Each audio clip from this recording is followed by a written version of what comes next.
Hi guys, welcome to tonight's special marathon of D&D put on by our own very lovely Killer Kitty. I didn't know how to quite phrase that. And Yay!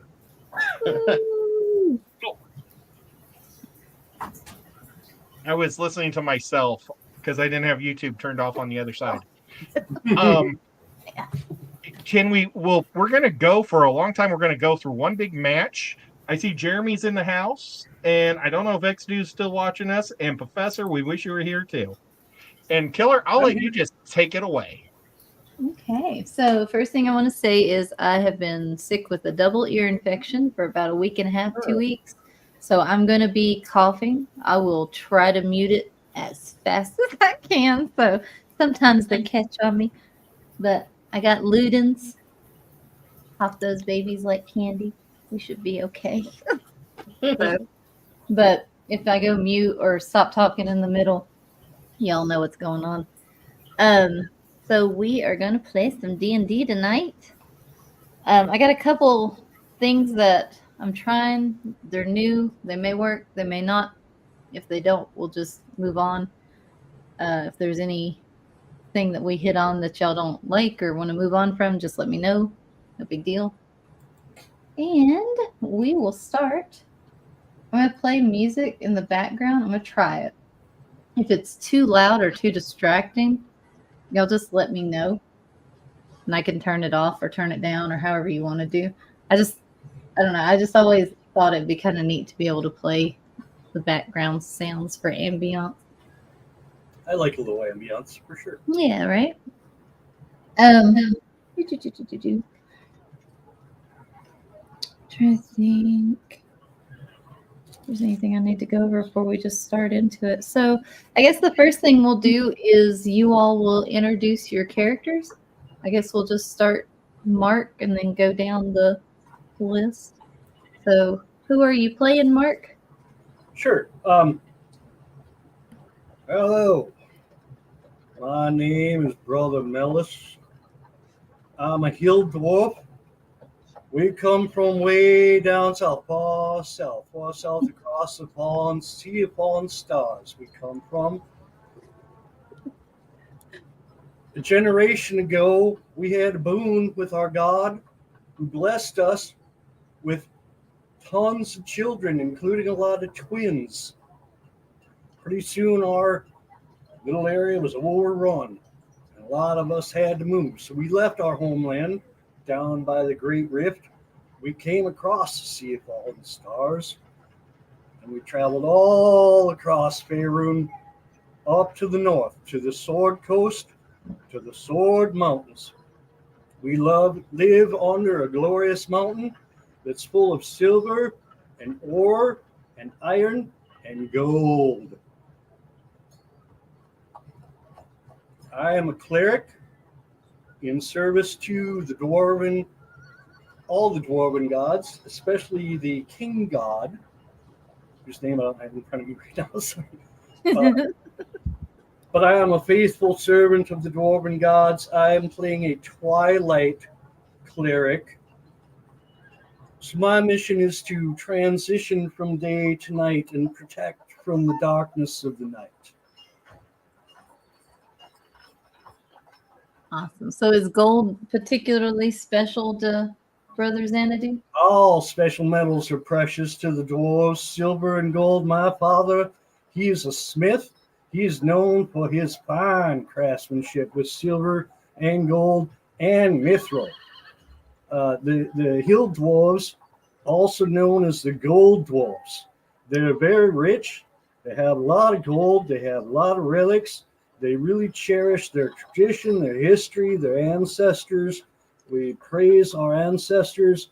I actually have a small pouch on my chest that has a finger bone of one of our saints we carried it all the way from the southern area of the rift, the Great Rift, all the way to these northern reaches. And I wear it with pride and honor.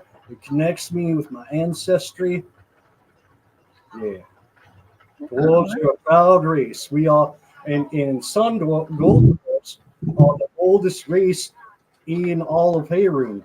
16,000 years old. We were the original OG inhabitants of this realm. I like that. And Original. I'm here to help.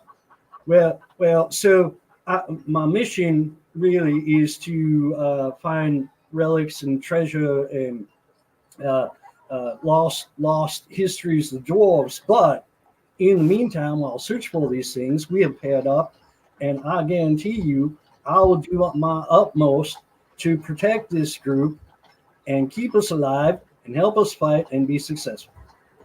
Love it. Very good. All right, Scotty, who you playing? Nowhere near anything like that. That's all right. So before I tell about my character, I'm going to give a little bit of history ahead of time. My very first killifish was called the Fundulopanchek sporenbergi. The Fundulopanchek sporenbergi is believed to have originally inhabited the Nigeria and Cameroon border. It came over on a commercial import to Amsterdam, Holland, and was discovered by Frank Sporenberg and Paul Bolin. They have no clue where it originates from, whereas most killifish are found, like they know exactly what puddle it's from.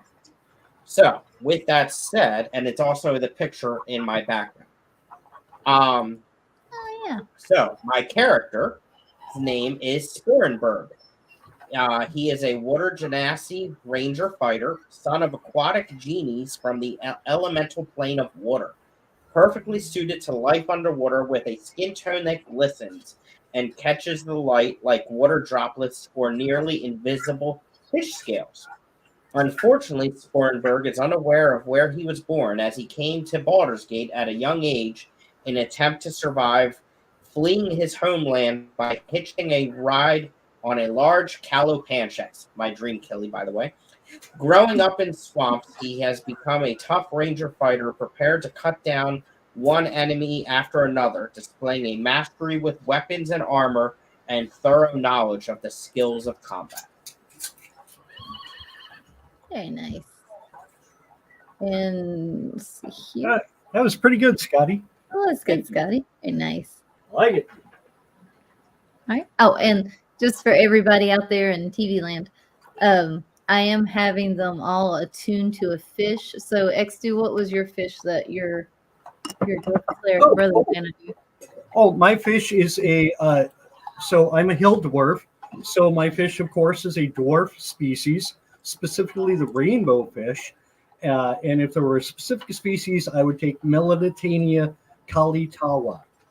Very rare, kind of holy grail fish.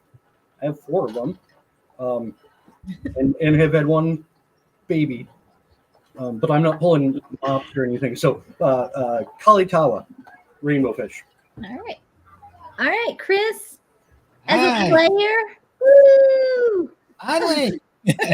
Yay! Yay!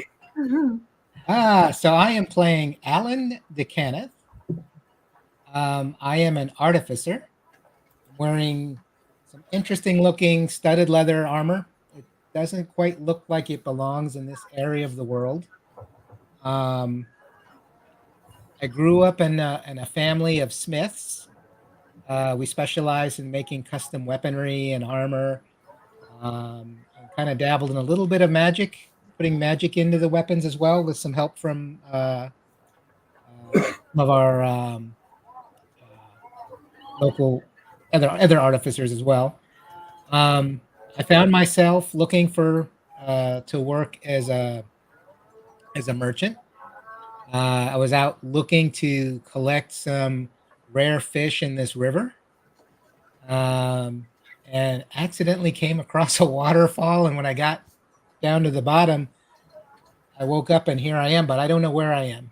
So I'm not from here, but we'll see. Maybe I'll make it back home. Nice. And your fish? Oh, I was catching these fish. They're like shaped like this. They're called discus. Love it.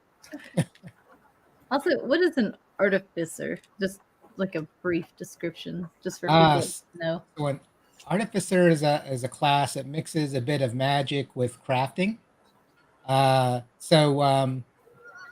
In where I come from, everyone who works in crafting of various kinds, like leatherwork, woodworking, steel, weaving, we all use a little bit of magic to help refine our craft. And so it's a little bit of a magic user, a little bit of a fighter, and then also a little bit of, I guess, the political intrigue. My house is Decaneth, and our focus is on making things. Nice. Artificers always strike me as a little bit steampunky. You know, they're the ones that tend to use munitions and other kinds of crazy stuff that we don't see a lot. Yeah. So it's a cool class. I don't know it very much, but that's just kind of my connotation with it. Yeah, and so in the D&D world, if you like steampunk and you do artificer, it's replace the steam with arcane. Yeah, there you go. Oh, okay. That's a good way to think about it. Cool. Arcane punk. Arcane. There you go. Make our own style. I like it. All right, Kalish. Woo! All right. So I am playing Stella Ironforge. She is a stout halfling, which some say have Dwarven blood. Yeah, girl. Yeah. So she lived in, let's see, I had my map up. I had my places. She grew up on the edge of the High Forest in the Southern Reach. And as a young teenager, her very small, rather poor village was slaughtered by a band of orcs. And in the process of the whole thing, she managed to get a hold of an axe and slay one of the orcs as a young halfling. And they were so surprised that they took her captive instead of killing her and forced her to fight small woodland creatures for several years, eventually going wolves and cougars and whatever they could find to throw in a pit with her to see if their little pet could survive one more round. Terrible. Yeah, she was, of course, kind of broken and battered and very angry when a bound pack of, or a group of gray dwarves came through and slaughtered the orcs and took pity on her and took her in, and realizing how good of a fighter she was, they trained her for several years in the Grey Mountains. But that wasn't really where she wanted to be, and it was kind of dark, and that wasn't really her place. So she has kind of started to venture out to see maybe if she can find some of her own kind or maybe her place in the world. Okay. Cool. I also really enjoy how you typed your name. Stella! So she's a little angry. She gets a little violent. She has lived with dwarves for a long time, so she kind of tends to settle things with a couple of axes and not a whole lot of intelligence. Love it. Love it. Love it. And your fish? Is the tiny but mighty pea puffer, of course. Yes. Alrighty, Mr. Host Chattanooga Ed, what you got? Well, I am a wood elf from the far east side of the Tall Woods.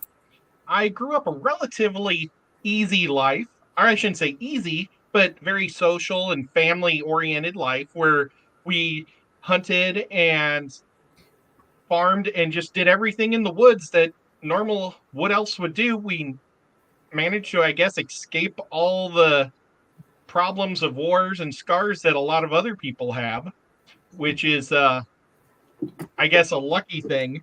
My last name is Yard Longbeak, but it causes a lot of, like, outside of the elf world to laugh at me. So that's why I just go by Yard.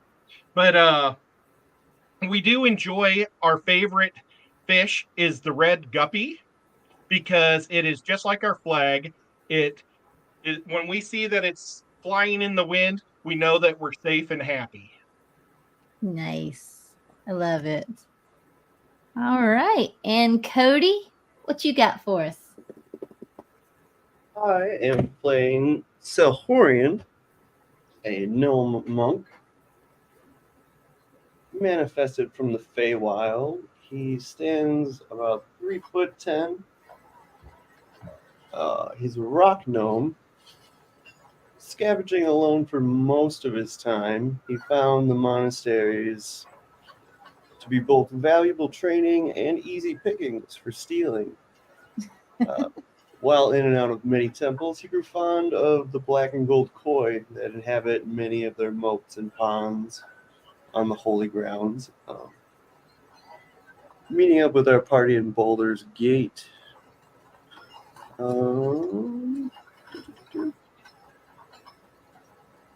Yeah, he's fascinated with everything around him. He will take apart your automaton to see how it works, but will not put it back together out of sheer boredom.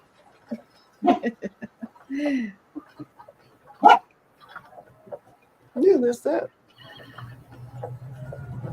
I like how your fish is a koi, and a koi can grow up to like 3 feet, and you're 3.5 feet. So Yes. it's just like the smallest pick the biggest fish. All right. So we find ourselves in a marketplace. Lots of fruits and vegetables. That's kind of what you're seeing on the screen right now. The first half of this, we're not really going to have so much a map. It's going to be more like a theater of the mind kind of situation. Hang on a second. Let me fuss at a dog.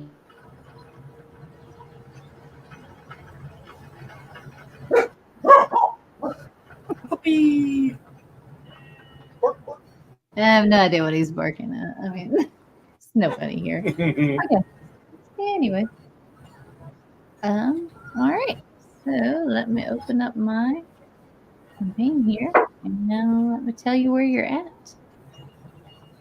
So you just finished your adventure. This would probably take place after Willow Mansion, but before the Frozen Sick, the one we'd started and then never went back to. So if you have the same character like Yard and Sahoran, if you had the same character, and I think Xdu, you were in that one too. Yep. You can keep that item that you had gotten during that campaign. So more than welcome to do that, or you can get rid of it. Either way you want to do. So basically, we are walking through a marketplace, just kind of some downtime. You're kind of running a little bit lower on cash. You're kind of trying to find a job. I'm sorry, you're not running low on cash. You just got a lot of cash from Willow Mansion. Kind of looking around the shop, kind of trying to figure out some things to buy. You noticed in this market, though, they don't usually just bring it all out in the street. So today seems to be like an extra special market kind of day. So as you're walking through the different stalls and things like that, you notice that there's a few different stores that are still inside, but there's plenty of fruits and vegetables if you want to buy anything that's on the carts. Or if you want to go inside shops, there are pet stores, there are weapon shops, alchemical shops, different things like that. And you have quite a bit of time and money to spend. So anywhere you all kind of want to go up to. I will say on the outskirts, you kind of see a tea shop in the background. It's like a cart. And the reason you notice this tea cart, it's not because of the pretty girl that's working trying to sell the tea and things like that. It's this very dashing and dapper horse. He is a solid black steed, and he's got like the fuzzy little feet. Stands pretty tall, but all of that is kind of swept under the rug when you see that he is wearing an adorable hat. Aw, I love adorable hats. Yeah, it's like a little top hat on top of the horse. Mm-hmm. All right, what would you all like to do? Is it like a Dennis Christensen hat? I don't know. You're kind of far away. You're across the market there.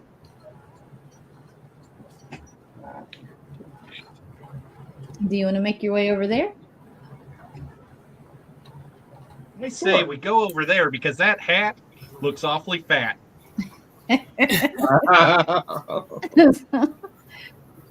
So you make your way over to the tea cart, and as you do, you're going to pass by a pet store, and you see a young gentleman, a human, come out, and he's putting a out of business sign on his door, and he just kind of looks real down, little, just kind of, you hear him taking a big deep sigh. He's shutting his doors up and locking them, and he's putting his little out of business sign on it.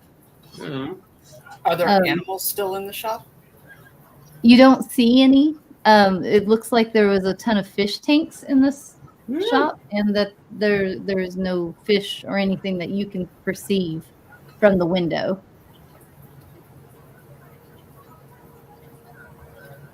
I'll approach the merchant. Okay. Hail, good merchant. What's the problem? A day to you, sir. Unfortunately, not a fine one for me. My shop's closing, and many others. Unfortunately, it seems the fish have gone missing. Oh, my goodness, what seems to be the problem? Couldn't tell you, friend. All I know is we get our fish supplies from Wind Peak, the Eric Cochran. They're known excellent fishers. They're humane. They follow the Dan Fish motto to keep them humane, fat, and sassy. But they're telling us that there's no fish. They don't know what they're going to do.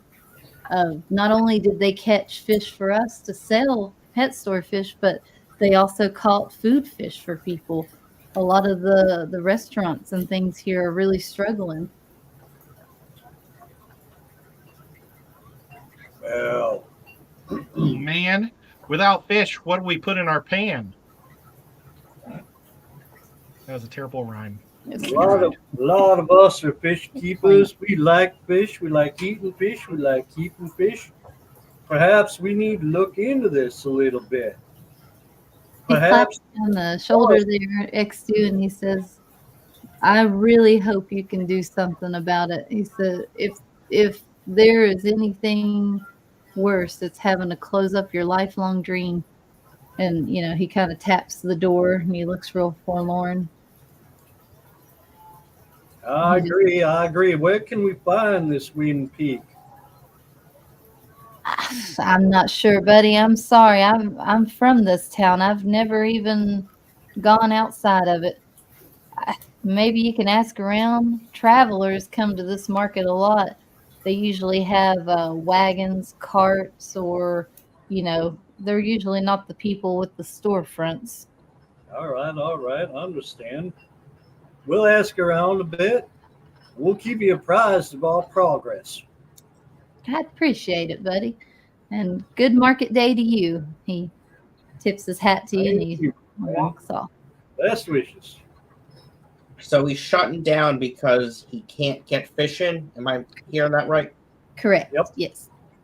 His supplier's telling him there's no more fish. Sad. Onto the tea cart. Okay.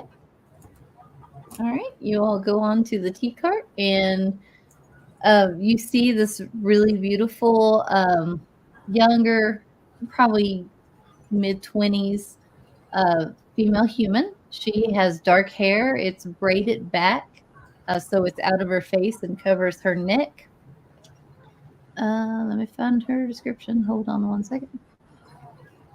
And she's smiling, and as you come up to the cart, you see the sign above the cart, and it says Dapper Dennis's Tea with Camilla. And she sees you all and she smiles real brightly. She says, welcome, everyone. I'm Camilla. This is Dennis. It is so good to see you all. Can I get you all some tea? I step forward and I say, hello, young lady.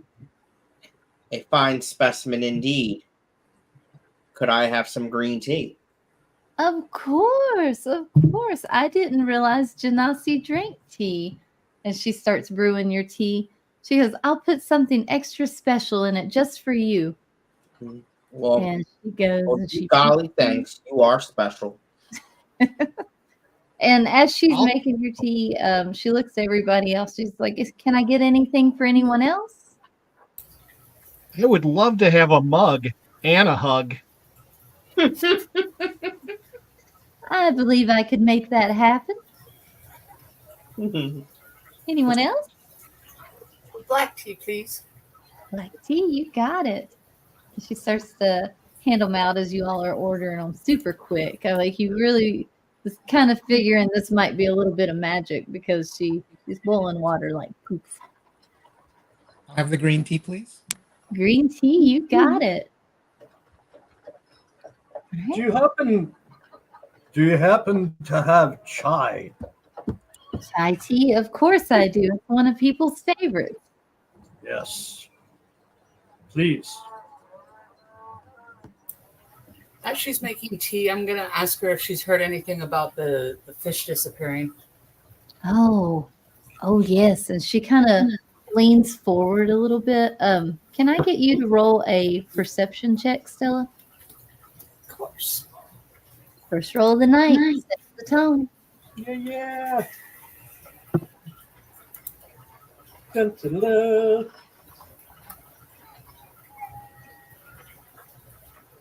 Where's the tabletop? Okay. Well, it's not going to... I don't know why. If it rolled it in D&D Beyond, you can just tell me what it is. It's a 13. 13? Oh, yeah. So as she leans over, her braid kind of falls away from her neck a little bit, and you notice there's a tattoo on her. It looks like that it was probably not something she elected to get. Very scarred, almost like it was branded into her. And almost reflexively, as she kind of feels her hair slip, she kind of pulls it back, but you've already seen it there. But she tells you with a bright smile, "Oh yes, actually." And she rummages around and she grabs a flyer out and she hands you a flyer, and it is a letter. It's a letter from she's telling you it's a letter from her friend that lives in Wind Peaks, and he is actually over the town that is responsible for all these fish. And she is having trouble, or he is having trouble, and is actually asking her to try to recruit some people to help him in the village find fish. So you see, my friend, he's really dear to me. He doesn't say what's going on, but I mean, if you all are an adventuring group interested in helping, that would be amazing. Indeed. I look Anything around to to the help rest of the party. Give us your test. We're the best. Well, you have to rhyme. The great Saint Cuthbert said, "You should always help people in need. We should rally to this girl's task and seek out this Winfield, find the source of the problem, and rectify a proper solution." That sounds wonderful. Honestly, I really wasn't expecting to find anyone in this town. I'm actually planning on packing up and leaving tomorrow anyway. Market day ends tonight, so if you all wanted to head out in the morning. And you notice her face change almost as she's ending the word morning, and the color kind of drains from it. Can you all roll me perception checks? Mm-hmm.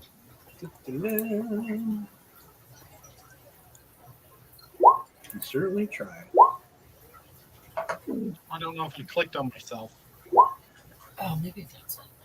Did you get my number, or do I need to click? Yeah, I got you, Yard. You're 13. All right. I got a 9. Oh, Lauren. So, Lauren, you are so engrossed by all this tea going around. You're not seeing much of anything, but I'm distracted. Xanadu, yeah, it's a big cup. It's kind of blocking your view. But Xanadu and Yard, and you two kind of get the feeling you're being watched. And as you're looking around, you're noticing that there's a couple people on the rooftops, but you just see them for an instant and then they're gone. Alan and Sporenberg, you all are definitely seeing in the crowd. You're adventurers. You're used to this. You know, you're seeing people that look like they're surrounding this cart right now. You'll see one to the back. You're seeing one move to the left. It's almost like they're starting to encircle. And Stella, you notice a little boy, and that seems to be who. Oh, the king of DIY just gave a Canadian 20 to you, Ed. Oh, Thank you so awesome. much, Joey. I appreciate it. I don't know. I hope I didn't miss you if you're still here or not, but thank you so much. It's way too cool of you. Very sweet. Very nice, Joey. But Yep. Stella, Nope, you it's notice working the out. little boy that Camilla seems to be fixated on that made her color in her face strange. He has the same tattoo branded on his hand as the one you've seen underneath her neck. And where is the little boy? He is probably about 20 to 25 feet from you all, straight in front. Or straight behind you, in front of her. I'm gonna kind of. Is there a stall near where he is that would have something that I could like go, peruse? Yeah, so he would be standing probably next to some fruits and things. Okay, I don't want to get too close, but I kind of want to like move and see if he's watching me or watching the lady. Okay. And I want to kind of like take a half step closer and quietly say, is there anything we need to know before we go on this voyage? And also, would you like to join us? So she kind of catches eyes with you, Sporenberg, and she starts talking a little bit louder than that's necessary.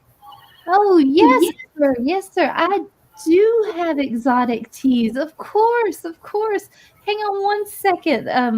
And she actually opens the door and she comes down and she's probably about the same height as you are, Sporenberg. And you notice she walks the wagon and she kind of walks and she's got like a little, bag in her hand as if it's the exotic teas. Kalish, how close are you getting to that little boy? I'd say not more than 10 feet, or not about 10 feet maybe. Okay. I'll buy a fruit from the stall that he's kind of hanging out near. Okay. Like I want to get something to go with my tea. All right. And as does he- you're moving and she's coming out, he's got his eyes deadlocked on you. Will On you me? make me a deception check? Was.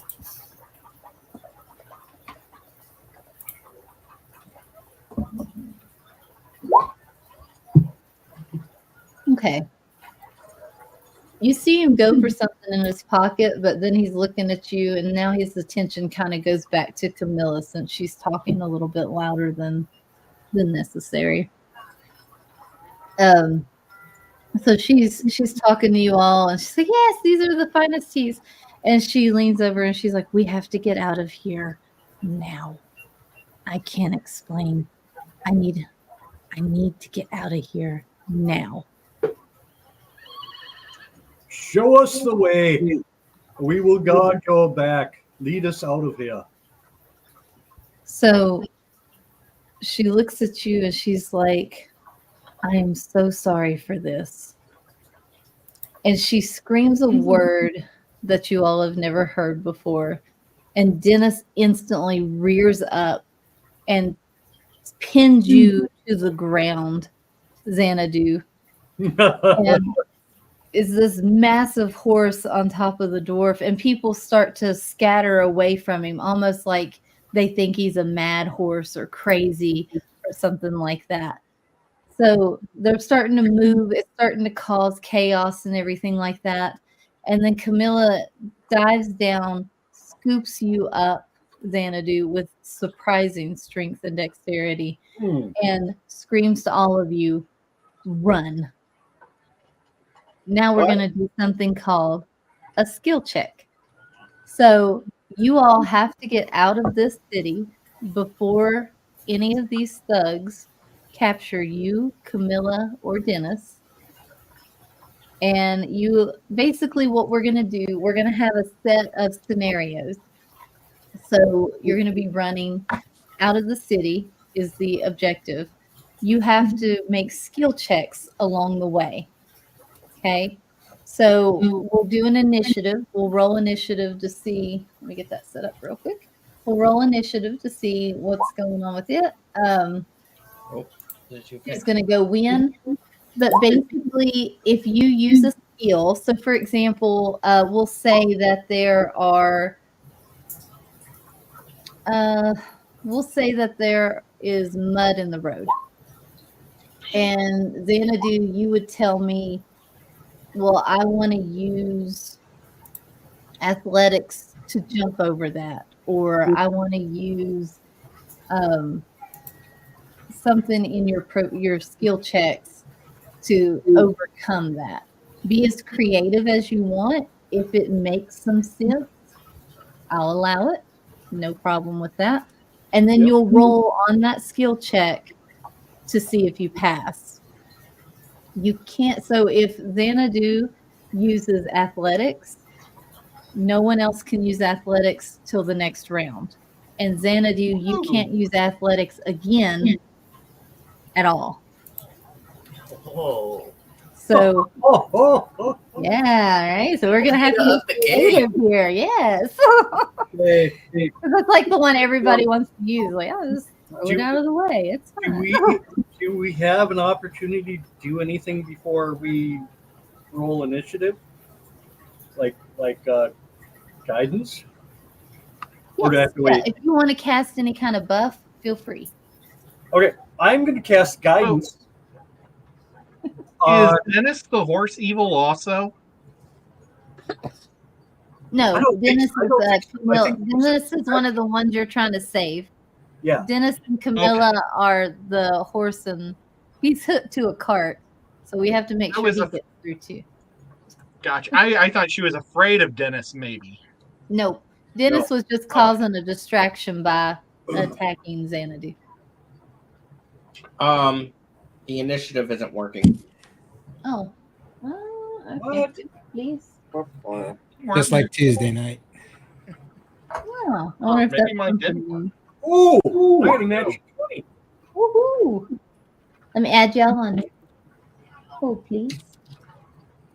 Oh, it didn't work. Well, should we just roll 20 on the one game? Ed, what is your character? Is a wood elf what? Warrior. Warrior. Okay. Oh man. Okay. Yeah, I forgot to remember what everybody was. I didn't know Cody's a monk. Cody's a monk. You're a warrior. Stella is a barbarian. Chris is an artificer. And Scotty is a fighter ranger. And Whip is a rogue when he's here. So, fighter ranger. And you're a cleric. Artificer, barbarian, monk, and a cleric. So, A lot of melee. before we jump in, I'm going to cast guidance. And I'm going to include Kalish, Stella. I'm going to include Ed, Yard, and Cody, Solorian. Guidance or bless? guidance. So it's 1d4 to ability checks because we're going to be going into ability checks. So y'all get 1d4 ability check bonus. I think that's blessed. Yeah, guidance is a ability that you can use whenever you want. Ability check of its choice. It gives skill checks. Yeah, what in guidance you just cast, or it's not even a spell. You're just putting your hand on their shoulder and helping them. Yeah, and that's one person. So yeah, I'll cast blessed on 3 people. And But I don't think guidance is an action, so you could still give guidance to like one person every round, probably. Bless is an action and guidance is an action. Yeah, guidance is just a cantrip. Yes, it's a cantrip. That's an action. Oh, okay. I'm sorry. No, it's all right. It's something we don't use enough, and it's an amazing ability. Yeah, and that's why I'm trying to bring it out because I don't have a lot of. I'm not a tank cleric. I'm a support cleric. I'm a healer cleric. I don't have offensive stuff by and large. That's pretty really good in this group. Hopefully. Outside, inside. Good to see you. So, Stella and Sahoran, what are your dexterities?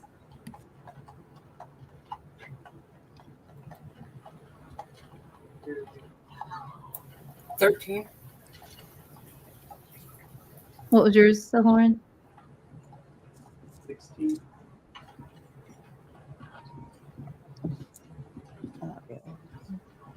Did we have a thief in our group? Whip. It was supposed to be Whip.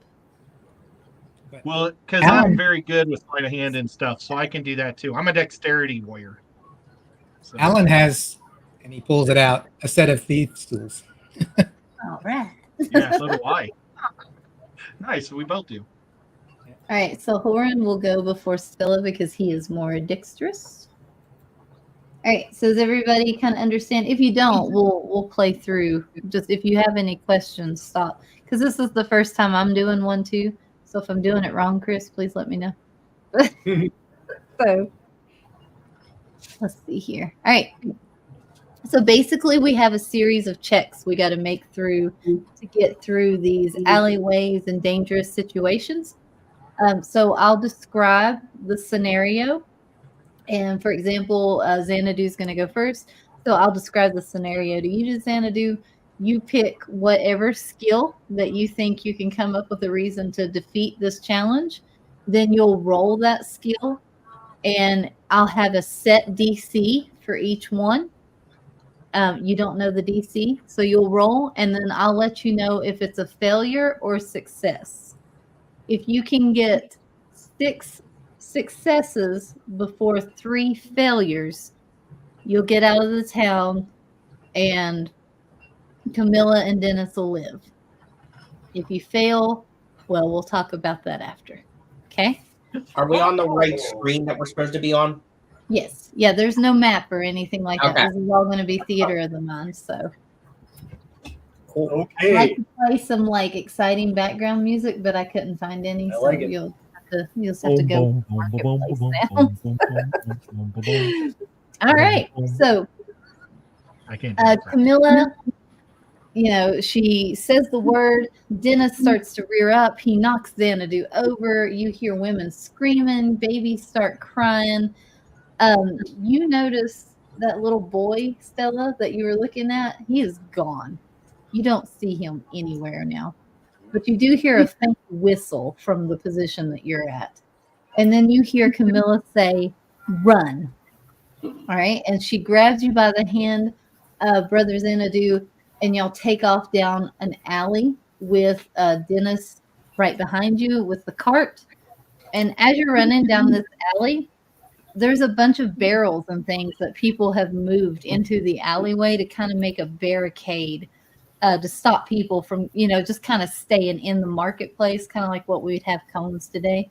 So there's a bunch of barrels and things that you all have to get through. What do you want to do to bypass that?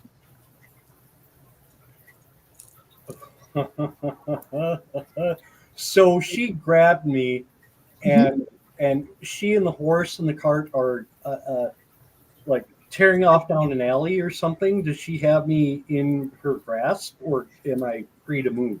Nope, you are free to move. She just grabbed you to pull you up off the ground where Dennis knocked you over. Okay. I'm going to turn and face the crowd. I'm going to yell at the rest of the party, move after her.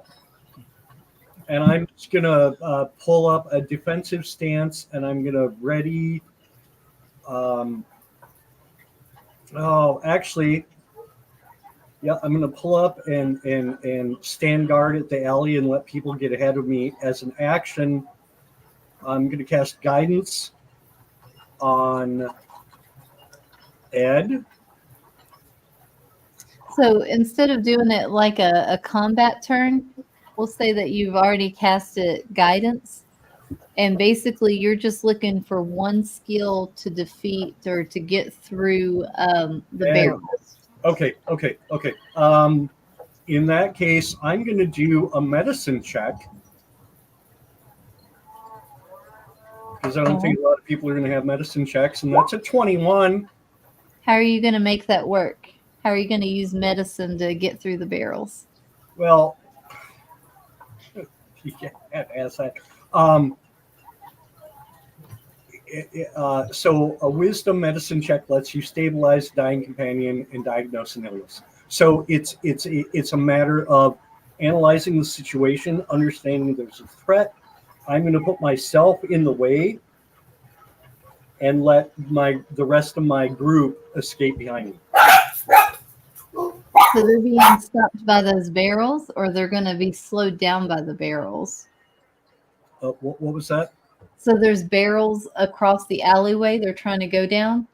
So they're going to be stopped by those barrels if they go past you. So do you have a way to basically get rid of the barrels, knock them over, or once our people are past, absolutely. I'll knock down the barrels and then retreat after everybody else. But I'm going to make sure, to the best of my ability, everybody else is down the alley on their way to safety before I retreat. Okay. So basically you're going to like move the barrels and then set them back up to block the thugs and stuff from following you? Yep. Okay. All right. Let's make that what would that be? Let's make that a See, I was trying to use skills that other people aren't going to use. Yeah. What would that be? Can you hear this music? A little bit, yeah. I can't. I can turn mine off. Hold on. Stomping hooves and something. I can turn it up more. Okay. Let's do deception. How's that? Xanadu, for example, because you're kind of deceiving them like, oh no, we didn't come this way. The barrels are still there. Okay. Does that work? I'll try it. All right, roll me a deception then. That's a 9. If you want to think of a different way and roll a different skill, you're more than welcome. I was just throwing that one out. Yeah, well, so okay. So you can use strength, you can use dexterity, whatever you can think of a good way to physically move the barrels. What about insight? If I look at the alley and I think from a tactical standpoint. Mm-hmm. Yeah, since you thought about moving the barrels out and putting them back, I'll let you do insight on that one. Okay. Yep. Do that. Let me try that. Roll an insight. Oh, thank God. 19. All right. That is one success. All right. Now, Scotty, in your scenario, you will not be able to use insight. And then Xanadu, you won't be able to use insight going forward. Right? Mm-hmm. And my objective is to get through the barrels, right? Nope. You've already got through the barrels. So Xanadu pushes everyone forward, or pushes the barrels out of the way. Everybody moves forward. And then he uses his wisdom to move them all back so it doesn't look like you all went down that alley. Okay. And started going down the alley. And a couple of the people that you were noticing before in the robes, the hoods. A couple of them go by, but some of them turn, see that you all are still in the alley, jump the barrels, and now they're hot on your trail. Scotty, you are in the alley. It's coming to a split, a right and a left. Which way do you want to go?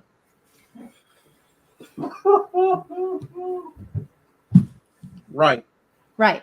You veer off to the right, and as you go to the right, there is a lot of ruts and divots in this alleyway. There's also boards up on the side. There's also debris and trash from people throwing bottles and things through here, wrappers and all that. So it's going to be difficult for Dennis to be able to pass through here very quickly unless you can do something to help him. Okay. Can I use animal handling and put him on the horse to get through there? So Dennis is the horse. You mean Camilla? Oh, Dennis is a horse. But I mean, is there another way you can use animal handling to? Yeah, I can handle the horse to get through. Perfect. So you're going to guide him through these ruts and things to make sure he doesn't break his legs or anything like that? Yeah. Beautiful. Roll me animal handling. 20. That is a pass. That is 2 successes for you all so far. Excellent, Scotty. All right. No. Hey, Chris. Make it 3 for 3. So you're running down. You notice the ruts and things like that, but Sporenberg grabs the horse, grabs Dennis by the reins, and he's leading him. So you're not losing much time and traction, but those guys are still on your tail. They're still running right behind you. The alley forks again, and you're dash back out to the right. As you go to the right, you're actually back into the crowds of people, and now it is just congestion. There are people everywhere. Y'all are having a hard time moving through, fighting through. You got a big tea cart. What do you want to do?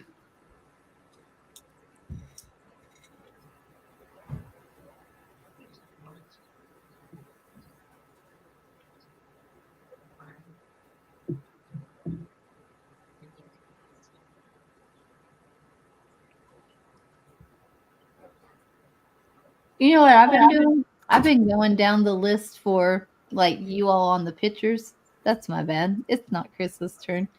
It is Sohoran's turn. Cody, I'm so sorry. Cody. I was wondering, what are we waiting for? And I'm waiting on my for screen. I'm like, yeah, it's Chris. It's not. I'm sorry. I'm so sorry. Maybe I'm here. Hello. So, Cody, there is a crowd of people y'all have come out onto. You can't get through. There's just too many people shopping, lollygagging, and you need to get across the street into that next alley. What do you do?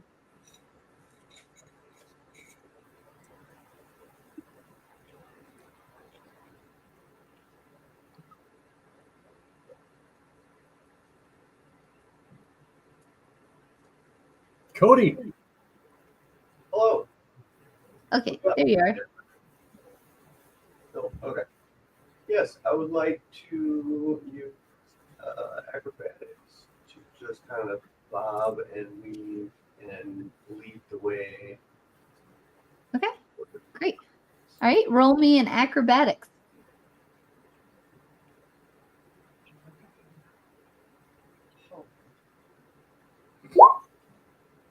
Oh, let me double check.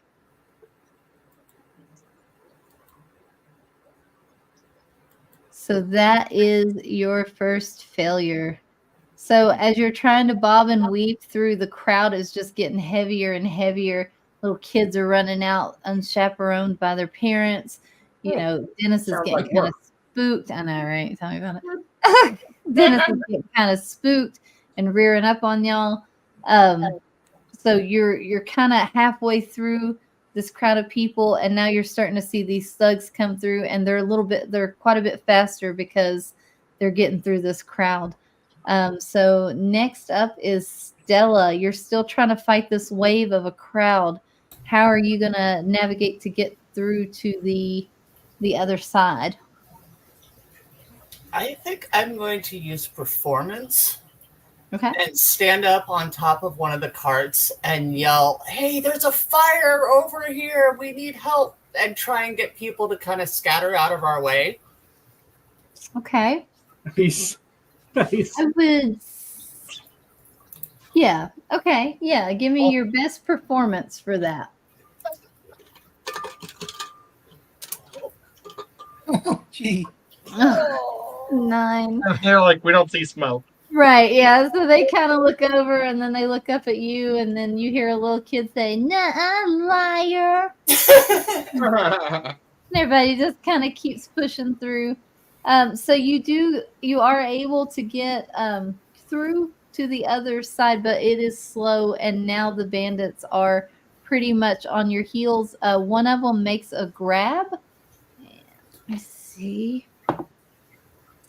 Oh, and just misses Camilla's arm, as she actually is now brandishing a little dagger that you all didn't see that she'd had before. So you are back into the alleyways, and they are open again. And it is now Alan's turn. And you're back through these alleys, but now up on the rooftops, the people you're running from, they're actually on the rooftops now, and you're starting to get arrows pelting down. And it's starting to spook Dennis, but you all have to get through this alley. How are you going to navigate it? And again, every alley has debris, litter, trash, boards, things like that, or anything that you might have on you. I think bobbing, weaving, using some stealth to kind of make it look like I'm going to go one way, but I'm going to go another, and that way dodge all the arrows that are coming down. I like it. So you're going to try to disappear behind all these like hanging flags and things like that on the top. All right, yeah, let's bobbing and weaving through the obstacle course. Bob and weave, bob and weave. All right, let's see it. Oh my god! Oh! 1 + 4 is still a natural 1. It was still a natural 1. So that is your third failure. As you come out of this alleyway, let's see, you all have taken some pretty hard arrows. Hang on one second. Let me roll that. Basically, it's going to miss, but I dodge into the arrow. Right. You bobbed when you should have weaved. Yeah.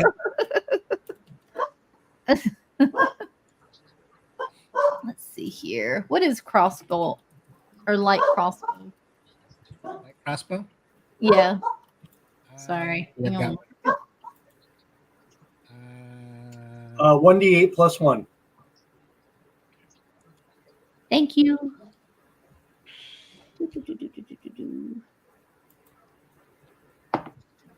Okay. You're each going to take 4 points of damage. Ooh. And Dennis's top hat is now going to have an arrow through it. No! No, so sad. So, let's see here. All right, Yard. So you're out. You're getting ready to cross through the arch that'll lead down the passageway that Camilla has pointed at and said, if we can get to that, we can get to cover, we can get away. I'm just going to tell you, Yard, you really need a 20. Because you've already had 3 failures on the roll. So I will take a failure away if you're able to roll even a dirty 20. I'm okay with that. Ed does have the 1d4 from Bless or from Guidance. So remember that. Did anybody else have that failed? I did. No. You want to roll it? No. Oh, no. No, because Guidance is saving throws. It's only 1 person. Bless is 2 hit and damage, and that's up to 3. Oh, I got you. I got you. Yeah, Okay. that's the script on that. You're right. Ooh, so some drama here. I like it. I like it. We're going through the archway.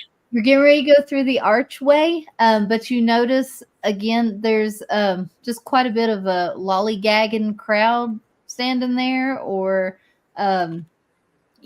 just kind of meanderers So you can bust through, you can talk through, you can do what you need to do to get through.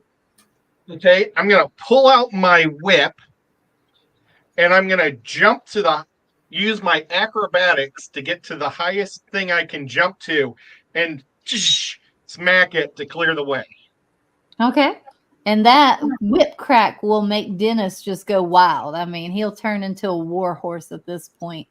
So anybody in his way, they're going to get out of his way. All right. Roll me. Oh, please roll me a good acrobatics. Come on.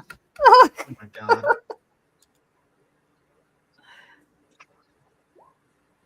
No way. No way. Yes. Are you kidding? Not with mine. Nice. And he didn't even use the additional 24 for the guidance. That is awesome. All right. So you all George slide. Longbeak. Remember that name. Ed is my hero. Yay. Saving our bacon.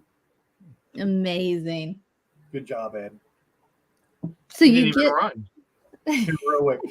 didn't even have to. So you get through the archway. You knock a couple guards over. And they kind of yell some not so nice things to you, but you're going through.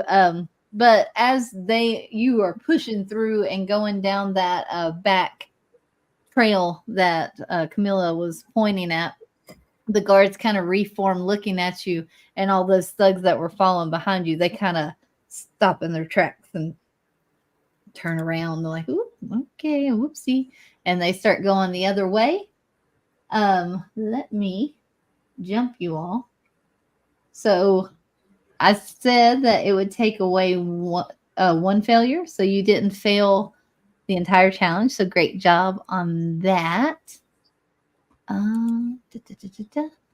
However, when you do leave the village, you did take some arrow shots. So that was 4 points of damage that you took earlier. So everybody take 4 points off your hit points. And like I said, Dennis does have an arrow through his hat now. And some of the tea from Camilla's cart has fallen to the ground. But all in all, not Is that a too total of 8 hit points? We're gaining those missed hit points back bad. again, No, 4. There were 4 hit points total. Okay. and we're getting them back, or we're keeping them off. They're off right Okay. now until you can heal or some Yeah. other. All right, I already did All that. right. So you are now successfully out of the market. Let's see if I can move y'all.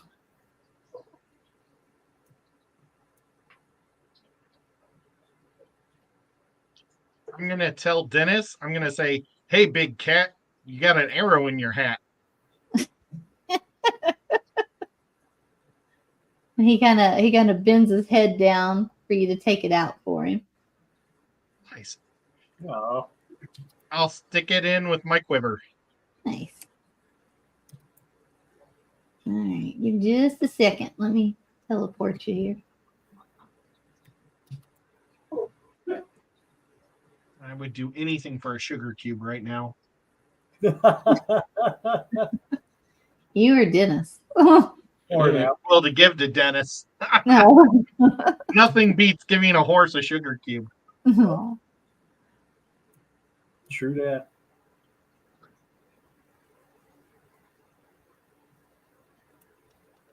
Holy cow, all I have is 1 day's rations. I should have done some shopping before we left. I pack light. I was hoping for an apple.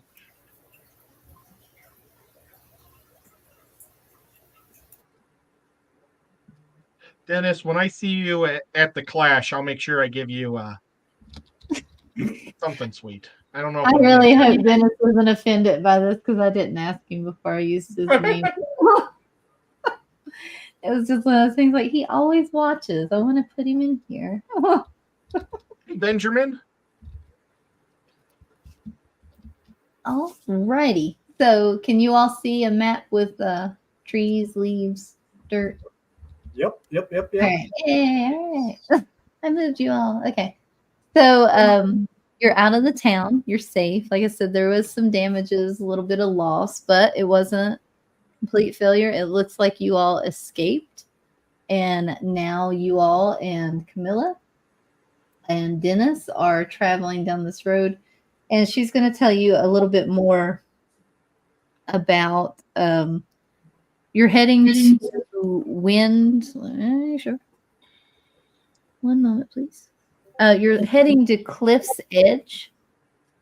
So basically, Cliff's Edge is where the Eric Cochran village is, and they're the ones that are asking for help. She tells you her friend is the elder leader of the village, and his name is Alessandria.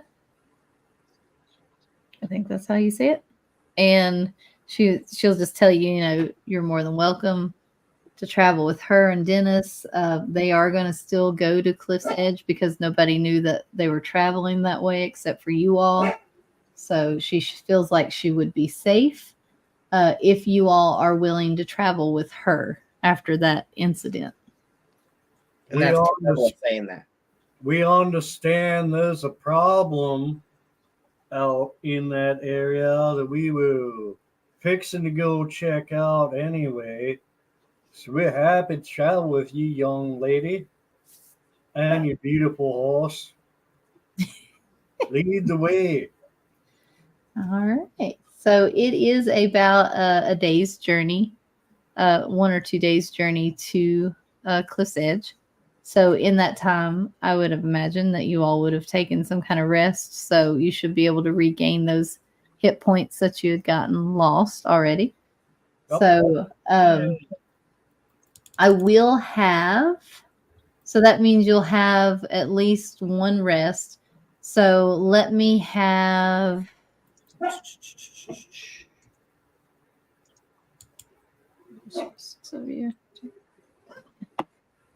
let me have Chris and Xanadu roll me a d6. Okay.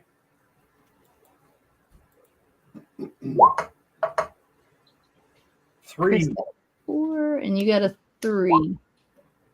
Okay. All right. So the first night goes uneventful, no real issues or anything like that. The second night, still uneventful, and you can pretty much, when dawn comes, you can see Cliff's Edge. So you find yourself at the base of what appears to be a massive nest constructed of woven vines of a variety of sizes, foliage, and roots. The base of the nest branches out into hollow cave-like areas that can be seen where the roots and the vines curve up and they go back into the ground. And there's basically, it's surrounded on 3 sides by the ocean. Before we dive into this, while we are commuting to this location, can I ask Camilla what happened back there? Like, what is the secret? What haven't you told us? That was insane. What are we getting ourselves into just so we can be prepared? As far as my story, look, they shouldn't bother you anymore after this because we won't be traveling together anymore. They won't follow me here. And she kind of takes her hair and she pulls it back off her neck and she shows you that branding that Stella had seen earlier.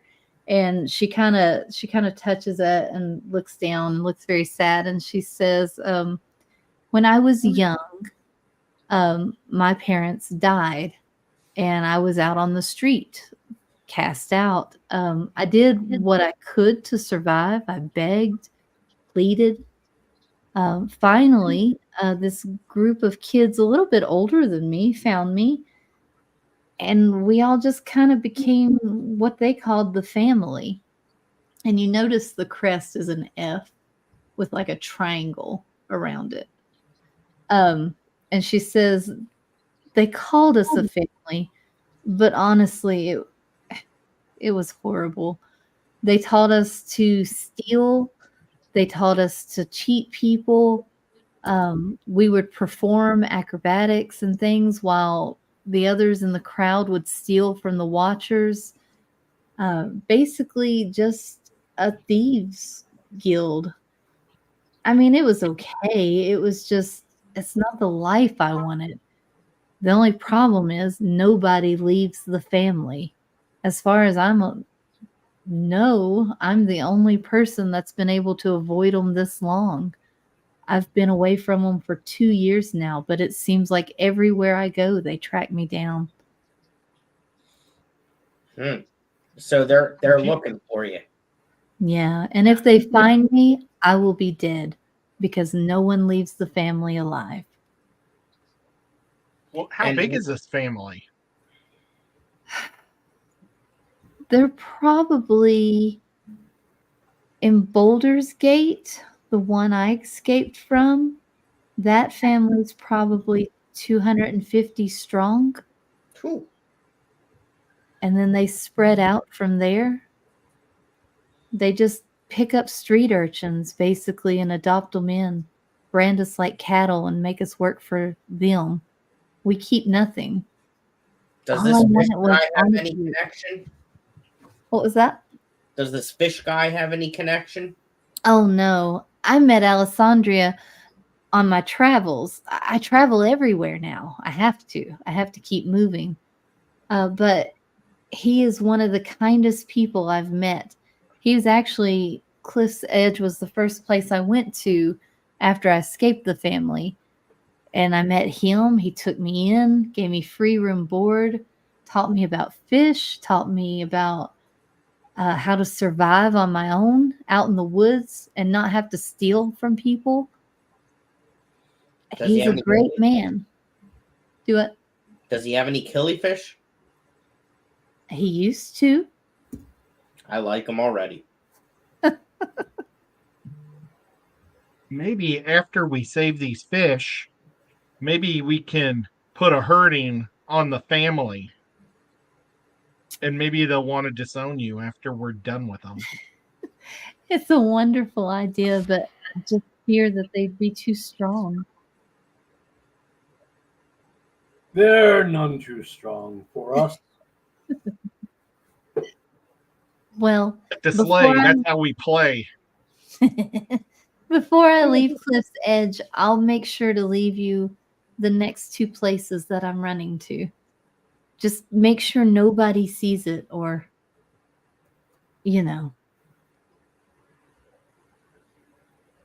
Sure. Okay.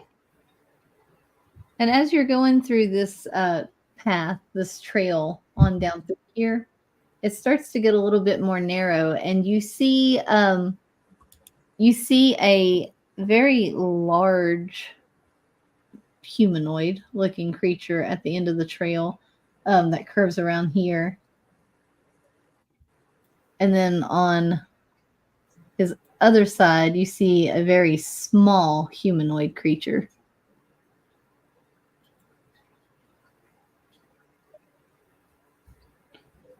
What do you want to do?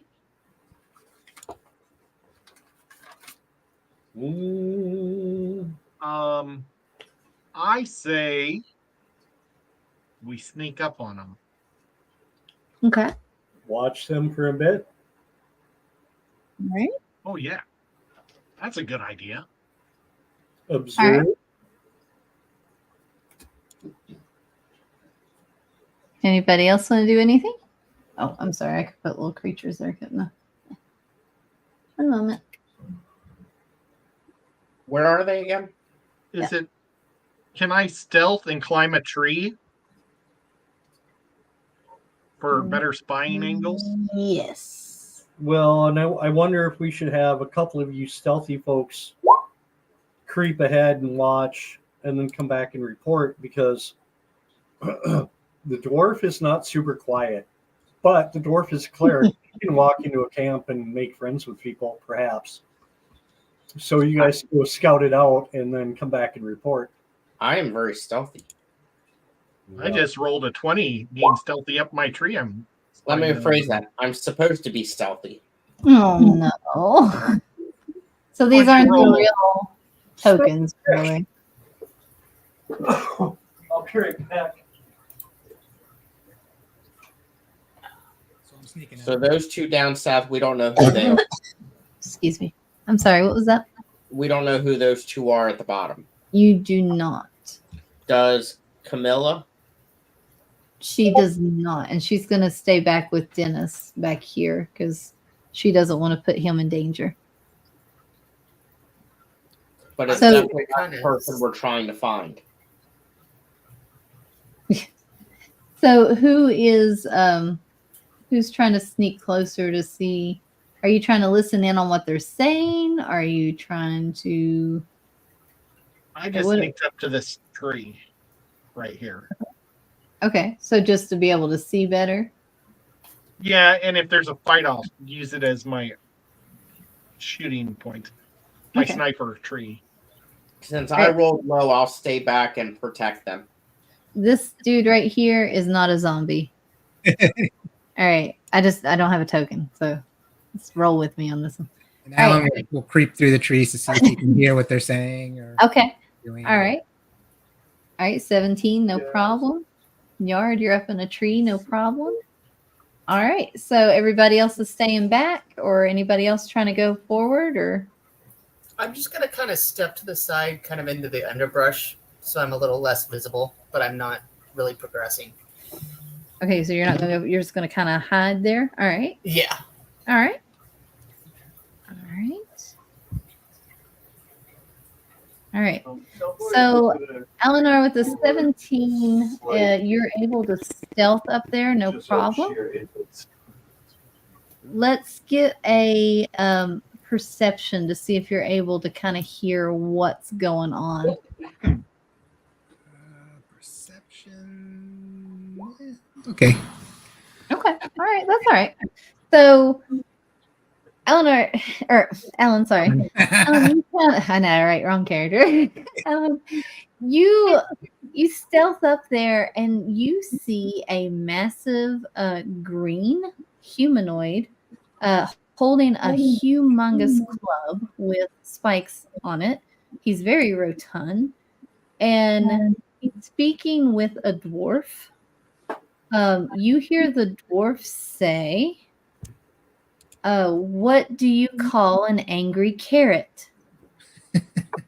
And the larger creature takes his mallet and he holds it up and he says, what angry carrot? And you hear the dwarf say, a steamed vegetable. And you hear this really rotund, thick laughter. Wah, ha, ha, ha. You may enter. And he claps the dwarf on the back, almost knocking the poor little guy over. And he throws his bag back over his shoulder and he says, yeah, see you again, Yarvis. And he walks into the city. So this might be like a checkpoint or a safety point into the city. So I'll head back and I'll quietly tell the others, like, I think we just need to tell him a joke he finds humorous. Well, then in that case, we should have Yard go first. Oh, gee, thanks. I'm bringing up a short right now. Whatever short comes up first, that's the joke I'm going to give. Is that what you guys want me to do? Yep. Absolutely. Hola, senor. Halt, puny human. I need to check to make sure you can get into the city without causing harm. I need you to tell me a joke that will make Yarvis laugh.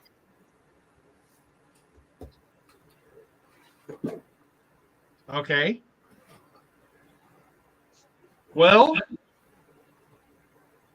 Are you I'm all sure- staying back and it's just Yard? Will I'll- Camilla and Dennis go with us? Okay. Yeah, Camille, if she's knows that there's nobody going to attack. She'll take Dennis down there.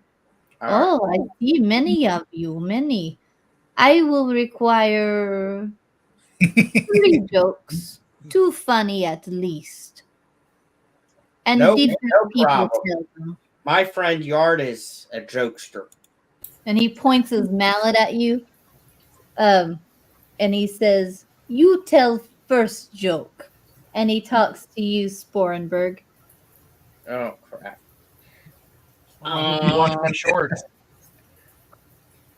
Hmm. Let's see if you watched any of my cat shorts lately. The one I picked is just terrible, though. I don't know. I just randomly picked this one. Let me think here.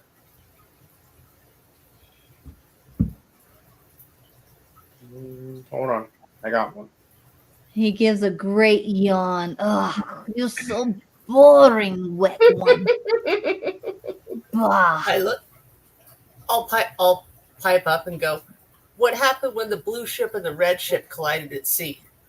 And he takes a knee, Stella, because he's quite a bit taller than you. Blue ship and red ship collide at sea. They What went boom. Their crew was marooned. Bah. Yes. Roll me a D20, Stella. Just a straight D20. Yep, just a straight D20.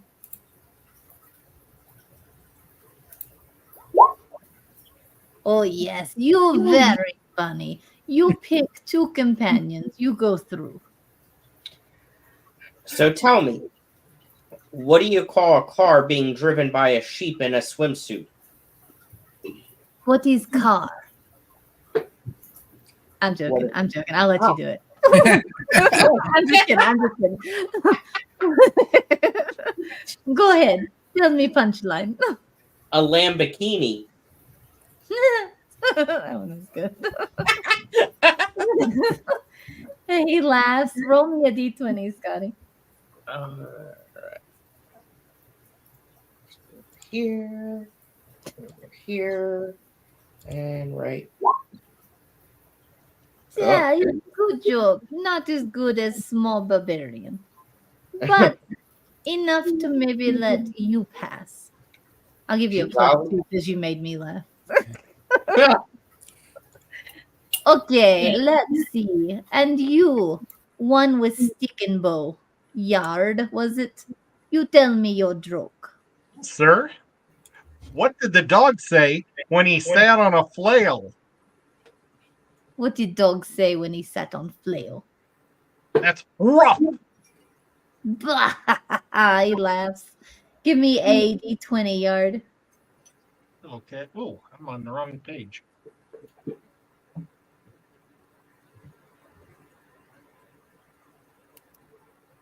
Well, Oh, nice. Yes. You can take 2 people through as well. So that is 1, 2, 3, 4, 5, 6. And there's how many in party? 7. Oh. No, we yeah, got 7. Yeah. I'll tell a joke. Okay, you tell joke. What do you call a fish that won't shut up? What call fish that won't shut up? What is it? A big mouth bass.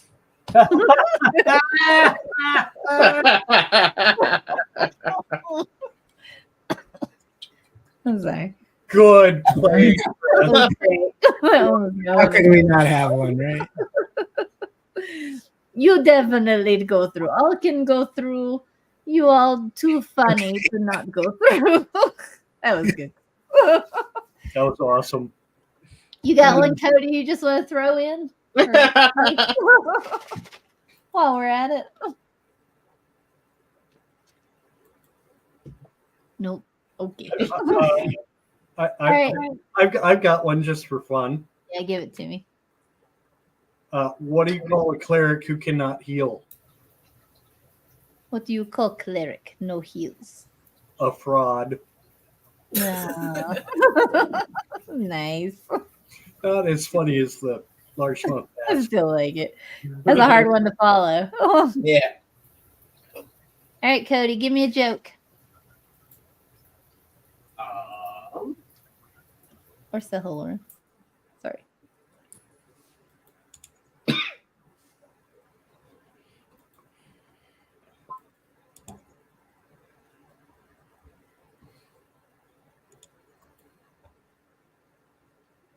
Nope. Knock, knock, D&D. All right, who's there?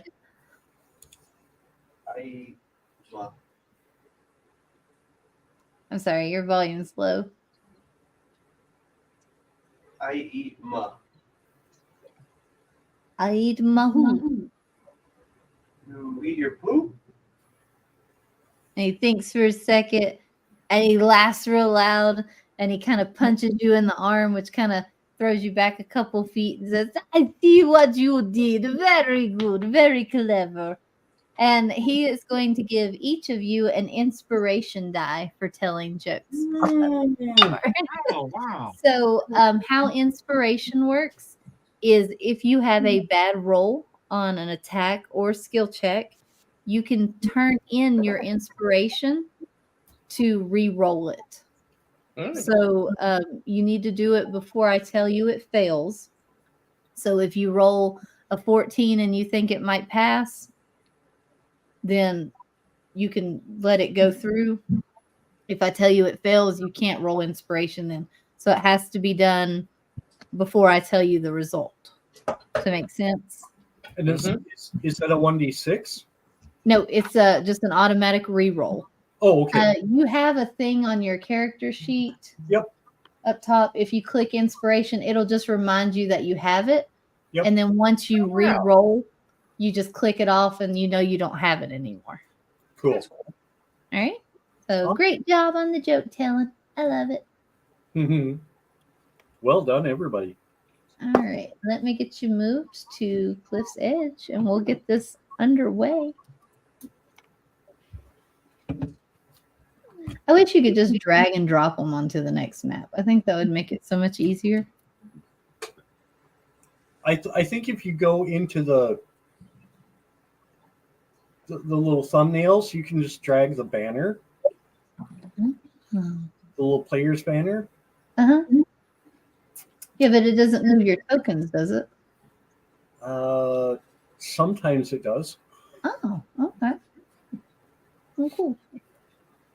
But I think that's what map your players can see is where that banner is. Yeah, I think that's the little gold banner too. Yep. Let's see. Oh, I actually don't have a map of Cliff's Edge. Hang on 1 second. One moment.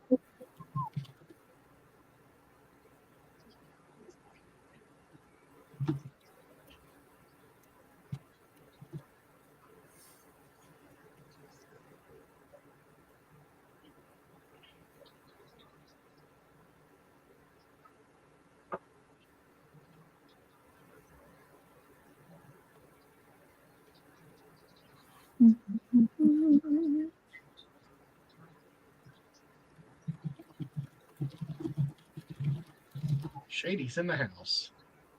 Shady Grady.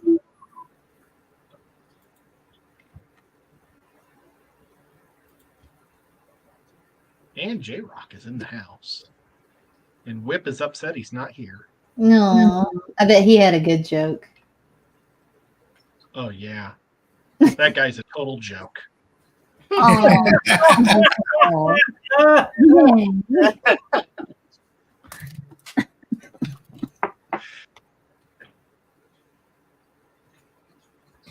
No, he's going to be there Tuesday, right? I know he's going to punch me in the eye next time he sees me.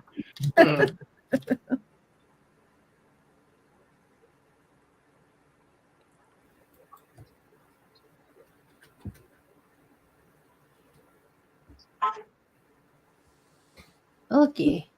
One moment, please.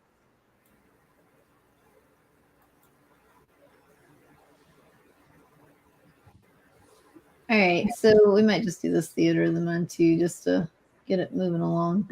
So you go into Cliff's Edge, into the bird-like structure, the nest part. So you're climbing up and around these large roots, getting up to the top of the village, and you notice that There are a lot of different races still here, still, humans and elves and dwarves, but the majority of the village are Aarakocra, which are bird-like people.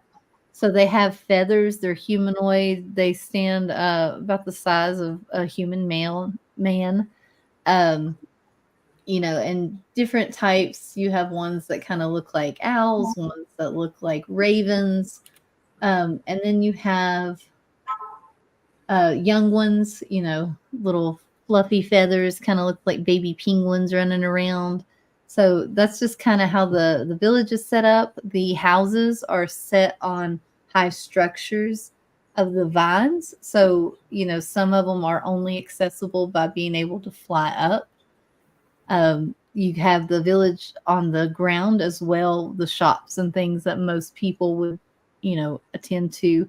And then Camilla is going to take you to Alessandria. And you're going to meet him. Let's see here. And he is standing on the a precipice that kind of overlooks the ocean. It's a really beautiful, just an overlook. You can tell this is where he probably spends a lot of his time, looking out on the sea. Kind of stoic-like figure. He's a little bit older. And, he's just kind of standing there. And when he sees Camilla, he said, "Ah, my child, I was so worried something would happen to you." And they kind of embrace for a second. She talks to him in a low voice, and then he looks at you all, and his face kind of shines with a little bit more hope.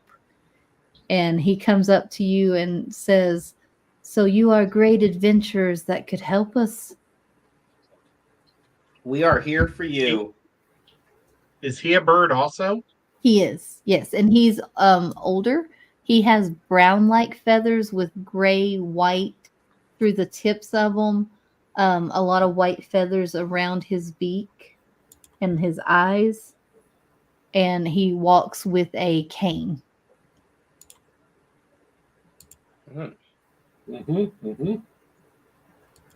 And he tells you it happened about 2 weeks ago that our village started really suffering. We went out to fish. There were no fish.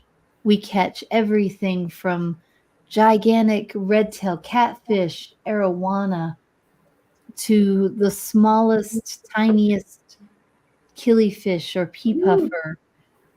We do everything to keep the fish happy. We even use magical enchantments on them to extend their lives, to make them feel no pain during transports. We do everything we can just to help them. People love getting them. They take care of them. We can educate them. And then, of course, the fish that we feed upon. But about 2 weeks ago, we noticed less and less and less. And now we can find hardly none at all. And we do not want to keep taking from the lake. And he points at the lake, and it's Lake Copa is the name of it. We do not want to keep taking from the lake and the ocean, and there be no more fish to retrieve. And he kind of tightens his grip on his staff a little bit more, and he leans into you and he whispers, "And there's also a friend of mine who is missing." And he seems very troubled by this. He tells you that her name is Aurorica. So it's like aura with CA at the end of it, Aurica. He tells you that she is a merfolk, and she's actually the leader of the merfolk tribe in this area.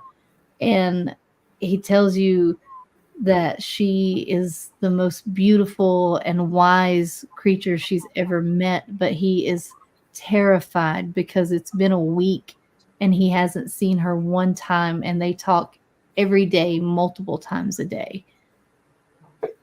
Very sorry to hear that. Do you have any ideas of who could be at fault for the loss of the fish? And is it one and the same as where your beloved Aurora could be? I am not sure entirely who could be responsible for it. We have had our people search and source. Unfortunately, we've come up with very little clues.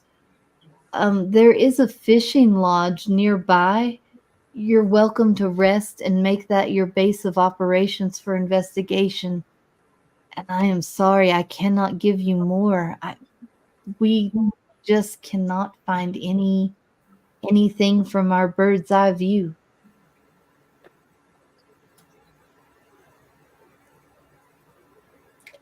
Well, maybe with my water abilities, I can help. Yes, I was going to say perhaps we should go look at the water. Perhaps Is there we been any should go mining look. going on?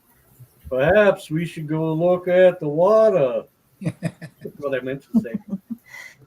And he'll tell you too that the fishing lodge that he's given you for rest is beside the water too, or a short distance from the water. It's like up on the hill, and you can walk down to the water if that's what you want to do. Yeah, I think so. Okay, so let me do. I think if we could find what is taking care of this merfolk, maybe we can find what's taking care of the fish. He agrees with you. He said it's just too coincidental to me that it would be different. So he's hoping that you can find both in the same situation. So, all right. I want to ask him, do you feel like this water here is safe?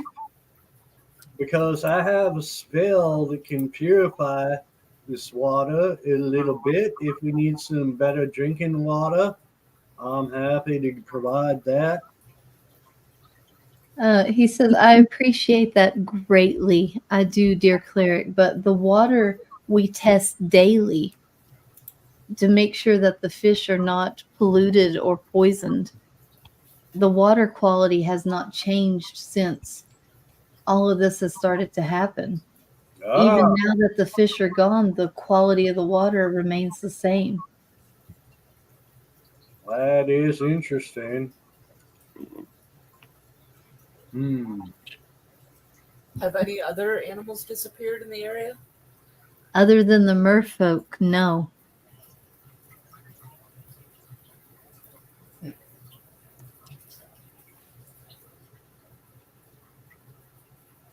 But the merfolk are disappearing too, yeah? Correct. Well, my friend has disappeared. The merfolk are very private people. They're built on customs, and mostly our friendship would be seen as unusual at best. Yeah, perhaps I imagine their realm is underwater. Correct, yes. That's a problem for most of us land dwellers. But I am amphibious.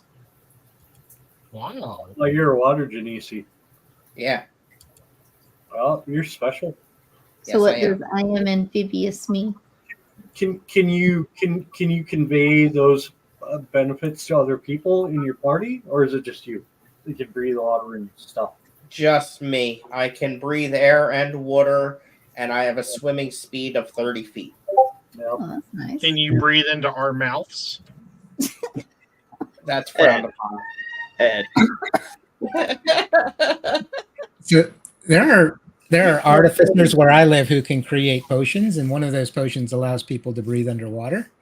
Unfortunately, I don't have that skill. I make tools. So, is there something we could use to breathe underwater, like a potion or? Yeah, he looks at you and he'll tell you that there are some shops on your way back through town.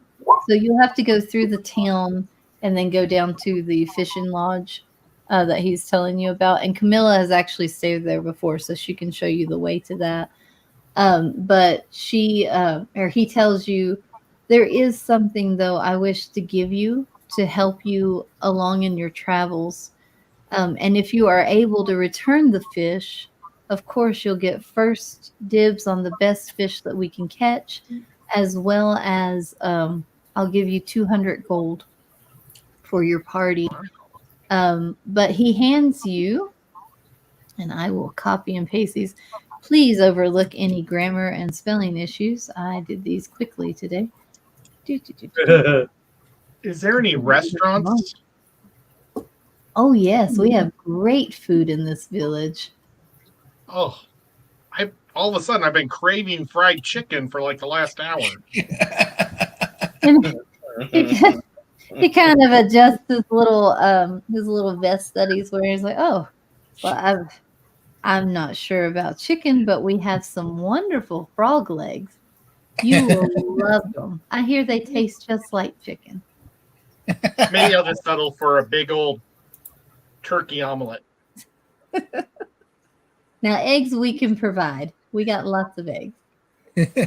So he goes to you, Alan, and he hands you a discus, but it's not like a normal fish. It seems to be a construct, maybe from metal, but it's vividly colored. It shines really bright. What color would your discus be? Blue. Blue. Okay. So it's a real bright metallic blue. When you activate your fish, it can split into two halves and form two complete discus. And they will actually go to either side of the enemy that you target and distract them. And that will give you advantage on attack rolls, you and your party, for 2 rounds. Because if they get rid of one, they still have the other one to deal with. Nice. Okay. And then he's going to go to... So, Now, does that only work in the water? No, it works air as well. Nice. These are enchanted fish. Enchanted. So Yard, he's going to go to you, and he's going to look you up and down. And he's going to be like, I think you are... And he pulls out of his bag a little red-tailed guppy. Oh. So when activated, this female guppy goes forth, and then you see multiple babies spring forth from the female, and all the little fry glow bright red with divine energy and will heal any target of your choosing within 30 feet for 1d6 plus 2. If the target is healed for more than the owner or more than the target needs, then you will get the extra as temporary hit points. And I think I meant that as a 1d8 instead of a 1d6. I'm not sure why I put 6. So do a 1d8 instead of a 1d6. Is it like once a day? Is there a cooldown? Yeah, these will all be once a day. Unless it says 2 times, you can use it. Okay. And then he looks at... I see who's next on the list. He looks at you, Sporenberg. And he hands you a Fundalo Panchex. Is that right? Yeah, good job. Yeah, all right. Yeah. When activated, this fish will grow large fangs and viciously try to kill the enemy target. You'll add a 1d6 of damage on your next successful attack roll. Range is not an issue because this fish can really jump. Yes, it can. Yeah, they can. Nice. That's awesome. And then it's going to go to you, Sahoran. And he's going to look at you and say, "Noble monk, I believe this fish is the best for you." And you get a koi fish. So it's a small koi fish, but when activated, the small fish grows as large as the room allows above the player, giving them protection for 10 minutes. So basically, you add 2 to your AC for 10 minutes. So it's harder for you to hit, and that'll be combat time, or D&D time. So that lasts quite a while. Yeah, that's cool. All right. That's Mhm. so awesome. And then he's going to go to you, Xanadu. And he is going to give you, for the dwarf, I think, a dwarf. Mm-hmm. Here is your dwarf rainbow fish. This beautiful fish will emanate a glow and swim around the enemy of your choice. The enemy will be bewitched by the fish for 2 rounds and cannot attack you or your party. The spell will be broken if it takes damage. Cool. And finally, the smallest for the smallest, and he kind of smiles at you, Stella, and he hands you a pea puffer. This tiny fish seems unassuming due to its small size, but it makes up for it with big personality. When activated, the puffer inflates and releases the power gust of wind. And that's actually a spell that you can look up. So you would be able to cast gust of wind. Nice. Excellent. Very nice. I hope these fish can aid you in your travels, and I hope you're able to return my friend back to me. Wow, thank you so much. We'll try our hardest. Thank you. And he's going to wave Camilla back over, and she'll tell you, if you all want to go through the market, I got to set up Dennis anyway, so I'll show you where that is. Perfect. Please, lead the way. All right. And so you go back through and you're back into a market. This one is not very crowded. It's not like a market day. There's just a few vendors out here and there. You do spot a shop that looks like it might sell potions and things like that. And you also see a food vendor on the street. And then you also see a couple of shops that are empty with closed signs on them. And it looks like those used to be fish stores. Mm.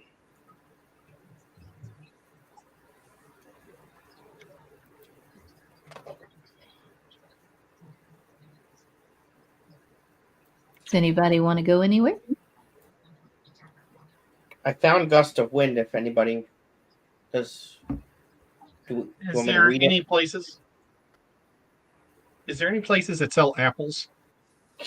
Yeah. So there's actually little food carts there. And they'll have several apples there. Looks like they're priced for silver a piece. Can I buy 10 apples for a gold?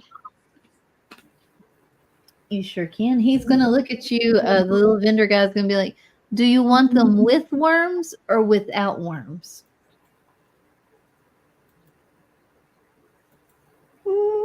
You know, I have plenty of protein in my diet right now. I think I'll go without worms.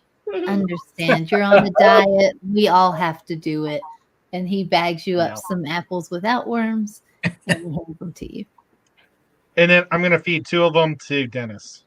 Oh, Dennis loves it. His little ears start flickering. He quivers his little skin. He just seems so happy. How much did we get gold from Willow Mansion? You did. What did y'all get? Was it 100 gold? You remember, Ed? I had wrote down that I have 30 gold on me. I don't know if I ever added any. I think was Professor keeping all that? No, he didn't play in Willow, did he? No. Was it you, Xanadu? I don't know. Or Scotty? I was in I the just know that I was in the first one, but not the second one. So I don't know. Let's see if it's. We'll say I you just have have 100 gold between you all, and then plus whatever you actually have on your character. that So you it's put like on there. 20 plus each. Yeah, we'll say 25 each. Let's do that. That works. And then those of you that didn't play it, you all can have 15. I gotta remember where to put that. I missed that. What did we settle on? 25. Okay. Yeah.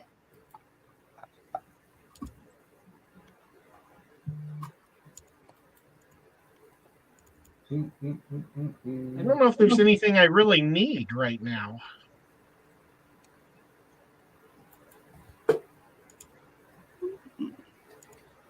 I say let's go. Yeah, I think so too. Did you want to try to find a potion of water breathing, Chris? Oh, yeah, we might need to buy that. Yeah, I think we all do. Okay. So, You wanna is go? there a magic shop or an alchemist shop? So there is a little potion shop, a little potion bottle hanging on a sign. If you want to go in there, you can. Yeah, I'll go in and Peruse the wares. Okay. And you see a very tall Eric Cochran female. Looks more like a stork. She's very tall, longer neck, a lot of feathers on her. She says, "Welcome, welcome. Come, look around." And as you look, you see a bunch of different potion bottles. If you are wondering or looking for anything specifically, let me know. I might need to go underwater. Do you have anything that would allow me to breathe underwater for a period? Yes. Hold one moment. She goes into the back. And she can't type.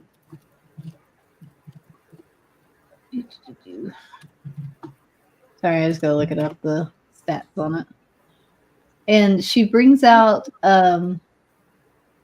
3 little bottles of green liquid. Display it there. And it's the potion of water breathing. You can breathe for 1 hour after drinking this potion. But I only have the 3 right now. Oh, They are, just here, they are 10 gold apiece. what do you think, everyone? Do we need these? Can you split it, or when you drink it, you have to drink the whole thing? You do have to drink the whole thing at one time for it to work. It's got to coat your entire lungs. I think it's worth buying them, but we're probably going to need to look for other options. Does she have any other leads that can help us find additional either potions or other options for underwater breathing? Is there any magic Unfortunately, shops? any what? Magic shops? Unfortunately, this is about the only alchemical shop there is in this island right now. Usually, I'm overrun with them because nobody needs them, but with the scarcity of the fish, everybody's hitting the waters to try to find them themselves. Do you have any insight into what's going on with the fisheries in this area? No, I'm afraid not. I gave up fishing a long time ago. And she kind of points at her wing, and you notice that it has quite a bit of damage to it. I got caught in a bad storm many years ago, and so that's why I learned to make potions instead of fishing for a living. Is there perhaps some other old fisherman in the village we could speak to who might understand the horrors that are befalling your fishery? I'm afraid not. Everybody is supposed to report to Alicinde if they find out anything. We've been scouring the shores, flying overhead. They've tried everything to try to figure it out, but doesn't seem like we're getting any answers. And you like this Alicindria? Perhaps we should go talk to him. He's our leader, the elder. He's amazing. He's never steered us wrong once. Where can we find him? He usually is on the overlook spot, looking over Lake Copo and then the ocean. You can get a view of both. And that's actually where you just came from. Oh, yeah. Would there be anybody that would rent a diver's bell for us to go under and breathe out of? You Ed. Oh, Ed. There's an old fishing lodge. I know Camilla uses it sometimes when she comes into town. There usually stores some kind of old fishing gear and diving gear there. You might get lucky and find a set, or at least something that you can fix up. And she points at you, Alan. You look very handy. And I'll pull out my tinkering tools. Okay, we can check there. Yeah. So we need multiple options. Maybe we should buy these now. Yep. What else we can do? Agreed. I'll buy one. And I'll buy one. I'll buy one. Okay. Put them in your inventory, and she'll tell you thank you, and she'll say, I'll get right to work on making more, but it usually takes about a week to get them done. Oy. Fair enough. We'll be back. All right. Make a Well, lot. good luck to you all able to help us. Thank you. Gracias. De nada.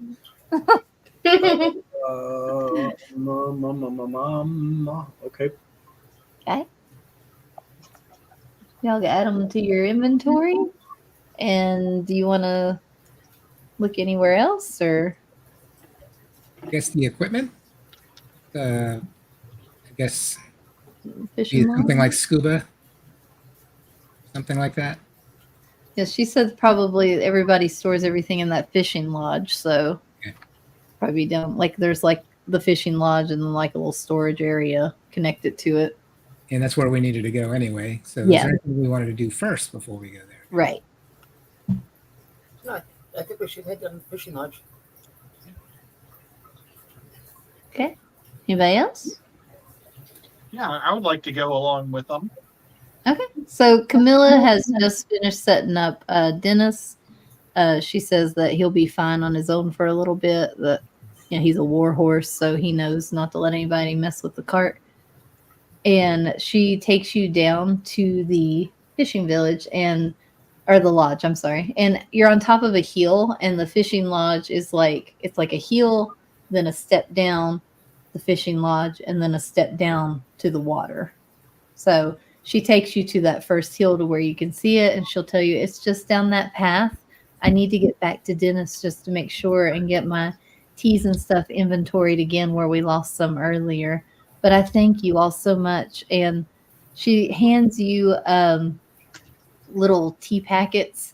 So you each have your own flavor tea that you had earlier. So you can add that to your inventory. And she wishes you luck, and she goes back to start selling her tea.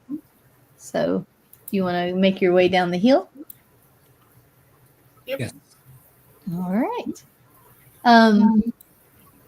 Let's see here. Oops. Now, guys, just because I bought it doesn't mean that I'm necessarily going to use it. I mean, it can go to anyone. I just figured I'd buy one since I had 50 gold. I just wanted to let you guys know. Okay. So along your way to the fishing lodge, you see a large hole that burrows deeper into the ground. The soil here is damp, and it appears that someone or something has attempted to cover it with branches and leaves. Not far away, the lodge sits nestled into a tree line across from the lake shore. Gutted fish and tiny bones are scattered around the water's edge.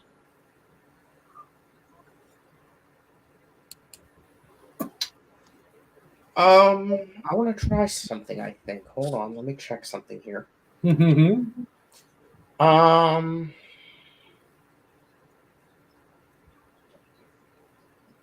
Does anyone have really good vision? How far? Close. Like like a magnifying glass. Ah.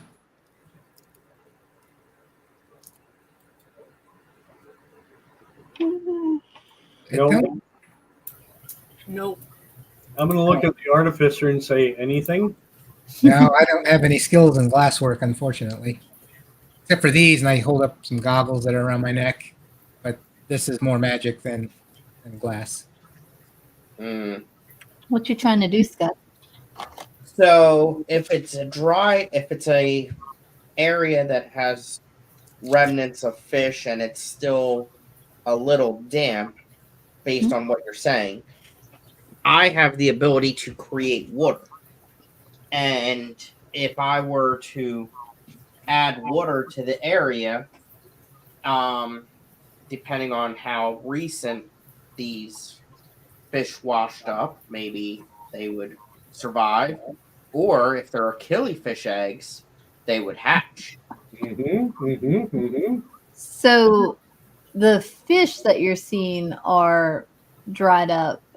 They're not dried up, they're cut up. Or they're fish bones. Like somebody has been fishing them, gutting them, and throwing the remnants off to the side. Or eating them and throwing away the extras. Now, if you want to look for killifish eggs in like the damp ground around the hole, then you can make me an investigation check for that. I don't know if I'm going to follow through with it, but I'll at least do the investigation check.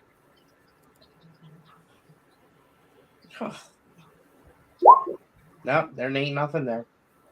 You don't see any killifish eggs, Right, not around the hole or the You see mosquito eggs? mosquito eggs. Well, because I mean that's their food supply. Maybe they don't have food anymore, and they're all bleeding. It sounds like something's eating them, though. Can we tell if these are fish have been like filleted or chewed on? Make me a nature check. Right? Are they mangled or are they No. cut? I'll help with that too. Oh yeah. So you can tell these looks like they have been cut, and a couple of them do look like they've been chewed or fed on too. But it does look like they have been like decapitated or bones broken, things like that. Butchered by a humanoid rather than chewed on by an animal. Yeah, Or yeah. You caught would by a think. creature. You can't really tell based on like the bite marks and stuff like that, but they don't look like they're ripped to pieces. They just look like there's chunks taken out of them. So you don't know if it was humanoid or beast.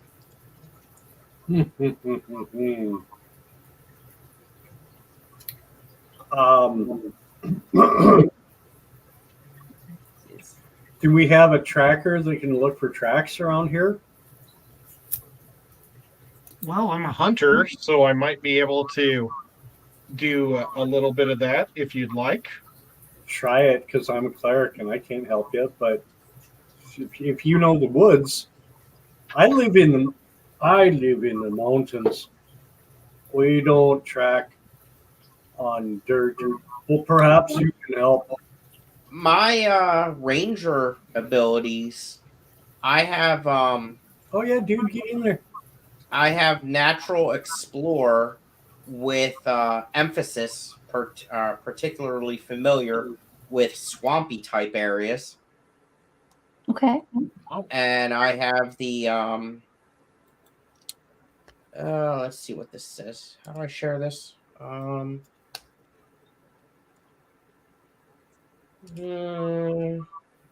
Where's that button? How do I share it? Would you like me to roll a survival, maybe, or a nature? I as we start looking around, I'm going to cast guidance on Ed as well as Scotty as they're looking around, and that takes 2 turns to do it, but they're bonus actions. So as they're looking around, you get a 1d4 on any ability check to perception or observation or whatever. So just I did a have. 14. Let's see here. While tracking other creatures, you also learn their exact number, their sizes, and how long ago they passed through the area. Nice. While tracking what? Other creatures. Okay, so that's on damp ground. No, this is anywhere. Oh, okay. While tracking other creatures, you also learn their exact number, their sizes, how long ago they passed through the area. If it is a swampy area, I am particularly familiar with one type of natural environment and are adept at traveling and surviving in such regions. Okay. And when I make an intelligence or wisdom check related to my favored terrain, your proficiency bonus is doubled if you are using a skill that you're proficient in. So you'll have to name your favorite terrain. Is that right? That would be swamp. That I would get that extra. Okay. All right. That'll work. All right. So, I'm trying to think. Is this a swamp though? Because it's really just a land next to a lake, but it is really damp. It's not really what you would call like a swamp. But I don't think what that bonus gives me, I don't think I need right now for the swamp specific stuff. But if you want to look for tracks, like you were saying earlier, roll it with advantage because of your feature. Okay. Do that. And what would that be, a nature check? You can do nature or survival, either one you want to do. I'll do survival. I got a bonus on that. Well, if I would have done survival, I would have been a +3 to that score. Okay, if you want to roll it again with survival, and we can keep your 3 off your guidance. Oh, that'd be awesome. And how do I do an advantage? You would roll twice. I don't think I need and to. And you take your largest number. No, I don't think you do. I don't think you do either. So, Sporenberg, as you and Yard are looking around, you both notice a set of tracks that are not human footprints. They're almost web-like feet, but they are leading in and out of the hole that was kind of covered up. They're smeared like they were trying to cover them, but with your rolls being that high, you can definitely see them. And how many does it look like there were? And how it looks like maybe it's hard to tell the differences in the sets because they were trying to cover them up, but at least 2 or 3 different looking footprints. I mean, they look like the same creature, but different ones. Does that make sense? Yeah. Mm-hmm. Mm-hmm. And how long? What the duck? Look at these prints. Sorry. You're fine. I think you're right, Ed. And how long ago does it look like they were here? They're pretty fresh. Okay. I'd say sometime late in the night or early in the morning, you would guess. It's probably about midday, getting closer to the end of the day now. And roughly where on the map are we looking? So I drew a hole. Yeah. And then this would be your little fishing lodge. And then the water would be down off the map. Gotcha. So this is where you're seeing the footprints go in and out of. Yeah, let's look at the footprints a little bit closer. Okay. Can I spit down in the hole? You can. So you spit in the hole, and it falls for quite a long time before you hear plink. Whoa. And it's around the hole that we're seeing the fish bodies or bones, the remnants, not in the hole. Do we see any? Can we look in the hole? Yeah, the hole's big enough actually for all of you to be able to fit down in it. Oh. I mean, it's like a tunnel, I guess, more. Okay. Does it just drop straight down, or does it actually does it something like something could crawl down into it? Let's see here.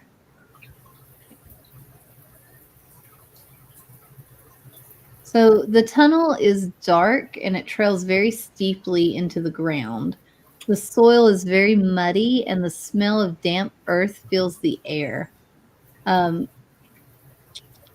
There's a very quiet trickling of water that can be heard coming from within it, and no movement besides worms and beetles carving their own way through the tunnel can really be seen within its depths. And you can't really see the bottom or the end. You could go into the hole, but it will require some kind of dexterity or something to keep you from just sliding all the way down. Or if you wanted to slide all the way down, you could do that too. It wouldn't be something that you could stand up probably and walk down unless you had very, very good dexterity or athletics or acrobatics, something that would help you go down. Is there a tree close by I could attach a rope to? Oh yeah, there's trees all over. I'll attach my rope down so you guys have a handle. Okay, so you're going to do a rope. If you're using the rope, I need a advantage roll with, what is rope? Acrobatics or athletics? Either one. If you want to strength it, I would think athletics for a rope climb, wouldn't you? I'll go down. All right. So how long is the rope? 50 feet. So you start going down, Stella, and you're not having any problem climbing it, but the rope ends before the tunnel does. Oh boy. Can I Now see we have anything one any rope. farther down? I have another 50 feet of rope that we can tie on. What's your dark vision, Stella? Your range? I don't have it, but I do have a torch. Okay. So I'll tie off the end of the rope around my waist and light the torch and tell him to toss the other rope down. Okay. So you're going to tie the rope around yourself, and then you're going to light a torch and yell up to him? Yeah. Make me a dexterity check for all that. Just to make sure you can tie yourself off good and light a torch.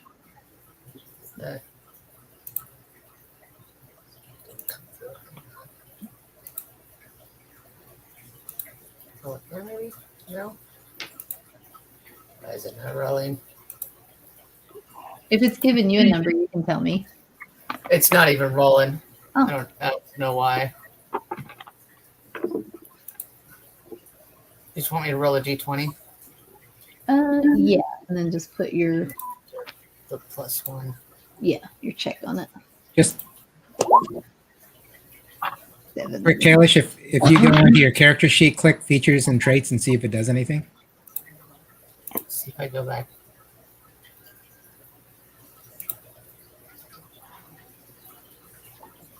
Oh yeah, that's the thing you was telling us about earlier. Yeah.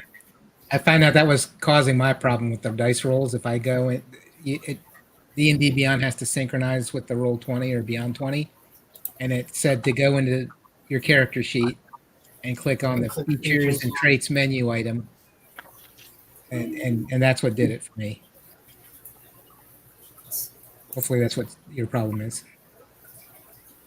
And that we would love to have you play with us. It's still not. Okay. For some reason, it's still not. Yeah, I don't know.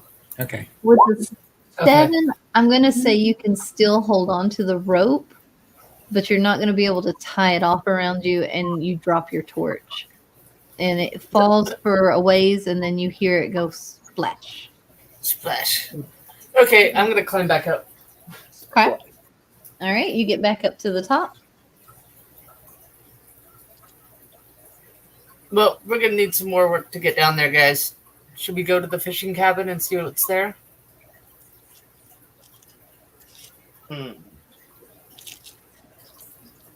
Yeah. Mine's well.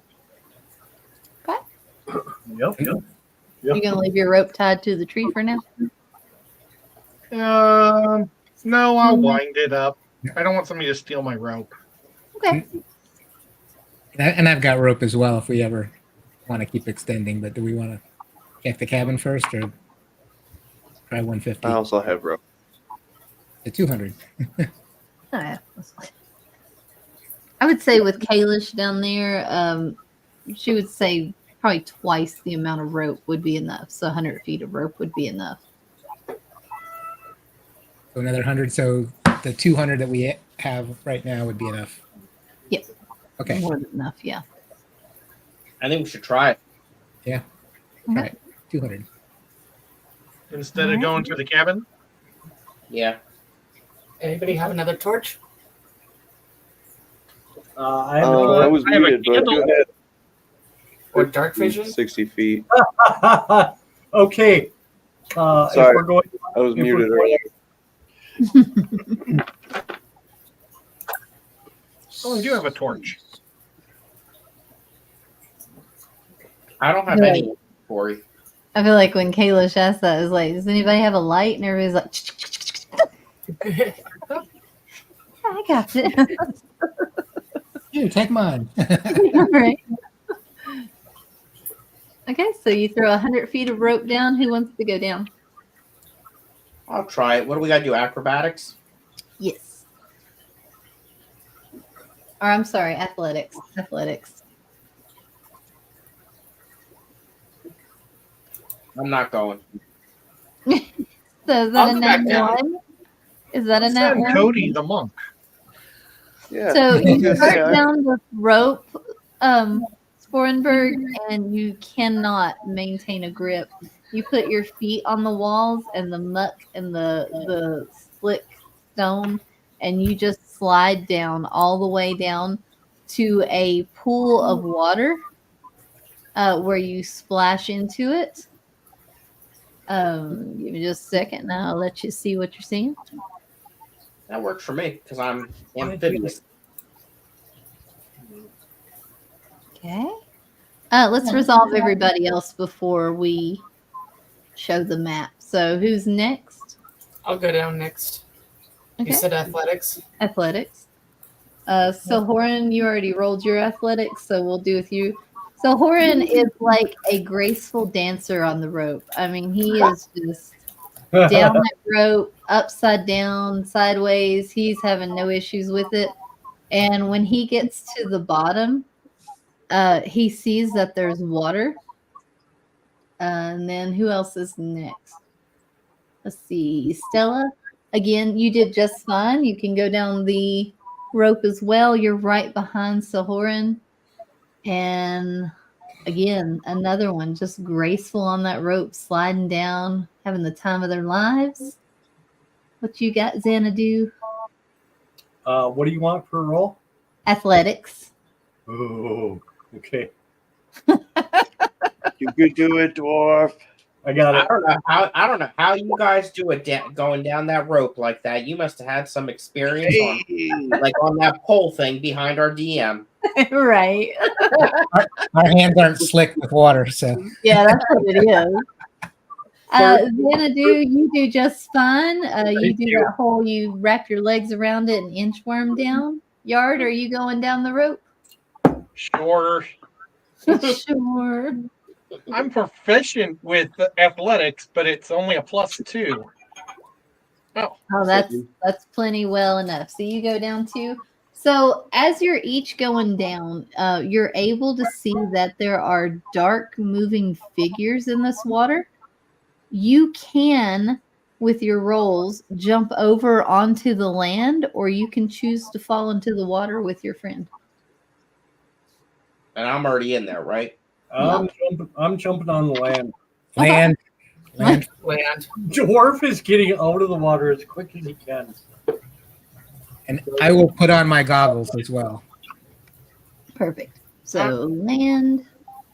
Everybody else land. Sahoran, is Lauren close enough water. to catch my whip if I throw my whip to pull him out?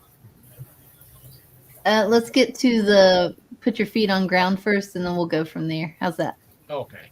All right. So Yard Land, Stella Land, Allen Land, Sahoran Land or water? Water. Water. Brother Xanadu Land. Yep. All right. One moment. Uh-oh. Do y'all see a new map? No. Be all black. No. Let me try zooming out. I'll go. Oh, I you're see in the bottom right corner. I'm We're sorry. just there Bottom in the right corner. bottom corner. We're over here. There we are. There. Where'd it go? I lost. Oh, there. Oh, neat. I like those colors. Oh, dig it. And before we start this boss fight, fight, can we take a break so I can feed my doggo? Yep. Okay. Can, Like 10, 15? can I have enough time to feed my fish? Yes. 5 minutes to feed your fish and animals. 5-minute animal check. Or Short rest, rest. whatever y'all want to do. It's a tiny rest for the tiny creatures, right? I actually fed mine earlier, but Oh, I rolled a 23 on my animal handling for my feeding of my fish. So I'll be back. Yeah, Ed's an expert. We know that.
I'm back, but feeding myself as well.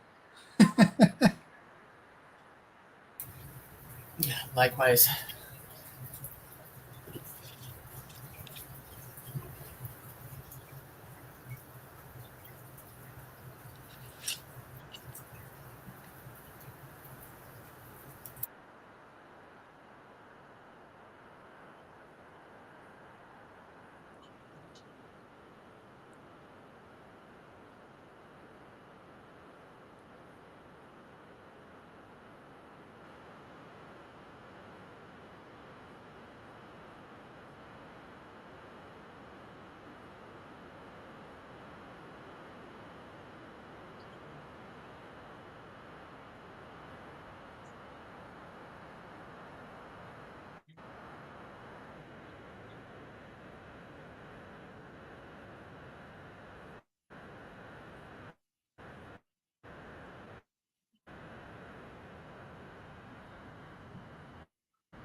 I just love that song. What song? Oh, I thought I played it, but maybe I didn't.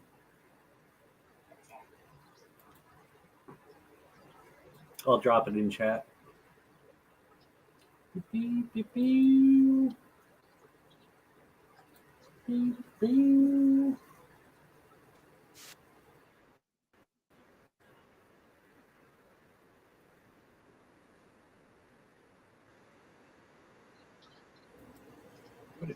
Quit it.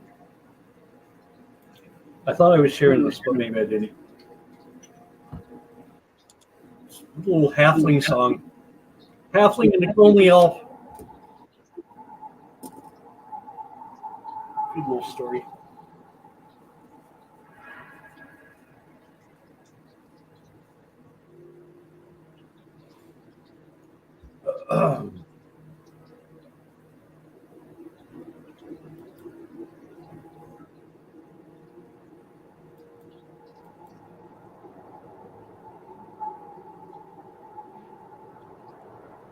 Nice.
Music is spooky.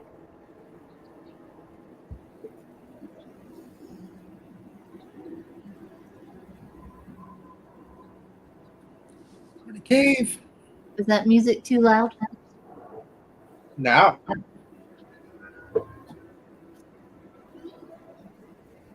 Is it too creepy? Everybody okay? I'll provide. I don't feel triggered, Okay. good. Yeah. so it's okay. Not like It's all right. Like this suspenseful movie in the horror film where someone's about to get whacked from behind. right.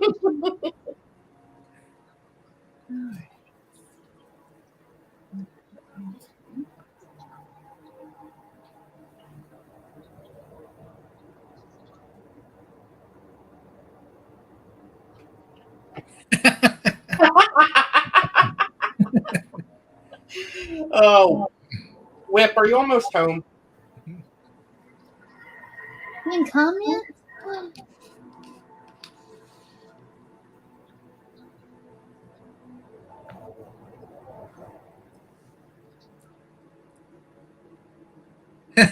You use the word garam. You gotta play a Firefly game sometime. Firefly Universe or something like That that. would be amazing. Oh, yes. Yep. Xanadu, I think, was talking about running one of those. I do have Stargate SG-1 I love And- that. and The Expanse. Got that game. Oh, nice. Yeah, I like the idea of a Space Pirates game at some point.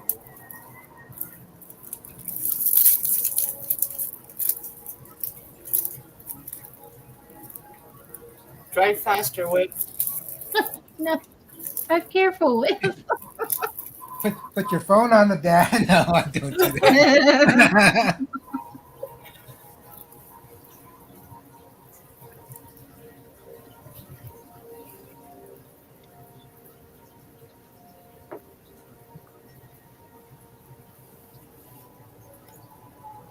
Yeah, we should try an Eberron one as well, where artificers are just common folk. I'd love to play an artificer. I think that would be a really cool class to try. I'd love to see them put it in Baldur's Gate 3, but I doubt they'll do that. Sure. So the goggles, night vision goggles I'm wearing, I made myself. That's one of my artificer skills. Oh, that's cool. Yeah. So you wouldn't have night vision without them? No, I'm a human, but I also have some other characteristics because of my house.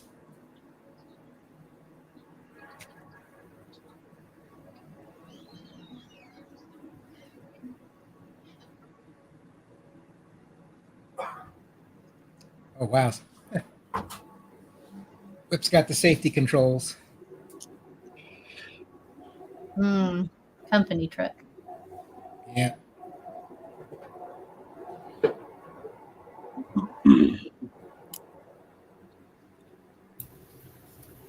So I guess Car work. live streaming while driving is probably out of the question then. Yeah. Whoop's got a lot of stoplights on his way home, or stoplight he texts.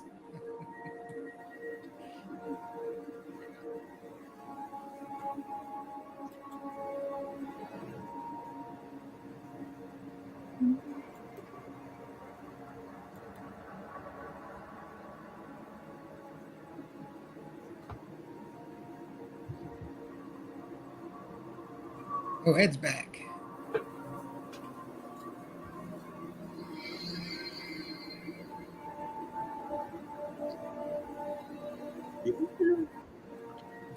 Whew. That was fun. Is everybody back? Fun. I think Yep. so. Yep. Sorry, somebody didn't get their bloodworms. Oh no. Oh well. Tragedy. Yep. The crab was eating no good. That was cool. He came up to the top. Or he was at the front of the tank and he was like trying to catch the pellets as I dropped them to him. Is he like a vampire crab or? He's a leopard crab. Actually, she killed her husband. It's a fully aquatic crab, and it's about I don't know, about the size of a White Castle. Those folks in the Northeast. Or a crystal. What Yeah. reference? Yeah. About the size of White Castle. Mm-hmm. I love it. It ran up Dennis's arm because I took it to the Clash. Oh. I thought it was going to be like a really cool thing for my tank because I wanted to make a cave for the crabs to hide under. But the wood we had was so full of holes, the crabs hid in the wood. And so nobody saw the crabs. Except Dennis, who got a really close up look. He ran straight up his arm. I couldn't believe how fast it was out of the water. Wow. Somehow I'm not on the initiative, so if you need to What, do are we doing anything- initiative? No, I'm just. I don't know if we're going to reuse it or not, but I know mine somehow disappeared. Oh yeah, I just brought it back up to play with it. Yeah, clear it off. Yeah, here. there is a way to turn it on so that individuals can modify their own. Oh. But I don't know how to do that. Oh, okay. Can we see? Okay. Did y'all already roll initiative or? Oh, do we need? Oh, yeah, we should. Oh, yeah. So Okay. let's go ahead and roll initiative if everybody's back. And let's see if it'll capture it. If it won't, I'll type it in. And You got Scotty's disease on initiative. Scotty's disease. Thank you. I rolled a 5. And it's because I have a warrior. I got an 8. I just wish these guys would fix this stuff. I got a 5 with my +1. Yeah.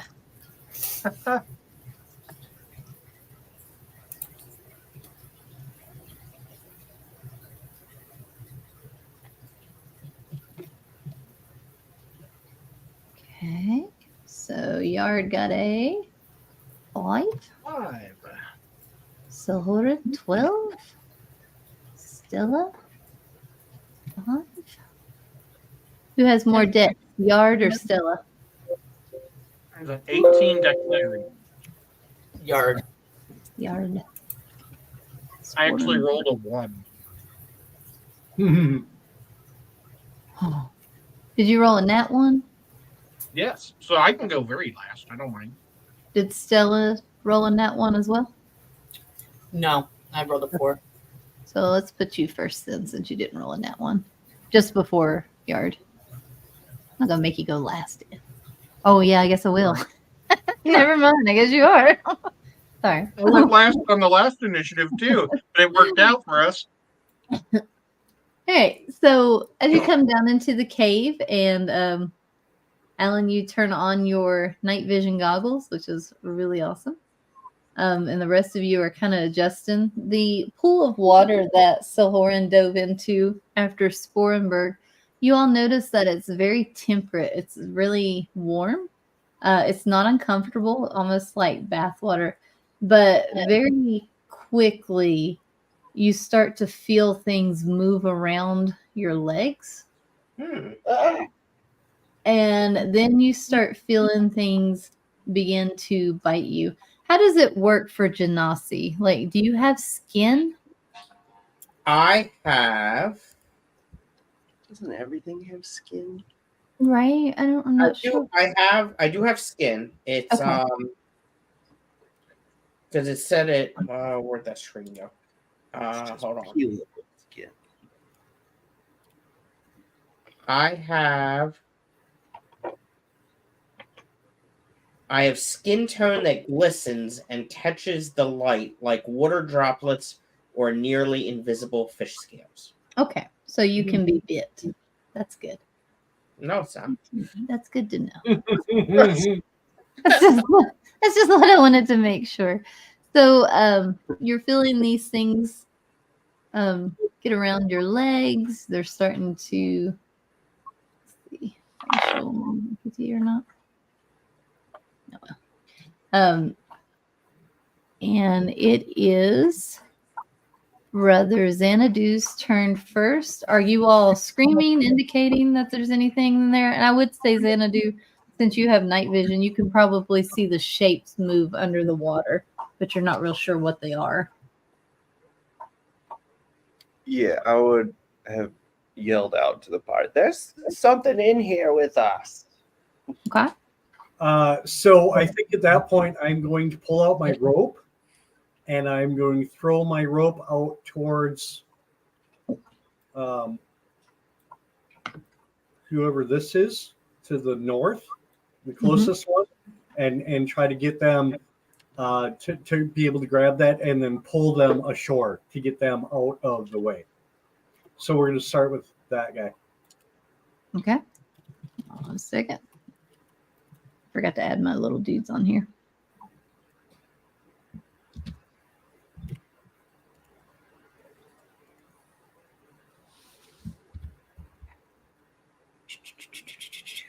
There's a place in D&D Beyond to type in your backstory.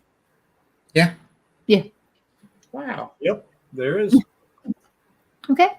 So, Xanadu, you're going to throw it to Sporenberg? Whoever this is.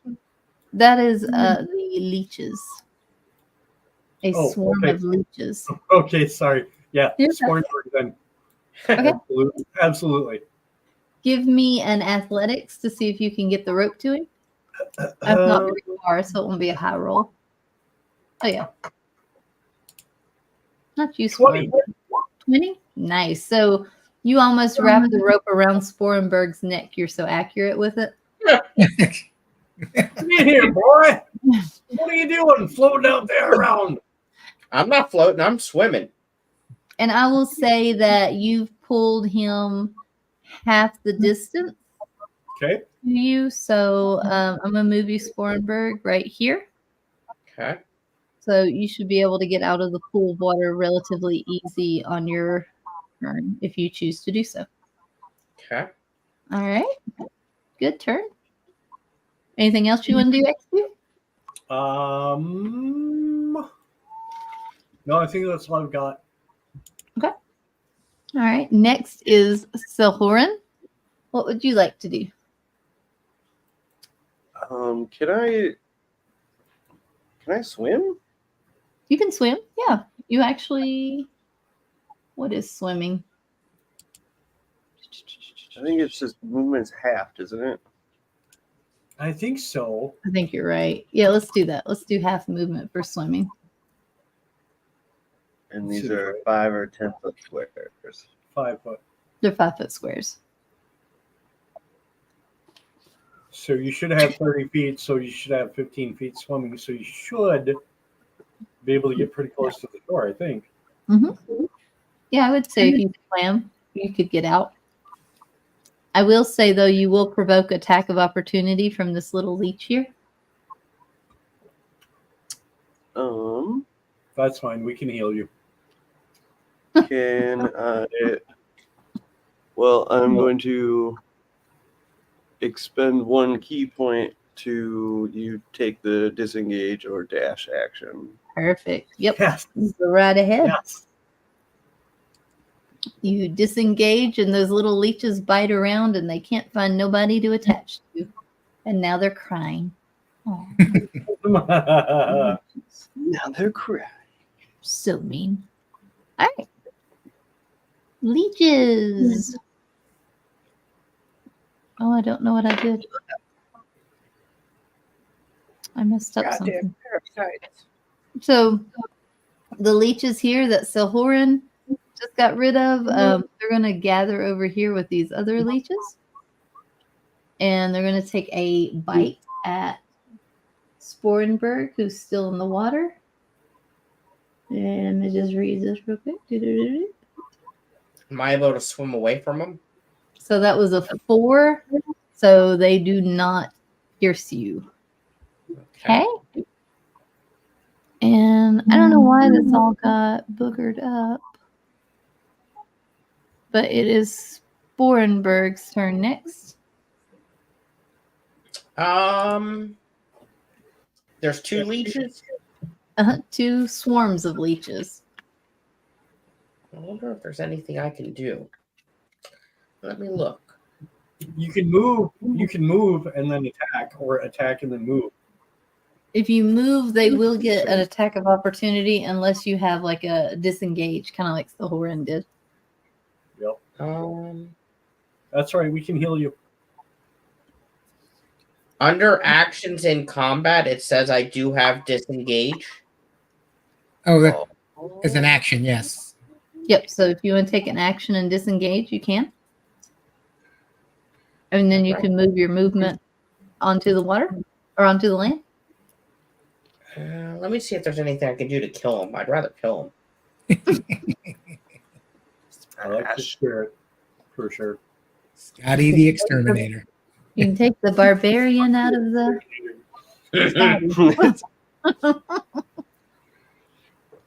So barbarian water genocide.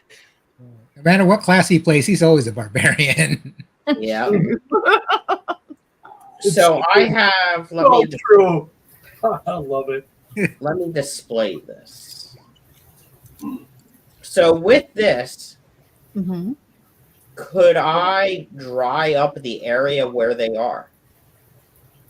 No, because you are actually swimming in this water, so it's going to be deeper than 10 gallons. It's got So to if get you got about rid this of- big. It's 10 gallons. Darn it.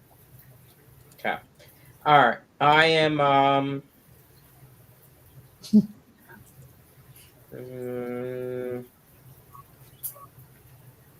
yeah, I'm gonna have to get out. I'm gonna disengage them and get out. Okay. Yep. All The right. water changing spell. So the little sad leeches are now crying, and they're going to separate and kind of swim around in the pool some more. Alan, do you want to do anything? I will hold an action with my crossbow. If they take anything threatening action, otherwise I'm not going to do anything. Okay. All right. And the leech will do nothing but swim in the pool, just waiting for something to fall into its mouth. Okay. So I would say we're probably out of combat. Yep. All right. So you all find yourself here. Let's see here. Well done. Well done. Oh, now I freaking find it. What was you looking for?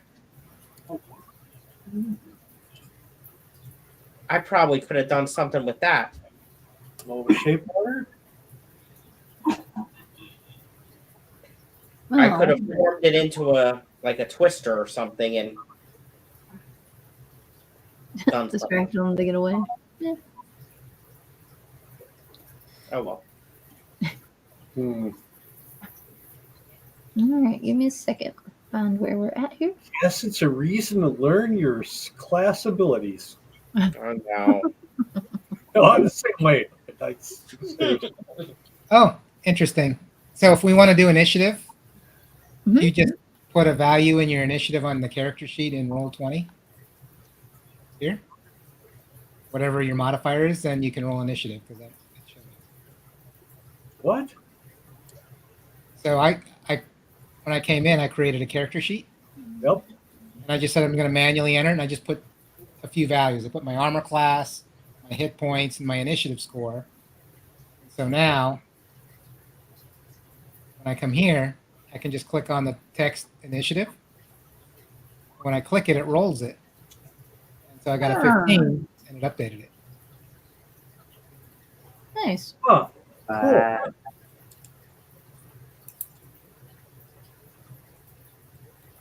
So we'll do that for Tuesday. There you go. Make my life easier. Mm-hmm. Give me just a second here. Let me get this pulled up. So.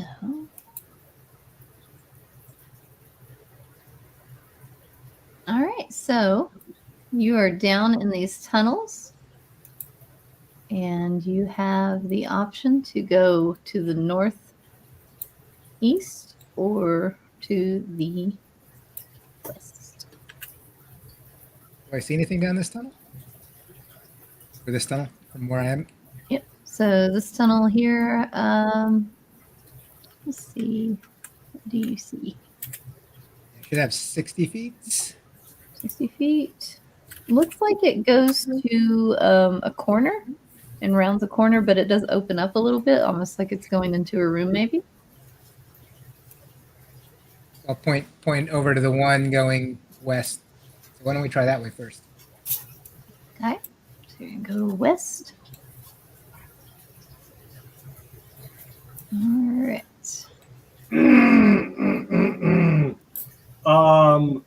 Since we don't have our rogue with us, I just want to point out that my character,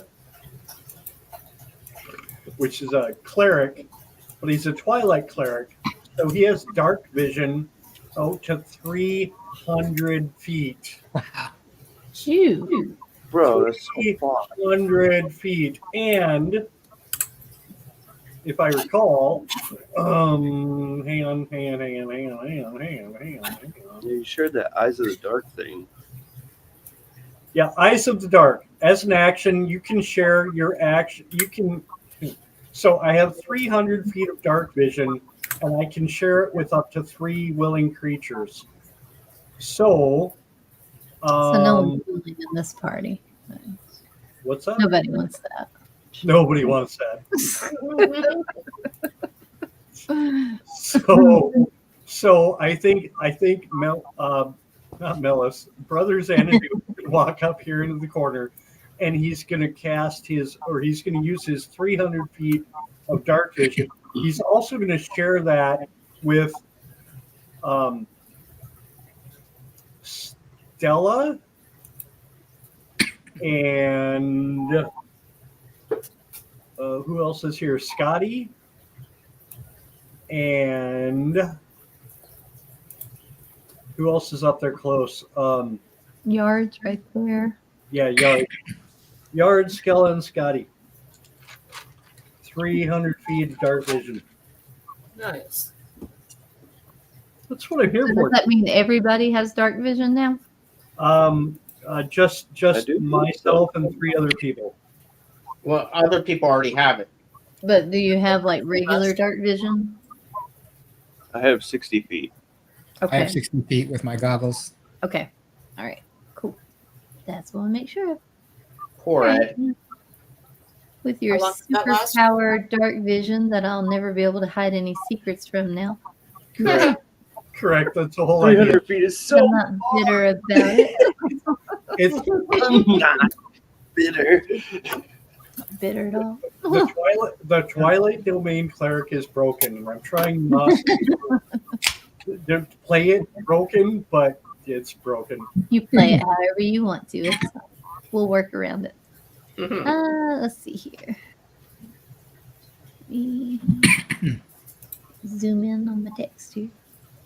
All right. So you see in front of you So a door composed of vines and vegetation that seals a passageway in the southwest corner. So do you want to kind of peek through that curtain? Yes.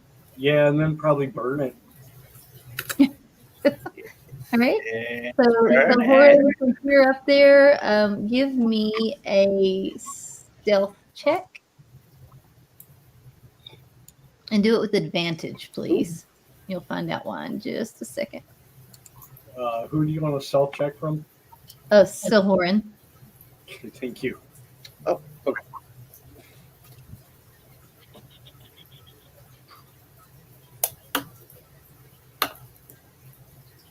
I'm just gonna do the one. Ooh, nice. Not bad. Yeah. There you go. 20, but All right. So Silhorin, you peek through the curtain, quiet as a mouse. I will reveal the area. One moment. or other things that are quiet, like gnomes.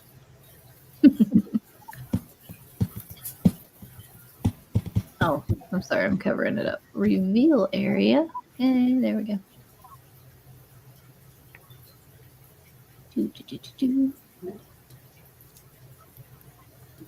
Hmm. I guess that's probably good there. All right, so let me read the room description for you. A chamber contains several weapons racks and a table surrounded by chairs. Fish-like humanoids sit around the table playing what appears to be a game of Go Fish with massive fish scales for cards. The door that you're looking through is the one that vines and vegetations in the southwest corner, and there's 2 tunnels that lead away, one to the north and another to the east.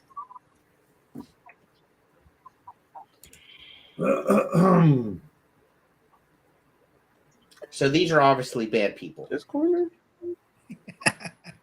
Yeah, hang on one second. Let me. Well, they're not like us, so They're bad. Well, we're looking for one. And not like most of us.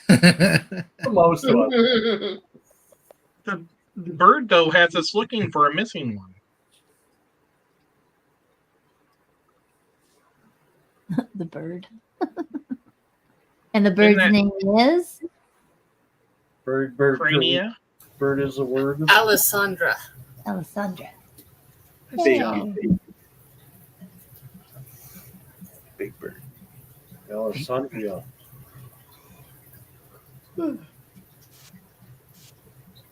Show. That's what you see. What do you do? Well, that's what Silhoran sees. I assume he tells people. Mm-hmm. Yes. America. Big car.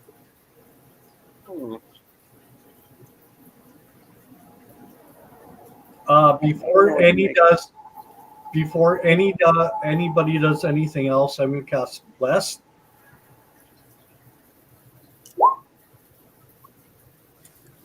Which is a 1d4 on attack roll or saving throw.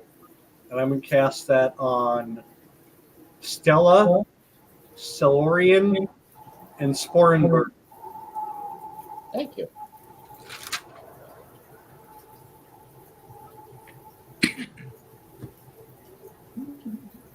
I have a question. If so, not being very familiar with having spells because I normally don't. Do they count as an attack roll? Well, they count as an action. Yeah. So you have an action, bonus action, and movement. So it'll say on the attack, it'll have like an A. That means it takes an action. A lot of spells you do have to roll an attack to see if they hit. But it'll actually specify if it's like a saving throw for the other person to roll or if they auto hit. I know like there's like 1 or 2 spells that auto hit. Where does it say the A? In if you look at your character sheet, range or time actually, one action or 1A is one action, 1BA is one bonus action. And can you do a bonus action before an action? You Yeah. can. You can? You can Mhm. move, you have an action, you have a bonus action, you have a reaction. In any way you want to do it. Yep, I'm ready to kill something. do it. Do it. Do it.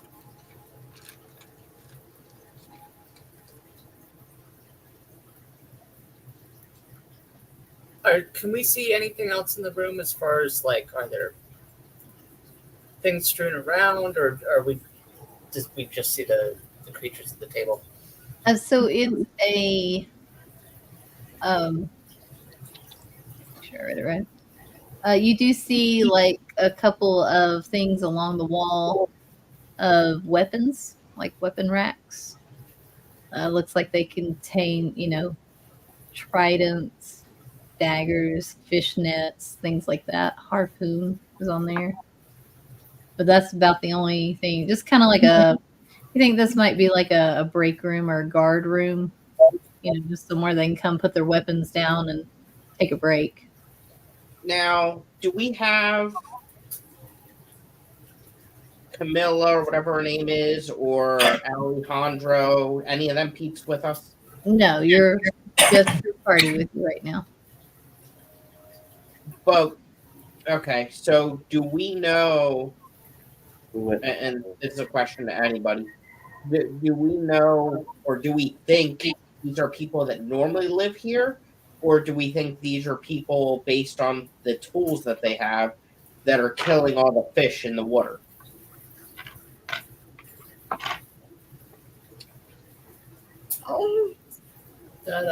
I'm not really sure. Yeah, I don't They might be pulling I the don't- fish I don't to get think the we can birds tell. to leave. I think we need to kill them, find out afterwards. I like your thinking. Let's go. Let's do it. Leroy! First, ask questions. Leroy Jenkins to the rescue. Gotta throw a smoke bomb in there and start kicking. Right. Well, So who's doing? Oh, I mean, I could be wrong. They could be friendly. We Yeah. don't want to. nope. I don't know. You're on weapons and charging. Scotty, you coming? Yep. I think we should I think we need to get a little bit closer and then go into initiative. Yeah. I'm going in. I can do it. I'm going to go into right here to give room for everybody else. Okay. Are you making yourself known or? I can roll a stealth. No, screw that. That's a waste. Let's go. I'm making myself known. Yeah. So you're in, and these 3 guards see you, and they say something to you in a language. Does anybody speak Undercommon? No. Nope. I do. Okay. So you hear them stand up, they grab their weapons, and they say, "Surrender now. You will be taken." Yeah. Oh. Oh, can I do something? What do you want to do? So as they say that, I'm going to step forward, and I'm going to step my battle hammer down in front of me with my shield on my side, and I'm going to say, "We will not stand down. You need to take us to your leader right now." Except I would have said it in Man, the Southern You accent. need to take us to your leader right now. Okay. So they will respond with, "We will take you to our leader," and they draw their weapons and prepare to attack. Let me clear it off so we can roll initiatives. We're either going in peace or in pieces. Exactly. Exactly. You can only try so hard. This character sucks at initiative. Hey, Stella got her thing on there. Hey, so did Alan. Oh, how was I supposed to do that? Oh.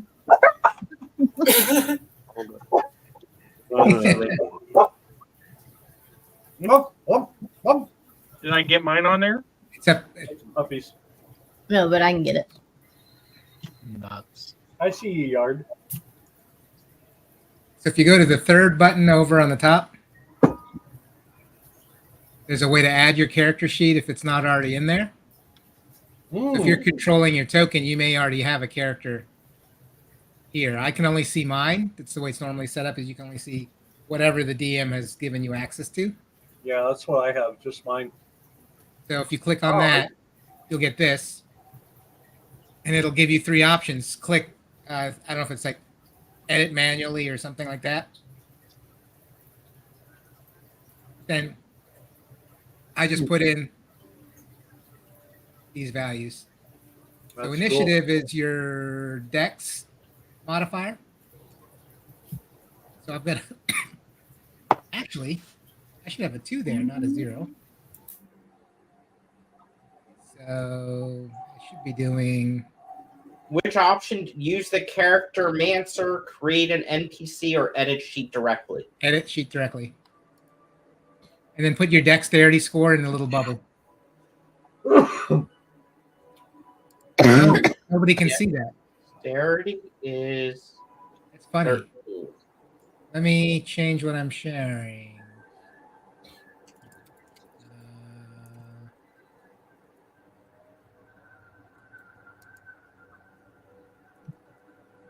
I thought everyone could see that, but they cannot.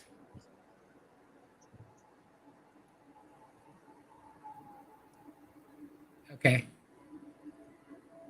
You might need to add it, Ed.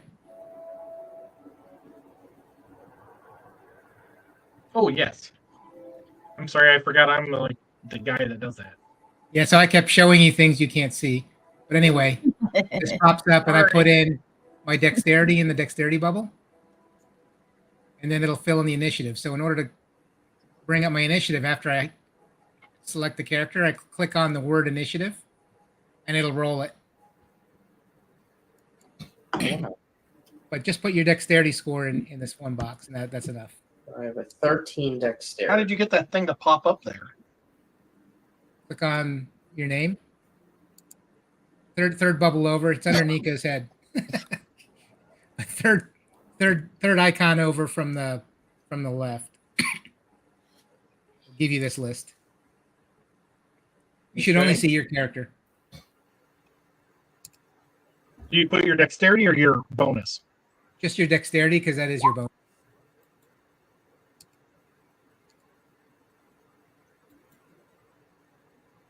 Okay. And then you can do it for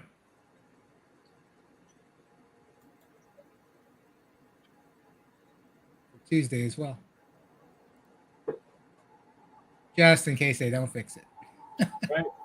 Giddy up. I hope I did. This is right. how I people who probably don't did. have D&D Beyond play in Roll20.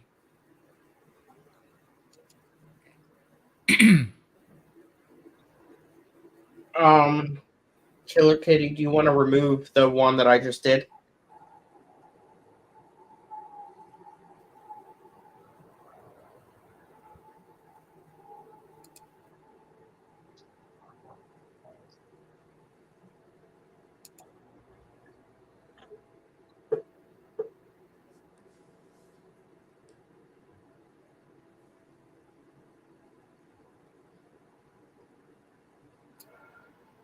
Did we lose Killer?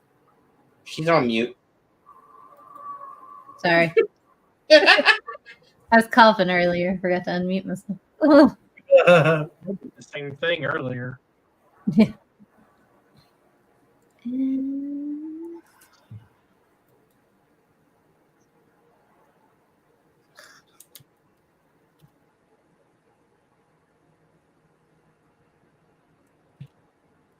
All right. So looks like guard B is going first.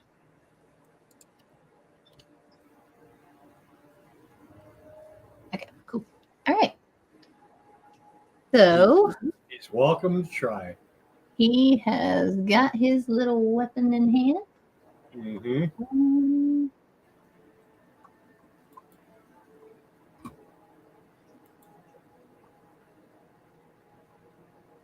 Is everybody at full health right now? Yes. Yeah, Yeah. I think we had a long rest. Okay. All right. So I can do. Let's see. 10. So he's going to move right here. And he is going to. JN, I won't be able to make it to Cincinnati next week. I'm sorry. Oh, he asked that 8 minutes ago. He's going Sorry, to Jan. hold his action with his spear. If anybody comes close to him before his next turn, he will strike out an attack. Mm-hmm. Okay. And next is Yard. Okay. I am going to shoot at the closest guy to me. Okay. I am going to let this arrow fly, and hopefully it hits him in the eye. And when you do a rhyme like that and you pull your arrow tip glows with like a divine golden magic on top of the arrowhead. And when you use it, you get an extra, what was it, a 1d 4. 1d4. 1d4 in damage. Okay, here we go. And then I'll have to roll the 4 after. Did you roll your attack? Hope that hit. Yeah, that definitely hit. So that's 9 piercing damage. Yep. Right on. Anything else you want to do? Does he look like he's hurt at all? Oh yeah, that hurt. You don't like it. Well, I'll save. I'll wait. Okay. All right. So Okay. guard B sees that. And let's see. He can't get to you, Yard, but he's going to go up here to Brother Xanadu. And he'll say, I will make you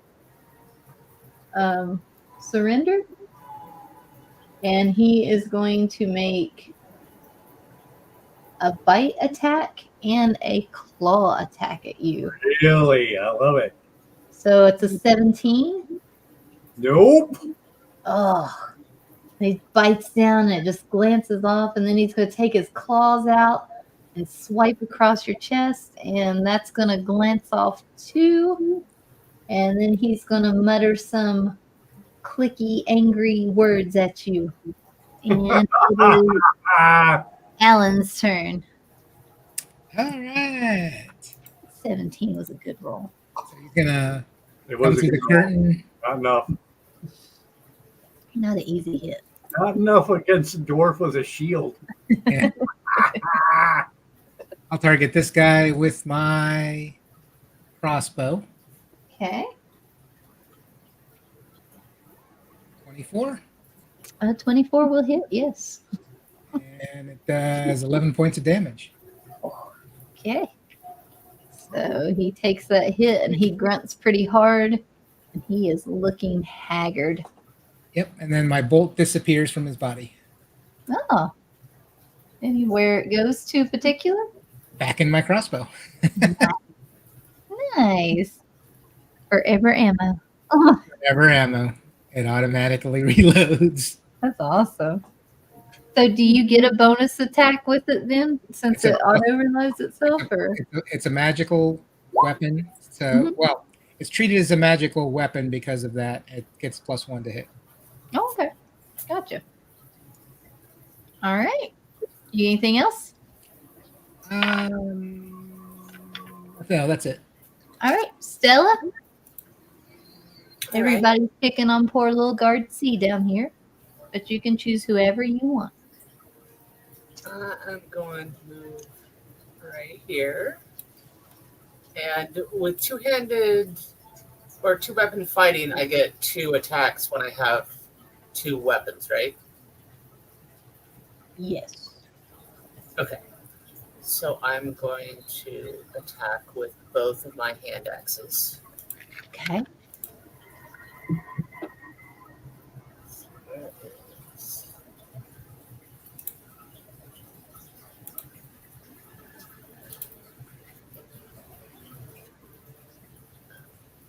Why is it not happening? What am I rolling for an attack? I'm not used to doing melee. It should be the actual. You should be able to click the actual weapon picture to the left-hand side of the. Like what if it says hand axe? It'll be on the left-hand side. It looks like a little sword. You see that in D&D? Oh. So it's a hit DC, like the third column over. If you hover over that, it'll give you the V, and then to the right of that is the damage. But to Is the it in left, inventory? you'll still- Oh, I see. Okay. There it you're is. still plus I didn't 5, have it equipped. whatever, Okay. whatever. There we go. You need to hit. 1. Well, it's a 19 to hit Yes, a 19 will hit, and a 21 to hit. and a 21 will hit, and that's 11 points of damage. Dig it. All right, he is not happy about that. Anything else? I think. Nope. That would be it for right now. All right, his buddy guard A sees you, and he's going to come up to you, Stella, and he is going to do his multi-attack, and he's going to try to claw at you. 18. 18 will hit. All right, that's 5 points of slashing. And then he's also going to try to bite you for a 12. 12 does not hit. All right, so his teeth glances off of you, block it with your axe, and you do not take the other 5. All right, Silhoran, time to get your fists warmed up. All right.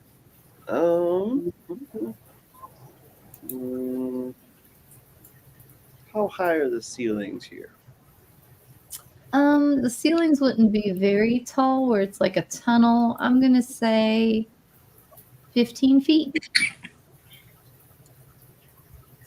Mm-hmm.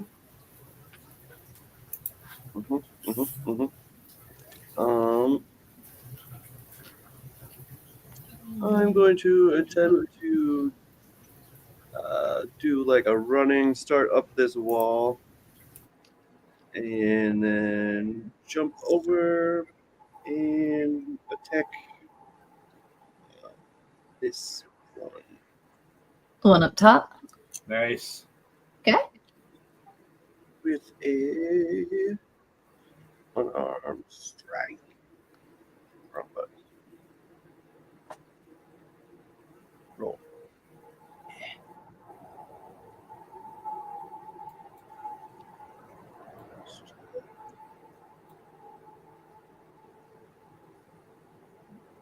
I messed it up. Wait a minute. Did it roll in D&D Beyond? No, it's just popping up like a side thing. It's a different thing.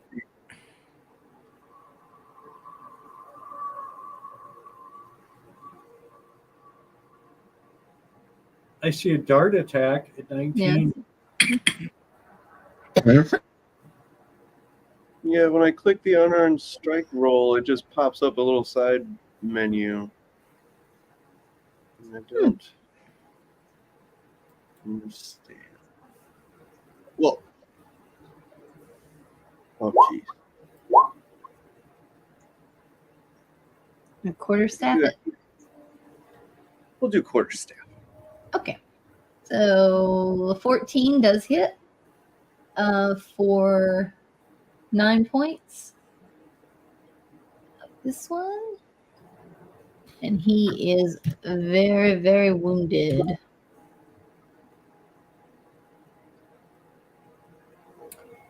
Hey, Holly, I don't think I'm in the turn order. Are you not? I don't see me. I had a 19. I had a 19 and 20. Okay, we'll put you right after. Well, Yeah, it's fine. Whenever. yeah, we'll put you right after Silhoran. If that works. Yep, that works. Oh, why you get put in there? All right. Is that your turn, sir?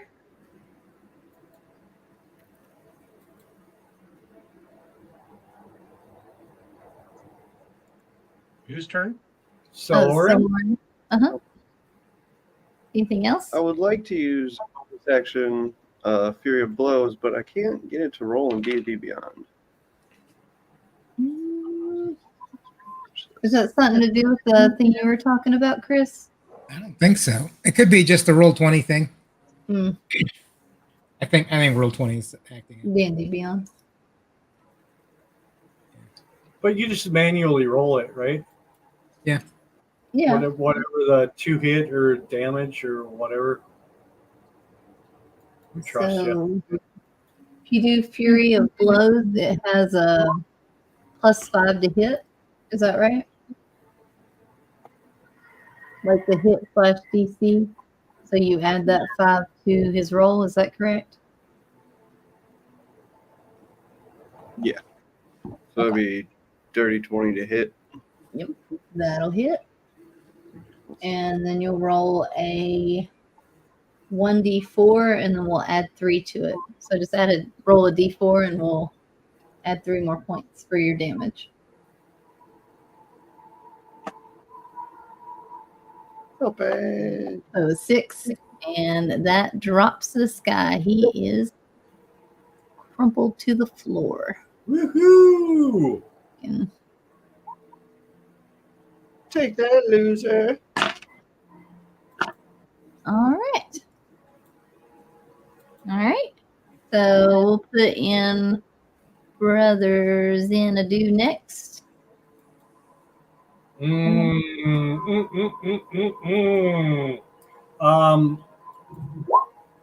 I'm gonna cast Toll the Dead on this guy to the south. Okay. So he makes a wisdom saving throw. Okay. He got a 7 on his wisdom save. Yeah, that's a fail. Okay. So 1d8.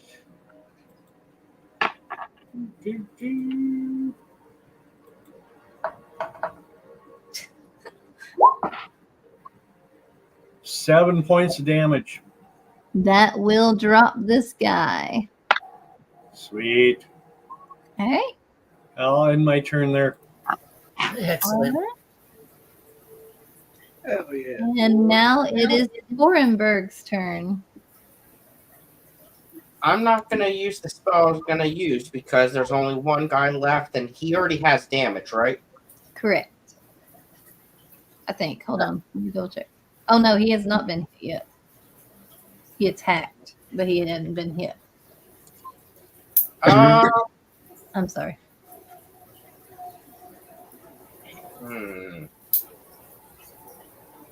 No, I'm going to... All right, I'm going to get closer. 1, 2, 3, 4, 5. Right? I can go there. Mm-hmm. And I am going to use my lance on him. Do you use your lance a lot? No. Nobody? Good. Good. 23 will hit.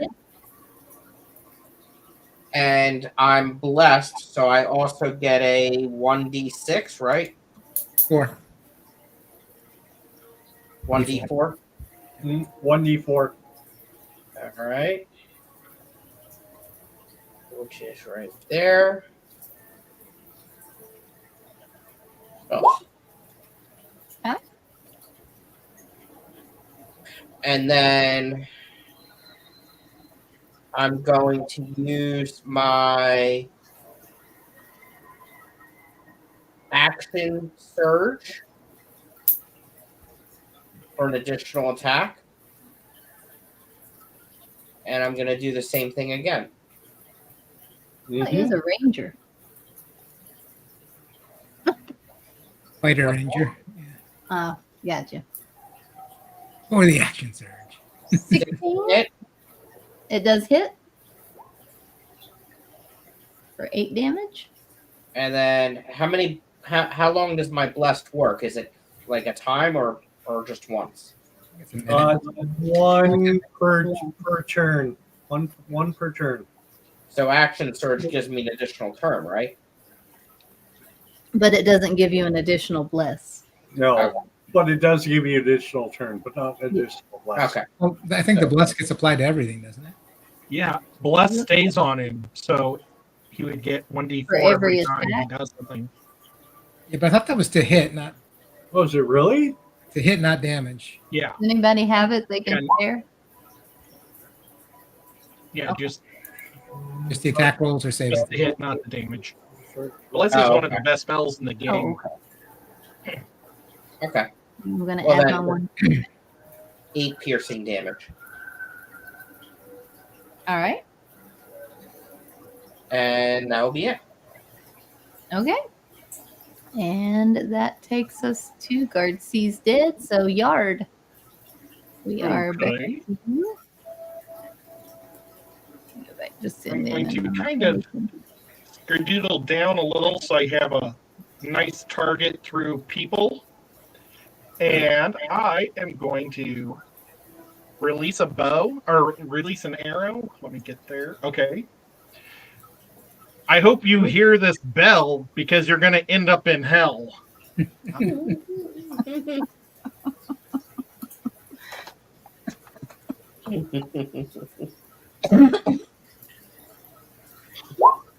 15.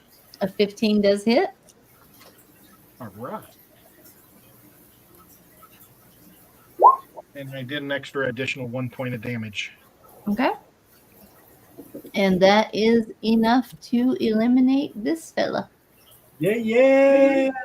He drops to the ground. Well That's done, right. team. I'm proud of you. I want to investigate the room. Okay. What are you looking for specifically? I am looking for any evidence that they are illegally catching or destroying the fish and try to figure out what they're doing with them or why. Alan will look as well. Okay. May I please look? Yeah, me too. Anybody looking? Just roll an investigation. We'll loot these dead bodies too. Oh. Stella, that would be known as a Scotty roll. Stella and the Horan, you are so fixated on the victory of the battle and the fallen, you don't really notice anything much in the room. Let's see here. Just poke out a dead body. Right, pretty much. Brother Xanadu, you go over to the table and you pick up those fish scales, and they're really big. You figure because they have webbed hands, they need something really big to hold on to. But you can see they're marked to play cards with. So, Sporenberg and Alan, you two notice, and I'm going to say probably Yard as well. You three notice the weapons racks, and there is fresh blood on the weapons. And I would say, let's see here. The weapons you see in this rack are spears, tritons, shark tooth daggers, a harpoon gun, and fishing nets. So you would kind of probably draw the conclusion that, you know, these could be possibly used to take fish. Anything to indicate the motive? Nothing in this room.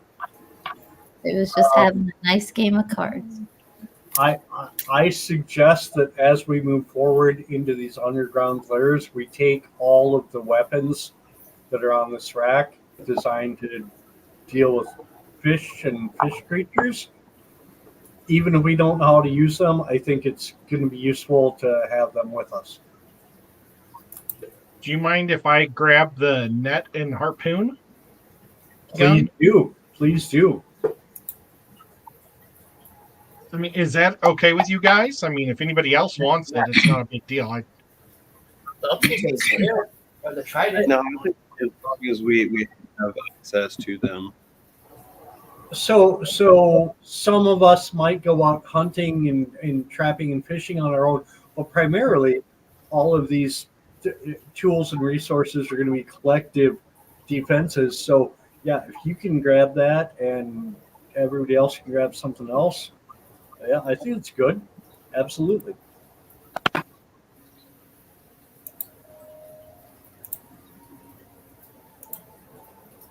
But I think we grab these resources and tuck them along as we go through. Because who knows what we're going to need down the road. Yep. Is harpoon gun not part of the inventory that you can randomly pick?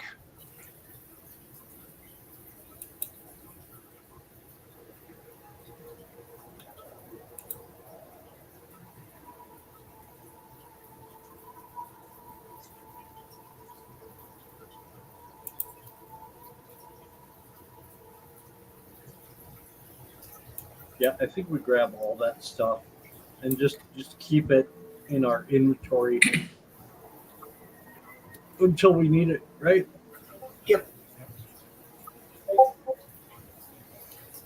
And Killer, if you're talking, you're on mute. Thank you. Is heavy spear an option, Ed? I can try to find it. I'm sure a spear is. Let's see. Let's do a spear, and then we'll use it like the rope's attached to it, and it can be fired twice the distance with the harpoon gun. Does that work for you? Yeah. Okay.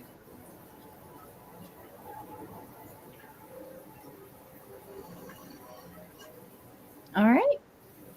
So you have some options. You have a water hallway to your northeast. You got a hallway to the north, and then you got a hallway to the west. Shall we go west? Or Keep going west. Same anything direction.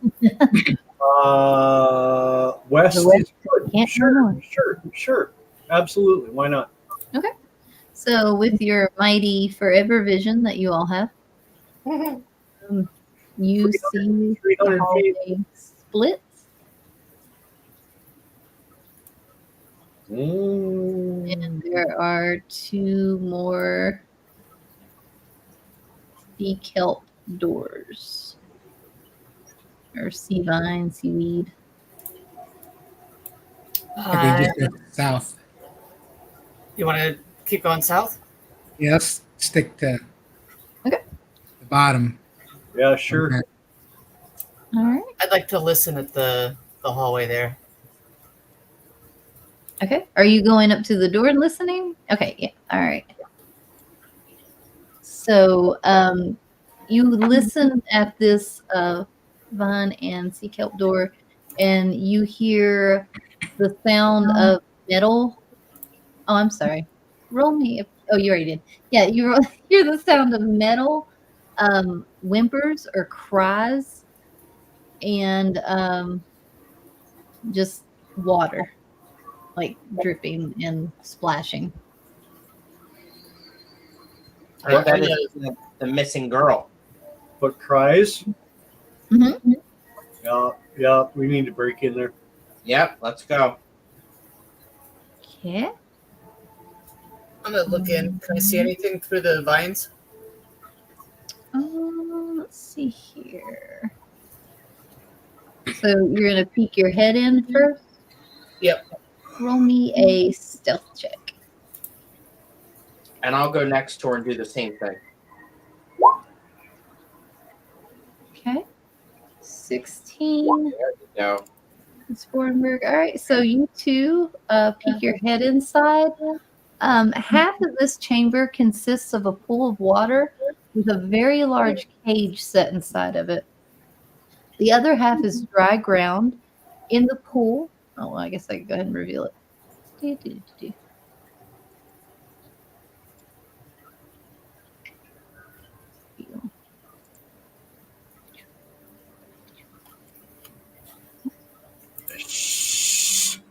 People. Okay. Trust the cleric.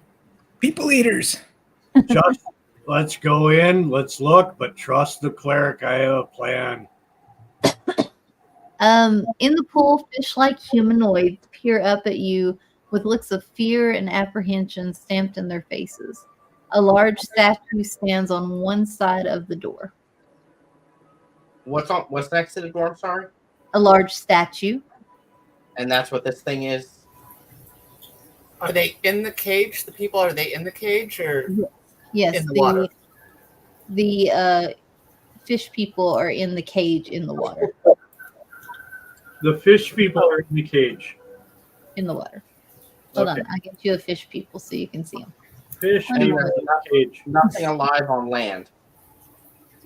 I don't like the fish people in the cage. No. We need to figure out how I to get don't them think out. we should kill them. No. We need to save them. Don't want them in the cage. Want them out of the cage. I thought he said he didn't like them. This is why I said listen to the cleric.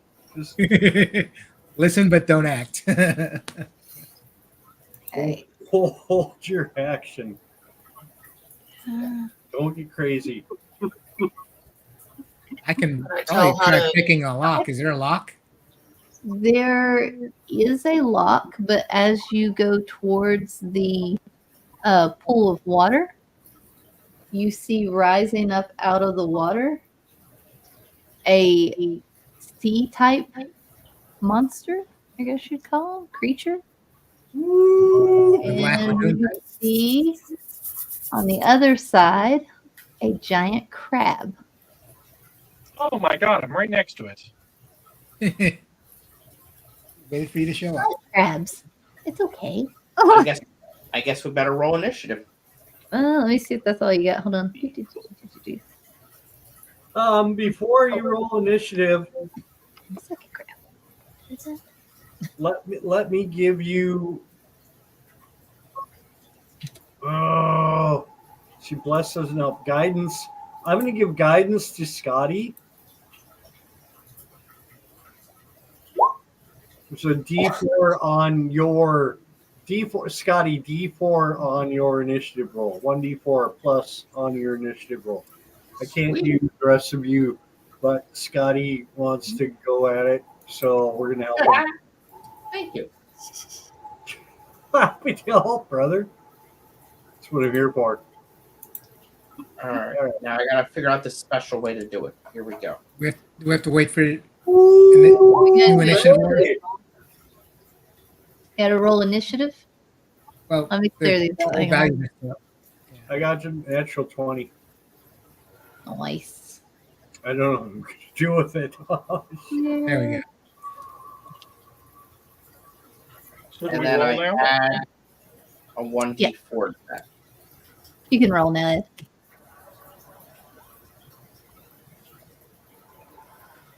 What am I gonna do? What am I gonna do?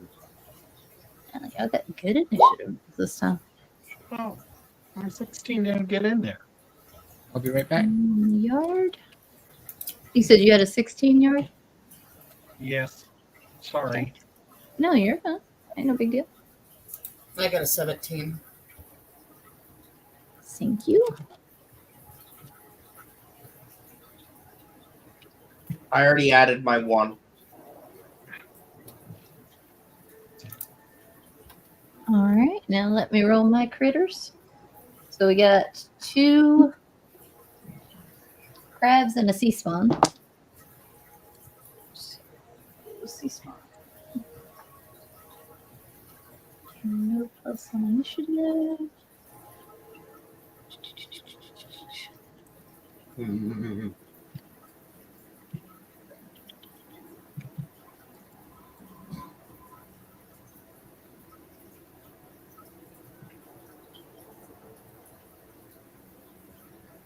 One, 16. Grab a 14. Initiatives. Oh, we do. We have +2 to initiatives. And 7.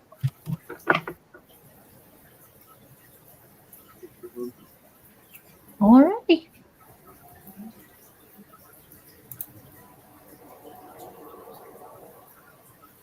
Oh, there's so many killies in tomorrow's auction.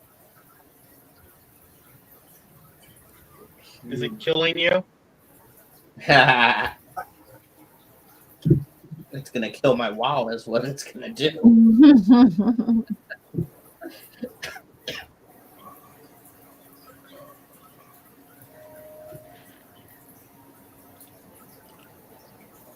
I might try to get some Gaidaeans tomorrow. If I can get some rainbow Gaidaeans, I'll be happy.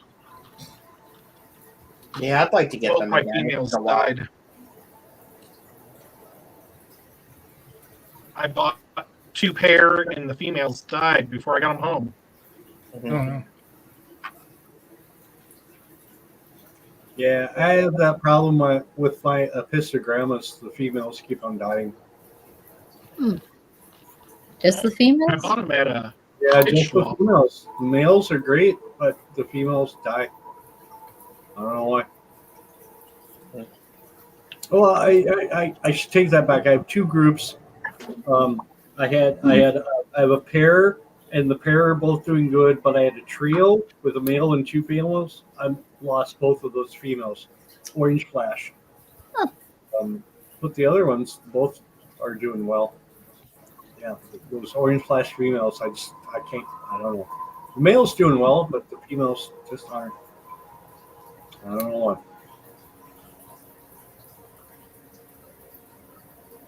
Okay, All right, you save some for me. let's kill some shit. You're up.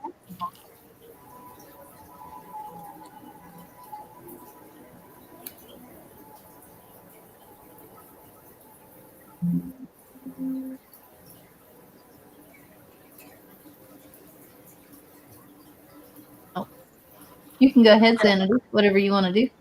Okay, I am going to. I really want to do some buffs, but my people are too spread out, and I can't. Well, shit. Wait a minute. Can I? Whoa, what's that thing You that know, just you're- showed? That's XD, the you know your best buff is? You have that Twilight spell that gives everybody, I think 1d6 hit points next to you, or 1d4. That's Yeah, within you. I don't know if we need it yet, though. I mean, I think it's a seriously heavy deal, but I don't think I need it yet. So, what I'm going to do is I'm going to this guy to the north over here. I'm just going to hit him with a guiding bolt spell. so this one over here on the left. That's a 13 to hit and a 14 to damage. Yeah, that guy over there. It's a what to hit? 13. 13 does not hit this rough, hard carapace that this crab has. Mm. Mm. I should have given myself a buff before I did that. Sorry. All right, well there we go. Now you have a threshold, folks, for what you need to hit. More than a 13. All right. So Horan? Um, Oh, are you done? yeah, I don't have a good bonus action. Okay. So Do you want to move or anything, or? no, I'm good. All right. So Horan? Would I be able to punch this crab if I moved over here? Yeah, I would say if you're on the edge of the water, you could reach him. Because he would be at the surface. We'll swing at it with the. We'll swing at it with the quarter staff. Get a little Okay. reach.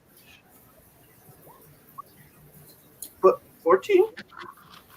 14 does not hit. Do you have is that the special quarterstaff you have though? Oh Wait, yeah, wait, that's wait. 40. He didn't have the 1d4? I think Yeah. it was Stella, Solarian, and Spurnhoff. Oh, does he have the bless? He has an extra He 1d4. also has the what's that here? It's like a +2 to hit. Is that right? For your I do staff? believe. Yeah, the staff. I haven't looked here. So the custom roll makes you hit, but I'm pretty sure you have that special staff. So if you find it too, but that does hit. So you can roll your damage with that quarter staff. Oh shit, it's +4 to hit. Okay. Oh, 4. Okay. Yep. There you 1d4. Okay. So then you go to your character sheet quarterstaff damage. There you go. So that is it a two-handed staff, right? So it's 8 points of damage. So, where's the crab? Okay. I don't know if a quarterstaff is too damage. Cody, are you using a shield? No. No, he's a monk. Yeah. So it's probably Two-handed. two-handed. I would imagine. Mm-hmm. I would think so too. That's what I would do if I were a monk without a shield. All right. Does that end your turn, sir? Heck no. Bonus action, unarmed strike. Yeah. All right. I can get to roll. Oh, Just roll the d20 and then add the plus to hit. I don't know why it just worked rolling, but now it's do. Ooh. Is that is there 12? 12? Nope. That will miss. You punch, but you just can't penetrate that hard claw. Yeah. The claw. The claw. Shadow. Okay. Stella, you are up. All right. I am going to use my bonus action initially to go into a raid. So I get a +2. I get advantage on strength checks and saving throws, but not attacks, and a +2 melee damage with strength weapons. Yes. And then I am going to go running like a little crazy thing right over here and go after the crab with both weapons. Screaming like a little banshee. So you like go through the air, 2 axes in your hand. Like, ah! 12 does miss. A 19 does hit though. And that 8 points of damage will make this crab turn belly up. And they would, yeah. Nice. Okay. And that is my turn. All right. Crab A is now dead. Take that off. The sea spawn. So he is going to come up here to use Sporenberg. Sporenberg. And let's see what he can do. So he is going to take a bite at you. Let's see here. Bite off.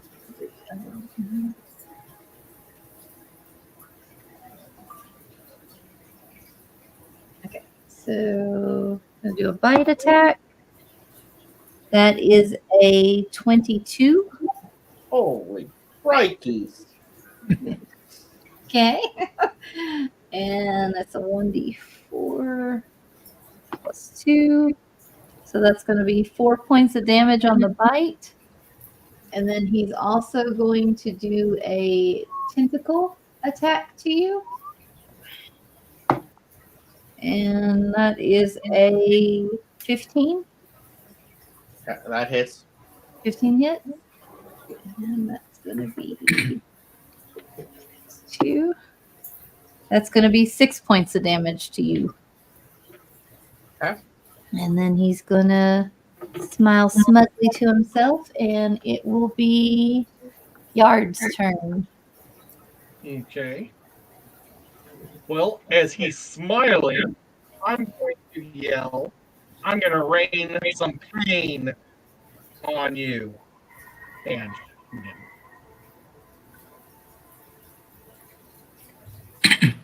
What was that one? rain the pain. Okay, I got you. I coughed on the first line, so I was trying to figure out what would have rhymed. 12. A 12 hit. Oh, yay. 7 points of damage. Well, actually, I get to roll 1d4 also. All right. Is he still up? Oh, yeah.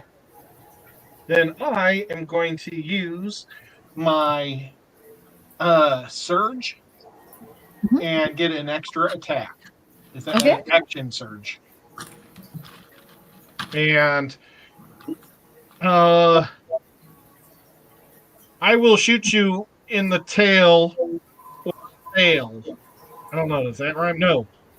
Uh, eat this ball or you're gonna fall. That's terrible. It's hard to do back to backs because I don't have to plan for it. Okay, an 18 for 9. All right. And an extra 3. All right. Okay. Is Anything he else? hitting the one next to me? That's all she wrote. The one that hit you, yes.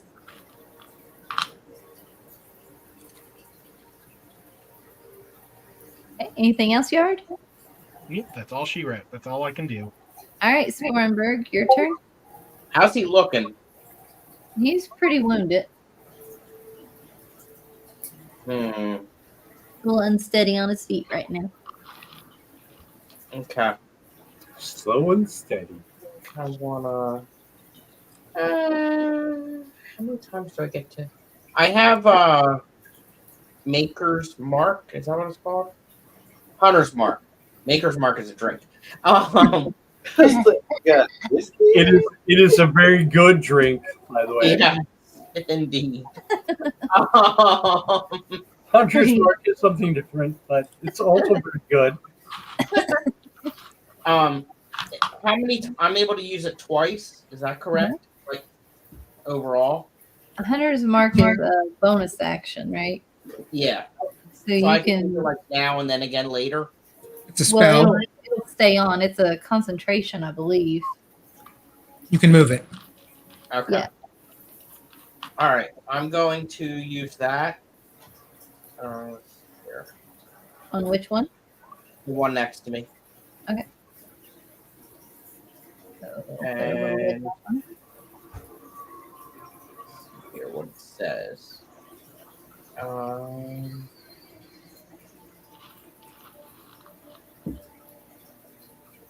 Does it have to hit or You have to make a hit, yeah, and then you get the bonus damage. of the 5 that I just did? Yeah. Okay. All right. Now let me go back over the actions, and I guess my strongest would be my lance. I'm going to use the lance on him. Okay.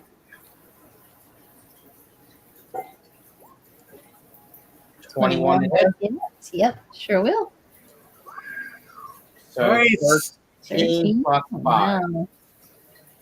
He is down. Skewer that dude. I like that. Dig it. Okay. And now that it dropped it, I'm gonna redirect my Hunter's Mark to the dude in the water. You have to use a bonus action next turn. Yeah. Okay. All right. That's it. All right. Next up is Alan. Got that guy, I guess. So we have.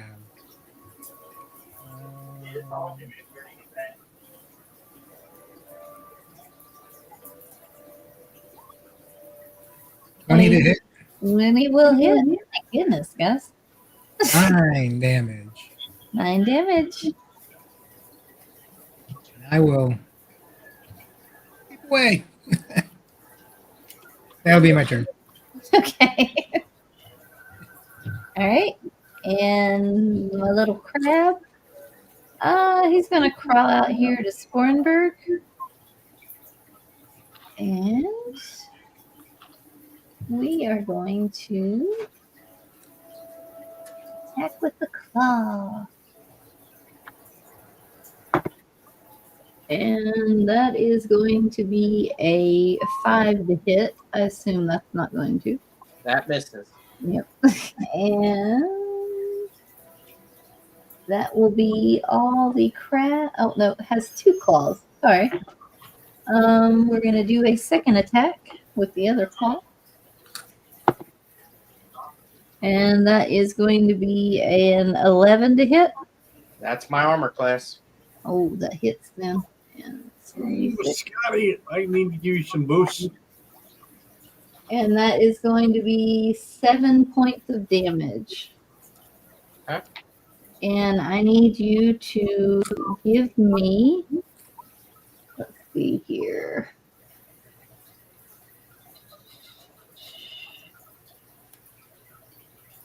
What would that be? To escape grapple, is it a strength check? Is that correct? It's a contested strength, I think, or athletics. It's got a DC set for it. To escape the grapple, DC 11. So athletics. I think so. Okay. Roll me an athletics check there, Scotty. Or save. See if you can be ungrappled. Okay. You are not grappled. Nice. All right. And we're back to the top with Brother Xanadu. Yeah. So we have these 3 characters. Who's injured? Those are the 3 fish people you've seen in the cage. They seem to be locked, trapped inside.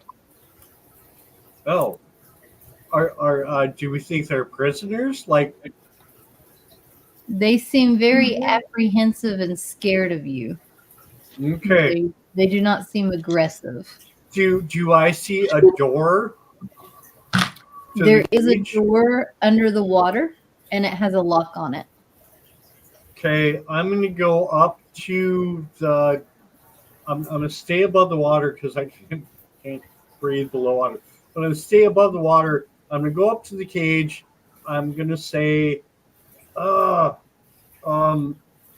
in common, dwarvish, giant, and undercommon, in various forms, I'm gonna say, can we help you? Okay, just real quick.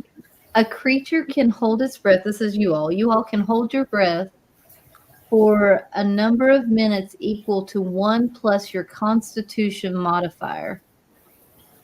So whatever your Constitution modifier is, plus 1 is how many minutes you can hold your breath for. I have 4 minutes. So, I wish I could hold my breath that long. I right. have 4 minutes to go down and talk to these creatures. Right. And again, I'm a But if you decide to like dive down and do the lock, you can do that without having to do like your potion of breathing or anything, because it shouldn't take more than 4 minutes to do that. I'm just letting you know for future. yeah. You know, where you want to explore. If they look like they're in distress, Mhm. then I will swim down. I will pick the lock. I will let them up, and I will get them up onto, the territory. And if they need to hang out in the water, or if they want to crawl up on the beach, wherever they're happy, but we'll release them and bring them out and talk to them and find out what's going on.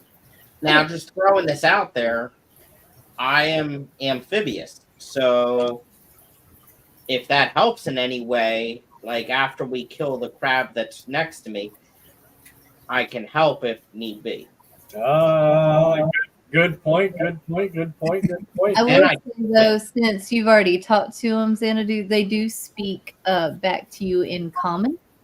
Mhm. And they're going to tell you, be careful, be careful.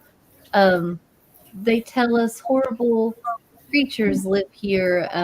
They're going to tell you that they were told if they leave this cave, the statue will animate and kill them. And you can tell they've been bloodied and bruised, but they're still concerned for your safety as well as theirs. Well, they're really nice. Obviously, your homelands are under attack, and we can help. If you can help show us the way to the powers that are stifling your reality and independence, Okay. we will take them down. If you can show us how to take them down, we will help take them down. We want you to be free, and we will help you. And when you say that, they kind of swim together in a group, just kind of afraid. And that's pretty much all they're going to be able to talk to you in that 6-second turn span. Yeah, that's fair enough. Okay. Somebody might be a little kinder than I am. Who can you up and talk? Because I am a dwarf, and I don't have high charisma. So somebody else might be able to make friends better with them. I don't think they're afraid of you as much as they are afraid of the people that put them in the cage, who captured them. Yeah. They're just really scared about standing up against them. Okay. So it is Silhoran. What would you like to do, sir? Oh, shoot. Still have one crab over here.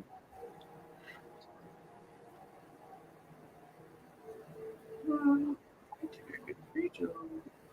to take a shot at him with the dart. Ooh, breaking out the dart. Oh, we should have some crab legs. A 7? A 7 does not hit.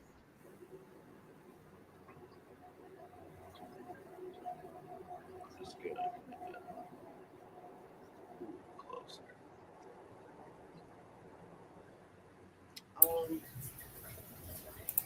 How big are these squares again?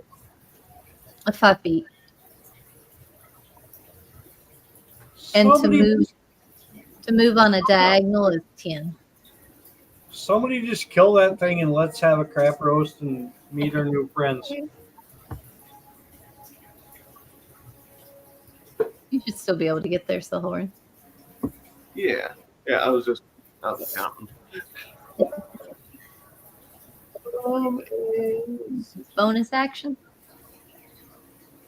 Yes. 13 does not hit.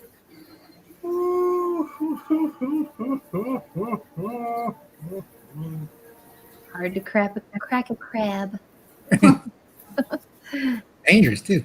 Right. All right, Stella. All right. I don't know if I can quite get there. Nope. I went through just shy. So I will. Shites. I would say the top of the cage you would be able to walk on. And I don't think you all would have a problem jumping this little thing, but it would be, 10 to jump. You just kick it back into the water. What the hell? I'm just gonna throw my javelin. Okay, perfect. A 15 does hit, so that's 5 points of damage to it. Hey. And I'm actually. Is a javelin? Would that be a strength weapon? I would think if you're throwing, it's considered a range weapon, right? Yeah, probably. Okay. 15 hits regardless. Well, no, I'm still in a rage, so I would get a +2 damage. Oh, Gotcha. Does it say melee weapons or? Melee damage. Yeah, so this Yeah. would be range if you're throwing it. If you were using it close up, it would count. It would Throwing count. it. Yeah. yeah. All right, and now it's your yard's turn. Okay, I am gonna move forward a little bit, though. that's right.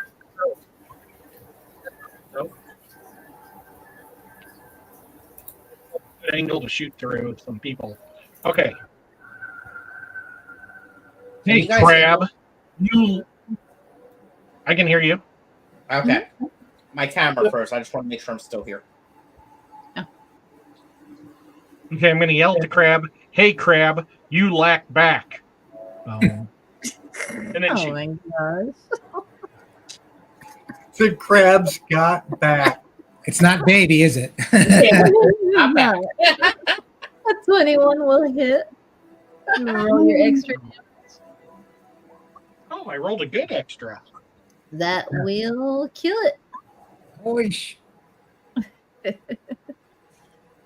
You gotta insult them, and then you can hit them. Oi! I say we drag all these wasted corpses up. We start a big bonfire, and we have I think it's gone Boston now. I know. You went from Southern to Mellis to or Boston. Australian maybe. I have a question though. Maybe Australia. Like my vocals are not going to be consistent at all. And guaranteed. Yeah. So, Before we I tried. Still but good. Still good. Someone did this. Before we leave initiative or go any further, just thinking out loud. The things in the cage are indicating that the statue could come alive. Before we do anything else, and I guess this is a question as well, because I'm next in the turn order, can we do stuff to like get ourselves up health-wise? Well, Are you? I would say that Xanadu knows what the mer people say, Yeah, but yeah. I don't know that he would have had time to relay it to you. Yeah. Since I'm next in the turn order, can I do anything? Oh yeah, I mean, you all can do whatever you want right now. All your right. combatants are dead. All right. Are you done? Your turn? Well, I mean, I'll investigate when we get a chance. All right. Can I do let me think. Where is Doing it? a cure wounds on you. Oh, that's nice.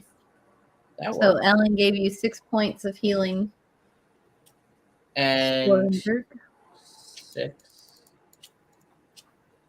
heal. Can I do I think it's second wind. It's an extra hit Well, for you- 1d10 or something, or 1d. You can do that, but if you need healing, ask for healing because you got healing people that can help you. You don't need to spend your shit for that. All right. Well, I could need get some too. even after Ed or Chris's, I'm still at 17, so I need That's help. all I got is 17. Are you kidding? Yeah, I got 20. So I gave you 4 more points, Okay. and if we need a long rest or a short rest or whatever, I mean, you can get back. But about 4 points. I mean, you got how many? Yeah, I think I'm at a good how many time. from? You should be good to go. Like we should be able to keep fighting, right? Yep. You're I'm not. good now. You're not so much of a wuss, right? No, I'm good. See, I know. I love your healers. Like, not. You need any more hit points? Rub Seriously. some dirt in it and get on with it. Come on. He's a little Like tough. bad No, energy healer. like no, I don't. I can take care of him a little bit, but he's all right. I'm used to having 68 That's hit great. points. That's great. Welcome to level 2. I know. Right. He's some kind of crazy water witch thing that I don't understand. Like I'm pretty sure he's okay on his own without a lot of help from me. He's probably got gods and spells and all kinds of shit. I don't need to help him out too much, but if I need to, ask and I'll help you out. But at the same point, Do I need to go in the water to get these people, or No. I think we need to talk to these prisoners. Xanadu went down and unlocked them, and presumably they're like cowering all in the back. But so Xanadu is going to be like, okay, it's okay. We're here to help. We're here to save you. So you went down to try to open the lock? Well, maybe somebody else can open the lock, but I can try. You can do it either way. I'll jump in. I can try. What do you want? Sleight of hand? Uh, Well, Alan's got- Stealth, perception, performance. Alan's got thief tools. Huh? I've got thieves tools, so I can do the stealth sleight of hand. I don't have thieves tools, so you got thieves' tools. Give me a dexterity to see if you can pick that lock with the thieves' tools. I usually use sleight of hand. Yeah, 17. that works. That'll do it. So the lock pops relatively easy with your thieves' tools, and the cage door opens. But they do not seem like they're very hesitant to come out. So I kind of motion to come out. And then they point over at the statue. I'll climb out. Is the statue doing anything? No. Do this? Yeah. As a dwarf, Xanadu is going to go up and look at the statue and examine it and see if he can see anything that's. The statue is a figure of an aboleth. Okay. It's kind of like a really big suckerfish. I mean, like it just has a round maw with sharp, pointy teeth all the way in a circle, and then very eel-like body. And on the bottom of the statue, it says, Zorchid welcomes all. For Zortric is all and shall become the all, and Zorchid will rise to bring the earth beneath his sway. Yeah, I don't think that's going to happen. Whatever the support check guy is, I think we need to go find him and kill him. I'm just guessing. But the statue itself, with your investigation, it doesn't look like there's anything special. It's just a stone statue. Doesn't look like it could animate or move. But so that Oh, we lost Cody. Vorchek, was that an engraving? My bad. That was around the base of the statue. Like it sits on a little plinth. Yep. What language do the things in the cage talk? Common. All right, so do I. So I'm gonna go in the water, and I can breathe and swim and talk underwater. And I'm gonna try to talk to him. What makes you think that statue's gonna do something? Have you actually seen it do something? No, the only people that ever have left this cage are the ones they take to sacrifice. Who takes to sacrifice? The Things we just killed? The Shigirin. I know I'm pronouncing these words horribly wrong for everybody who's like a D&D fan. And I apologize. You're okay. Where are they at? They just come, they torture us, they take us to sacrifice to their god Orchid, and they tell us if we leave the cages, the statue will kill us. The statue of Orchid will kill us. Well, my friends and I will protect you. We will surround the statue so that you can get out. So as you're looking at them, you notice they have fish tails. So they're going to be very, very slow or unable to walk on the land. So they're going to explain that to you. They would ask that you could take them to the mouth of the cave so that they could get back into the ocean.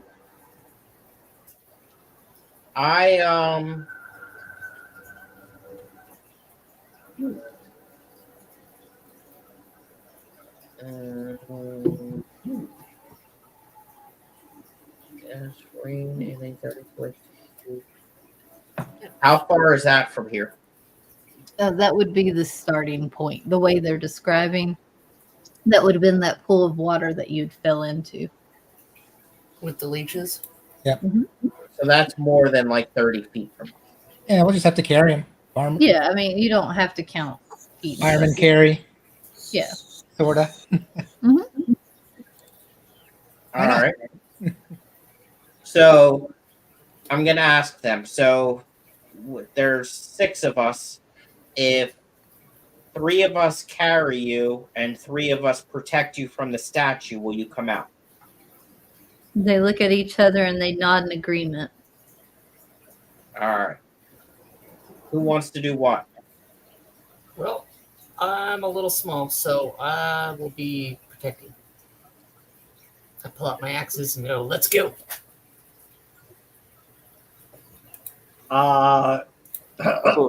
Very low strength. I'm small, but I can carry somebody, I think. Yeah, these wouldn't be. I mean, they would be probably the size of a human female. Not very large. Not super small, but not very I large. am pretty strong, so This I is can carry someone. I'm not super strong, but I think I can carry him. I'm just average. Yeah. So I'll carry. Okay, 1 carry, I'll carry. 2, I'll carry. 3. All right, cool. So they climb up out of the cage and they just keep their eyes on that statue because they're so afraid. And they get on your backs and nothing happens. The statue doesn't move. There's no animation. You see nothing other than a stone statue.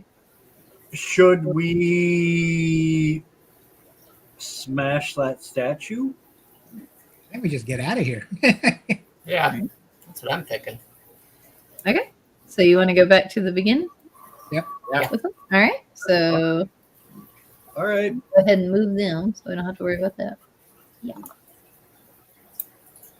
Oh my gosh, I've been muted this whole time. Well, I was wondering why you wasn't volunteering for anything. Ed, I've been talking and I thought people were just ignoring me. Oh, Yeah. no. Ed, No. we're never gonna ignore you. Oh no, it's all good. Never. Can we ask them if they have seen that girl, and if they do, would they let us know? And if they know anything about the disappearing fish? Yep. And 1 second. Excellent. Did you guys hear my rhymes? Do they know Aurora? Okay. So, very good, Silverin. So, as you say that, Silverin, they're gonna grab onto your shoulder as you're walking beside one of the people carrying them, and she's gonna look you in the eyes and say, "They just took her for sacrifice. Perhaps you could hurry. You could still save her." Where? I don't know. They've never taken us out of the cage. The only time you leave the cage is for sacrifice or slavery. I think that's if we go north from that junction. Yeah. Start trucking it. Double All right. time. Well, Right there. let's dump them in the water and let's go. Yep. Do they know anything about the fish style? We've heard I've read their names already. Shagirin? Who again? Shakira, the singer. Shakira. The fish people. Who again? The fish-headed people. I'm gonna give y'all this word in chat, and I want you to tell me how to say it. Be careful about those leeches in there. Sahuagin. Unless you eat them. Say it again. I call him Sahuagin, but I might be wrong. Sahuagin. Okay, I'll go with that. I can say that. Sahuagin. The Sahuagins talk of their god telling them to sacrifice fish, merfolk, everything. They steal and take so others can't stay in the area. They're trying to take over the land by killing off the resources. Oh my gosh.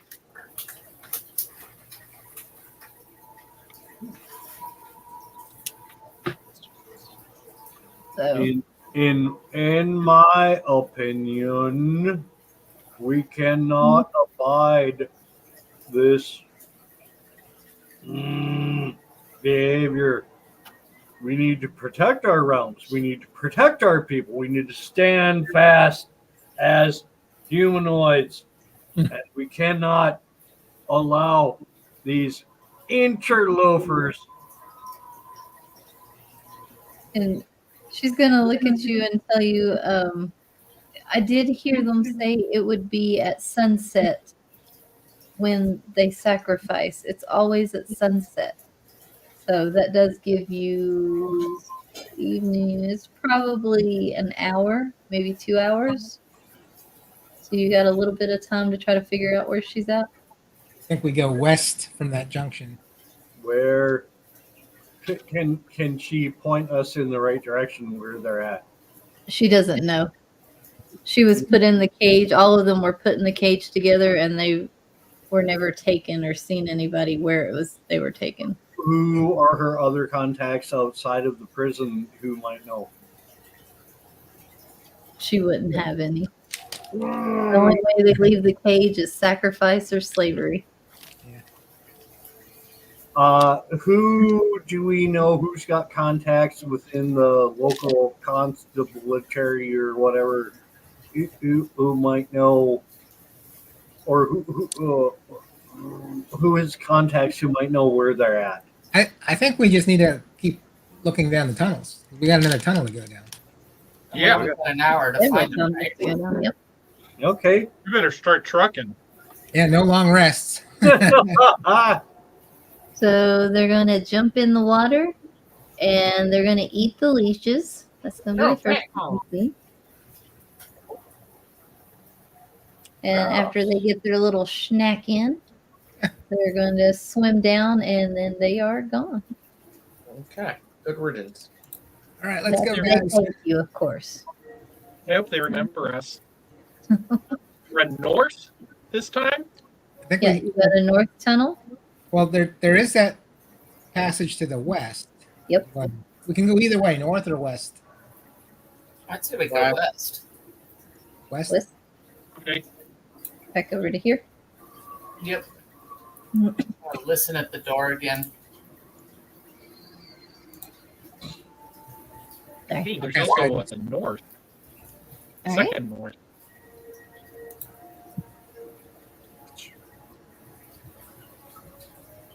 Let me try to do a perception to help you out. Yeah. All right. So are we listening? Not much help. All I hear is music in my head right now. We're lucky. We're very lucky today. I can feel it. Shakira song. Let's see. You really don't hear anything. Come on, guys, let's go. Nice, quiet, All right. peaceful place. Okay. So you're gonna go on in? Yep. All right. Bust in. We reveal this area. Busted. Let's make sure I'm in the right place. Okay.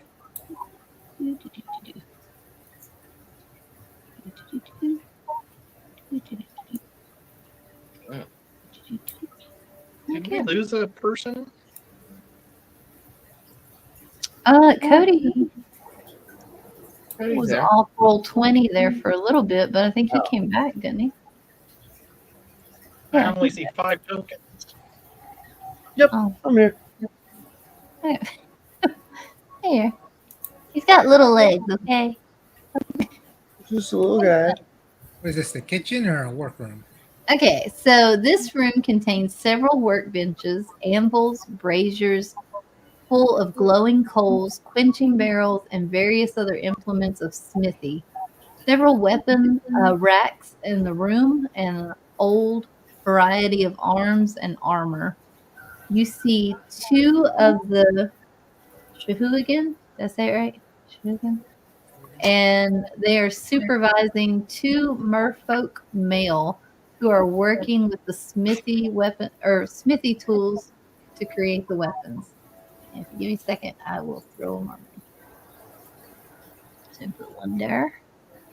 And these are actually on like little skateboards, little rollers, so that they are able to move, which they don't have to move much because they just go from fire to quenching barrel. Now, so the two that you just revealed are the tough to say word people, right? I'm sorry, one more time. Which The are slaves. which? Which are the slaves? The blue guys. The blue guys are the slaves. So The two that are working at the smithy are the same type of that you just released, but they're male instead of female. and And so these they're the two same are type, the same as the guards playing cards that you killed. right? And the blue ones are also the same as the missing person that Andreas wants. Yep. Correct.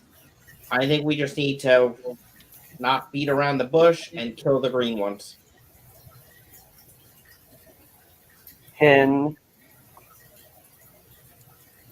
I say Aurorica is here for your rescue? The time is now to stand up with us, and hopefully they'll fight with us. Oh, I want you to roll me a persuasion and do it with advantage since you remembered her name.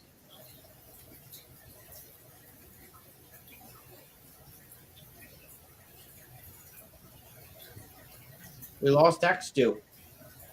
Oh no. Back X.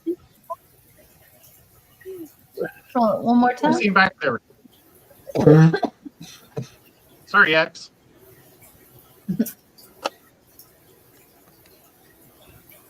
Roll me another persuasion, Sahur. Okay, a 10. It's so many, too many. They look very scared. They look like they've been, beaten, bloodied pretty bad. And you're not sure what's going to happen. It's worth a shot. True. Let me clear initiative. All right.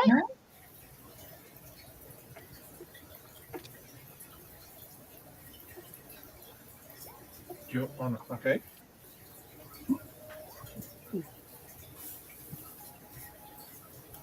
Whoa! What's that? A 21. Oh, wow. Nice, buddy.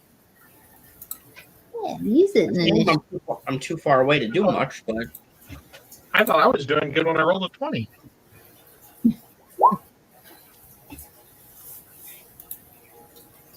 And you can't be mad at a 20. I think I'm getting all your bad rolls, Patty.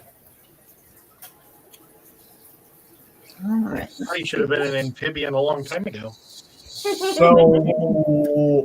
I got a 21, but I don't know where my character is. Oh, okay. That's the one Ed was counting. Let's see Can here. you pull him up there, You Killer? should be. I got you. I'm moving you into the fray. Shoot. There he is. Yeah. Okay. Okay. So you said 21. All right. Give me a second. Let me roll mine, and then I'll put y'all in too. All right. 16. That's 17.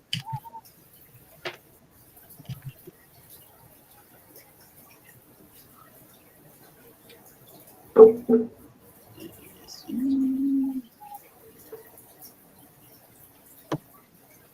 And stay. Okay. So who is not on here? Am I on there? Yard, what was your initiative? A 20. 20. Nice. Okay. Thank you, ma'am. is Stella on here? Stella's on here. Sahoran. What was yours? Yes. What was your initiative roll? Um, 16. 17. Oh, nice. All right, so I have Sporenberg, Allen, Stella, Yard, Sahoran, Brother X. What was yours? Mine was a 21. 21. Wow, guys. Maybe. All right. Lead us off again, Brother Xanadu. All right. All right.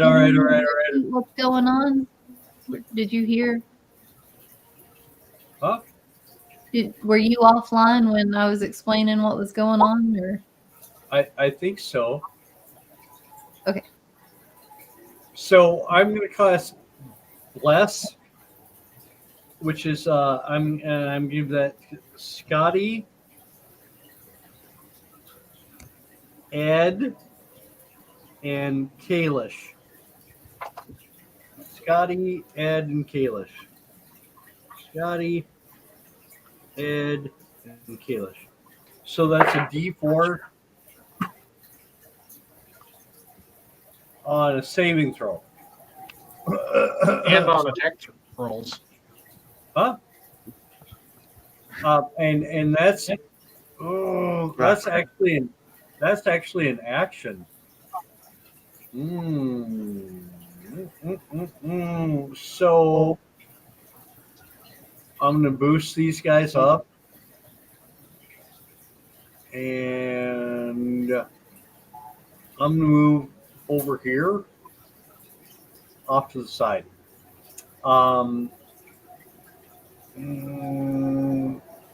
Bonus action.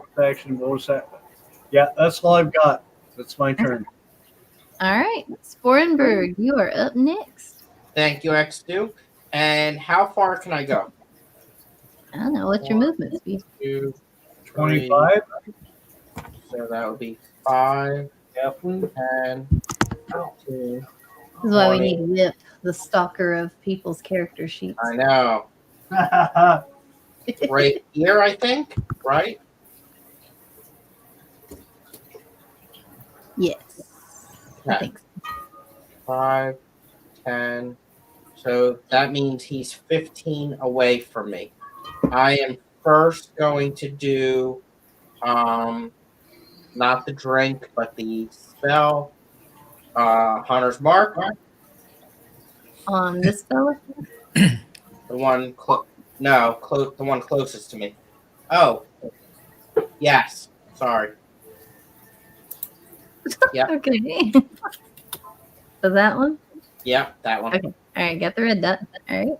All right. Next. So he is 5, 10, 15, 25 from me. And so I can do come on, go up. There we go. Let's see here. Looks like my crossbow would be the strongest I can do. So I'm gonna do my crossbow. Okay. And I would like to, before you tell me if it hits or not, I would like to do my inspiration. Beautiful. Roll that. Ooh, nice. All right, let's try that again. And I don't know if it stacks, but you also have a 1d4 boon from the cleric. Okay. So I'll add the 1d4 to that. Is that correct? 2 hit rolls and attack rolls. Okay, let's see here. So over here would be a d4. Does the 14 hit? The 14 does hit. Okay. So I don't need to do the d4. No, Save you don't your have to do save your D4. Save your D4. I'm going to save my d4. It doesn't go away if it's a blast. It, Yeah, it's like it rolls either way. Correct. lasts Nine for 10 points minutes, again? I think. But add the 6 to it, correct? Yep. Yes, 15. correct. 15 damage. Woo! And on top of that, I want to add my fish. Okay, what's your fish do? Remind us. When activated, this fish will grow large fangs and viciously tries to kill the enemy target. Add 1d6 of damage on your next successful attack roll. Range is not an issue because killifish are really good jumpers. Yep, do it. Yeah. I love it. And that adds 6 on top of that. Ah, Very nice. That's what, 21, I think, total? Yep.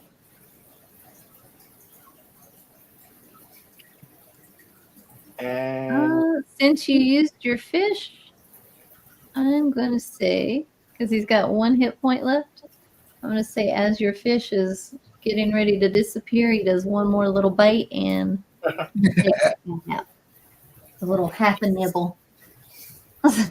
that's my kind of attack. You dropped him. Okay. Love. Anything else for you? I'm not able to move anymore right now, right?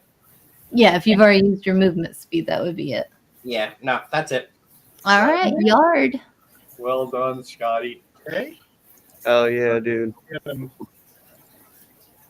move right there, and I'm gonna yell, "Hey, tuna head! Sorry, Charlie," and shoot him.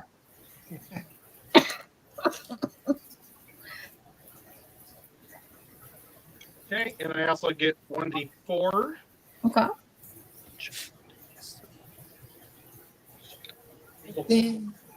So 12 does hit. 9 points of damage. Oh, and I get to do my damage. Okay.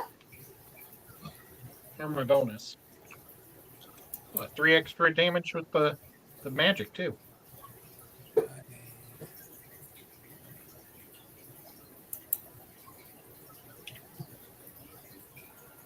You said 3 more? Yeah, Okay. and I'm done. All right. Looks pretty wounded. All right. So Merfolk B just heard Sahoran say join us and just watched Sporenberg pretty much drop one of his guards in one turn. So I'm going to say he's not going to do anything this round. All right, Alan? what am I gonna do? I'm gonna just. Oops. That's not me. That's me. What would I do? I would do. Old Faithful. 23 Ooh, that or 7. 7 points. Gotta love magic weapons.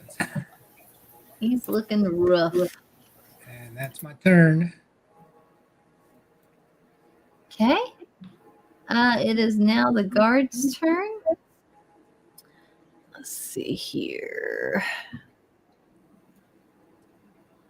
Is it-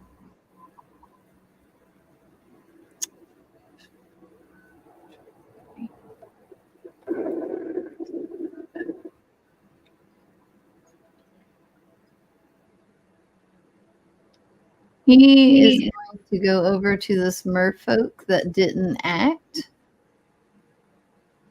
And he is going to use one of his attacks to hit the merfolk for not obeying. Mm. You see blood spurt from the face of the merfolk.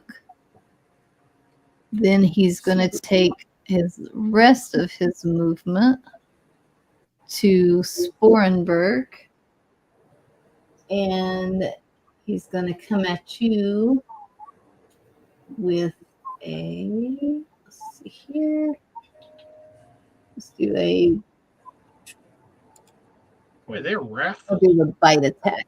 That's really interesting. That they're That is a critical hit. So that is going to be 9 points of piercing damage. all right. That's cool. All right. And that will end his. Oh no! Wait a minute. Where are you? Hold on. Okay, never mind. That's fine. Yep. That'll end his turn. And now it is Stella's turn. All right. Well, that was convenient of him to move right into my range, I believe. Right into my trap. So we are going to come down here, and we are going to double hand axe.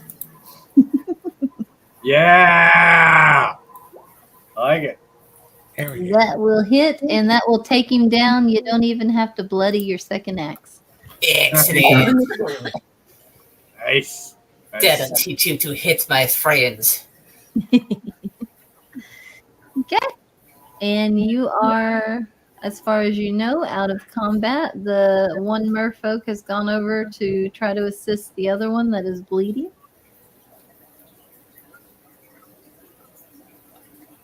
What do you want to do? Let's ask them if they need to be dumped in some water.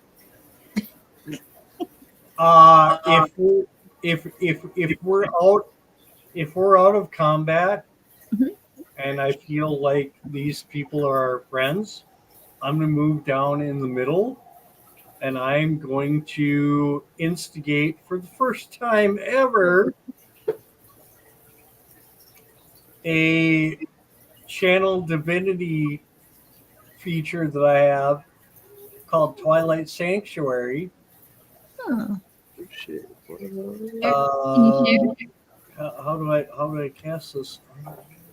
I think it's a concentration spell, and everybody within 30 feet of you gains. It's like aid, basically. So they would all get the hit points. So it can be bonus points. Was it like an AoE healing spell? Well, it's a temporary hit point spell. Oh, And if okay. we get outside of the 30 feet, then we lose our temporary spell or temporary hit points. So But if you're it's essentially, as a Twilight Domain cleric, what I can do is I center the Twilight sphere around me and create a healing energy sphere that radiates in 30-foot radius. So it's a 60-foot bonus sphere where anyone I choose gets to add 1d6 hit points. Oh, that's temporary hit points. Oh, maybe that's not what I would do. There's a healing thing I have. Hang on. temporary hit points will also heal for that much if they're down. Well, it doesn't add on to your hit points. It just gives you the temporary slot. Yeah, that's a bonus thing. So, okay, hang on. Yeah, but the people that are down, whatever, like 6 hit points, they'd all get that. Jim, yeah. I mean, it's just like aid. It's aid. It's essentially meant for combat, but you can use it after the fact. With 30-foot radius, you get bonus healing. So anybody after the fact that's damaged, they get repaired. I'll be right back while you look for that, Xanadu. No, I think that's as long as we're within 60 feet of you, or within 30 feet of you, we would still get the. If we were full hit points, you'd still get the aid from it. Yeah. The temporary. That's how I read it. Is it's basically like aid, like a bard song almost. And if you get too far away from the bard, you lose the hit points. Well, and it's extra hit points, but it doesn't necessarily heal you. So I can do healing word. Well, but it would still just like aid is a heal if you are under the hit points. Well, I guess the question is who is hurt? Because I didn't take any damage. Who else took damage? Scotty. Yeah. I'm down by 5. It's Scotty. Scotty's the punching bag in this episode. Yeah. How much damage did you take? I am down. I'm down to 12, so that would be 16. Okay. Well, I can give you healing word.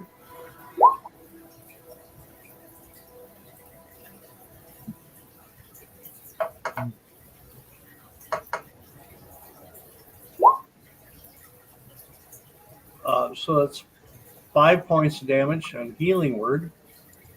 Thank you. Happy to help, brother. And then I can do second wind on myself.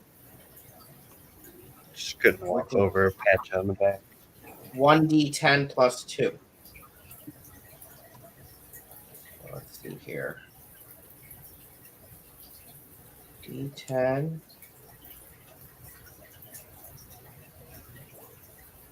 So Okay, that'll sorry. be 11 more. Nice. So healed up. Let's search the room. Okay. That's perfect. 28.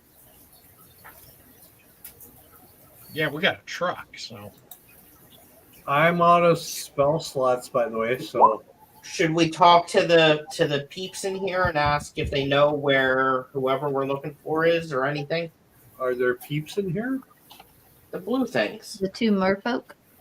Oh yeah, let's talk to them.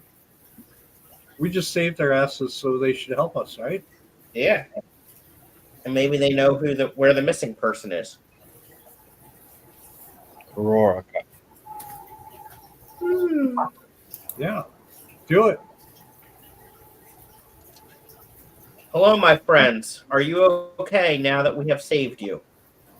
I don't fucking care. We're doing okay. It's not the wrong approach. It's the right approach. We just saved your asses. Game over, man. Game over. Splattered those dudes. Do you know Aurora? Aurora. Yeah, Aurora, she's our leader. Where is she? We don't know. Has she been captured? She's missing. Yeah. We heard she's going to be sacrificed if we don't find her. Do you know where the sacrifices are held? No, we don't know where the sacrifices are. We know they hold the prisoners in the cells. If you go down the passage and then take a right. We just rescued the prisoners, and she had just been taken before we got there. So we're trying to find her.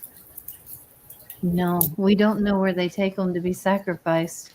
We were taken for slaves. We just make armor until we basically die and they throw us to the pit for their god. Oh, that's what we're looking for, I think. Right? But we've You want never to pick seen it.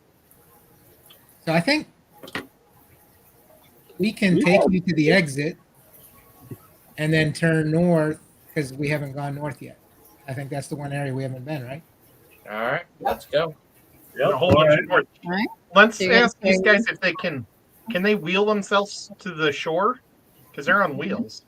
Yeah, we could will ourselves out. It would take a little bit of time, but we don't mind to do that if it helps you. All I right, think we need to because we've got to save Cassandra. Or I mean, not what's her name? Aurora. Sorica. Cassandra. Miranda. Miranda. Miranda.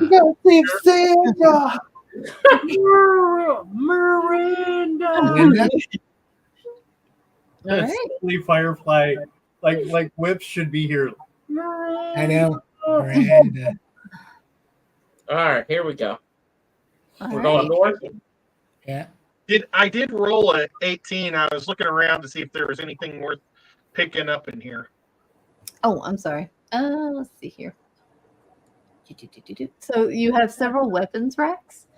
You got a 2d6 fish scale shield, which we're gonna add. That would just be like a regular 2d6 shield.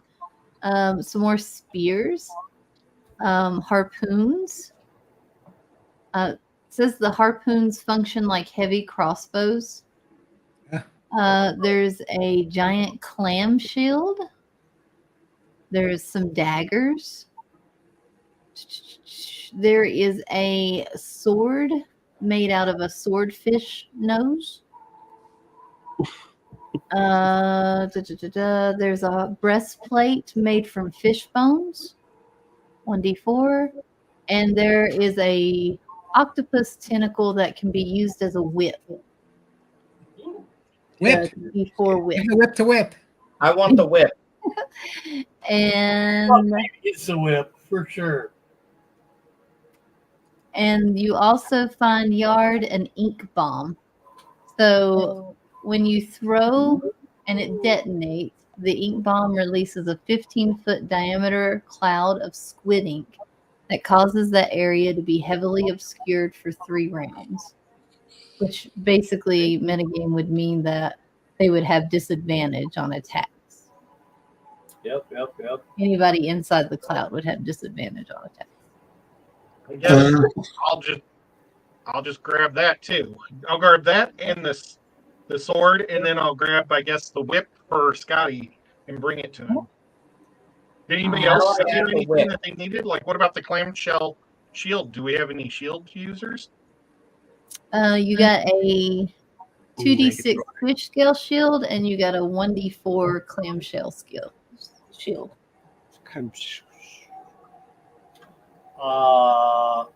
I have a shield. I have a shield. I use a shield. I don't know if these shields are going to be any better than what I got. My shield's already pretty good. Oh. Which type of whip did Well- I get? There's 5 to pick from. My shield's already a +2 shield. If I can get better than +2 shield, give me that shield. But otherwise, I'd rely on the dwarven metal shield, which is what I carry. +2 dwarven metal shield. If you can show me something better, I'll do it. Otherwise, I'll stick with my dwarven shield. No, it just says it's a. I guess it wants you to roll like a 1d4 to see what the plus would be on the shield. Is that correct? Oh, can I? How you would read it? Hand. I'm gonna actually get out a D4. I'm gonna grab though that swordfish sword. Mhm. If somebody else needs it, that's totally fine. Otherwise, I just thought it'd be cool to have a swordfish nose. What kind of whip did I get? It's an octopus tentacle. So It I don't know, works whip, the a same whip as a plus regular one, whip. Whip, a whip +2, a whip +3. It says a 2d4 whip. So let's see if it. That's what I'm thinking that means. Oh, that you 1d4. roll. Oh, look at that. It's a 2d4. Yeah. Did I ask you what the swordtail or the swordfish nose is? Yes. The swordfish sword's a 1d4. Oh. Well, definitely just to look Or pretty. D4. None of these say 2d4. They all say 1d4. It's like Where's a that? dagger. All right. Here's my 1d4 roll. Why am I 1d4 roll? It's a 2. Okay. So it'll be +2, which is what you have. So it's Yep. not really Yeah. better no worse. It's all right. Should I just take a regular whip then?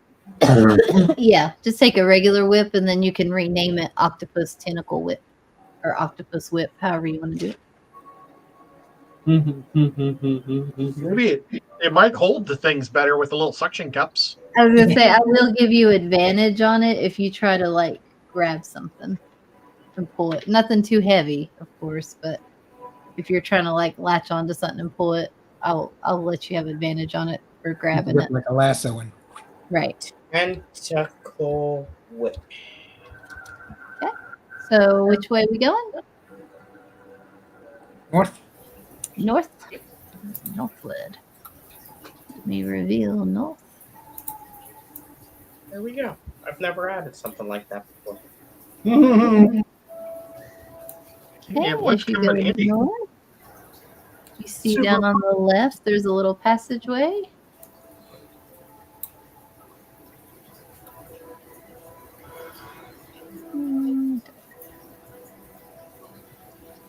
Oh boy. The big map. I think we just keep going straight. You go, You just and wait. I'll reveal as you go. Let's see. Just look. Should we just look down like this? See the blue crack? Is that water? It is water, yes, but it is a passageway that you would be able to go into. Let's see. Alan, give me a perception check. Okay.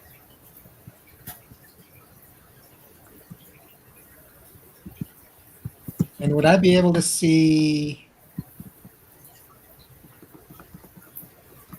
any of these passageways that looks more worn than the others? The 3, probably not. Okay, don't. Make me a, what would that be? Survival. Let's do survival check on that.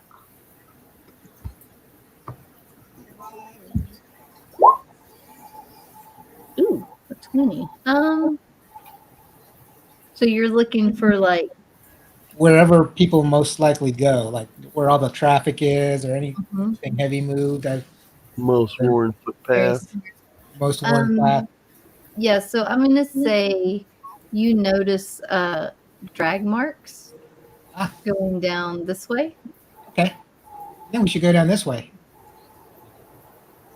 Looks like a struggle. Alan, like go down and face Yeah. the ground and hold his fingers up this way. It looks like a lot of travel and drag marks. See?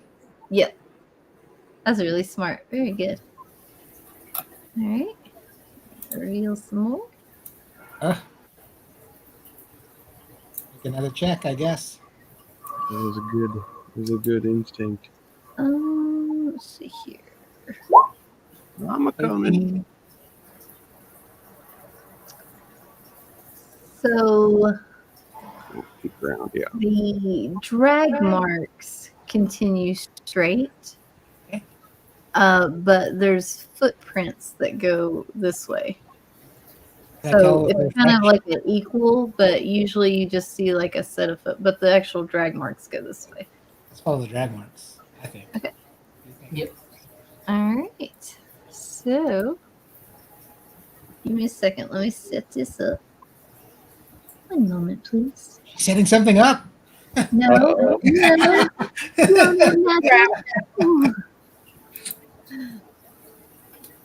Run away! Reverse. All right, crossbows out. All right. Let's see here. Praise your buttons.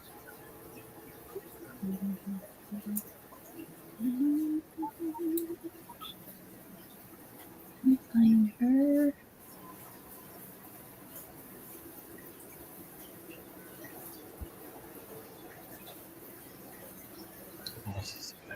Oh no, I can't find the thing I had earlier. I'll just use her. It's fun. We can use our imagination. Imagination.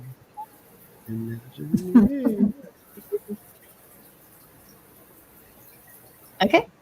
So Dozy dotes and bozy dotes and little lambsy divey. Wouldn't you leave?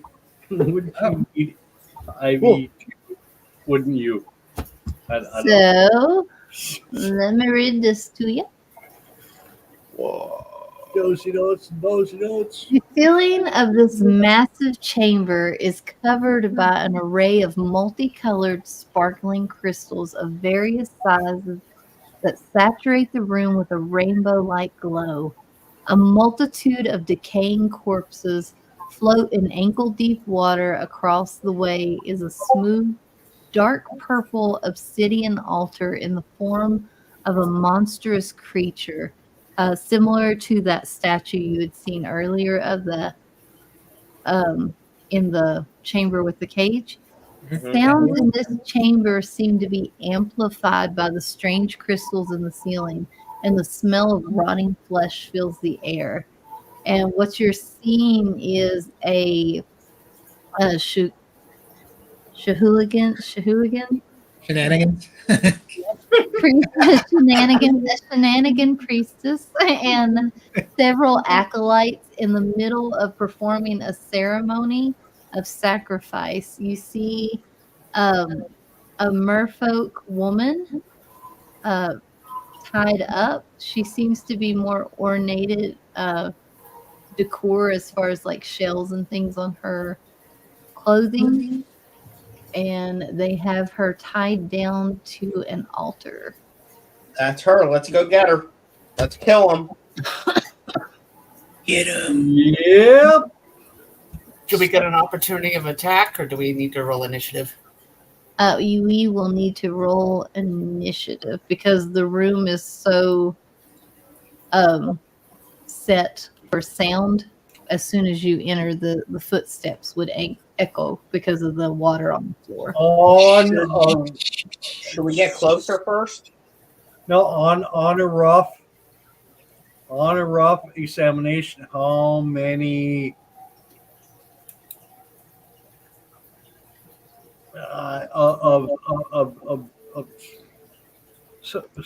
You see her with 3 how many acolytes. people do we need to kill? Yeah, 4 total. You see 4 total enemies. 4? 4 targets and a hostage. That's it? Oh shit. That's what. One of them looks kind of. All right. Level 2. Can we move closer first? Can we Yeah, huddle, you can move up. Sure can. can we huddle together? Can we huddle together and make a plan? Anything that you whisper right now, they're going to be able to hear because of the crystals in the floor or in the ceiling. How far do we want to go? They're going to be able to hear. I would say you could get up to here before they would stop the ceremony. Okay. Fair enough. That's all right. To where? Where Scotty Oh, is? Yeah, right where Scotty and still is. I don't know where you people are. In the middle of the room. Middle of what room? I'm in some different rooms where you guys are. All right, is everybody on there now? I think somebody's missing. We missed. Somebody You get need in to here. go north and then a little bit to the east. There's only 5 on initiative. Who am I missing? Brother Xanadu. That's who I'm missing. Oh, all right. Let me get that. What's your Bad. Really bad. bad? That's your first one tonight. That's been bad. Okay. All right. Give me just a second to roll my critters. All right. Are we still blessed, or would have that run off? Oh, hi, Stephen P. Sorry we didn't say hi to you earlier. No, I would say you probably still have it. How long does it last? 10 Like minutes. an hour? Oh, 10 minutes? No. It's only bless is only 1 minute. Oh, then we definitely don't have that. Yeah, and definitely don't Plus, have guidance, it's 10 minutes, maybe. Yeah, no, and we didn't take a rest, did we? We don't have time. Yeah, no. Nope, I'm You're out gonna of kill her. spells. I'm out of spells except for cantrips. Sorry, buddy. It's all We're good. still- We're still gonna kick ass. Doesn't matter. I'm gonna roll my thing purple. Let's try that one. Let's see what initiative these have. Okay. So that's it. That initiative was total shit.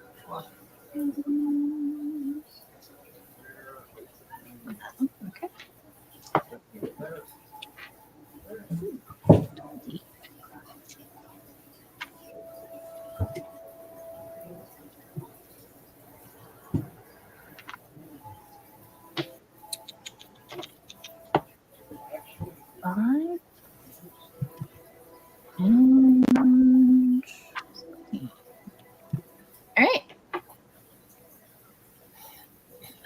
that gets us. We just need to go order.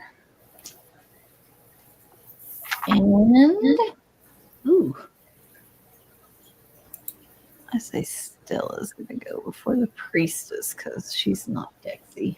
Okay. All right. There's our initiative. And we're going to start out with, let me label these guys real quick.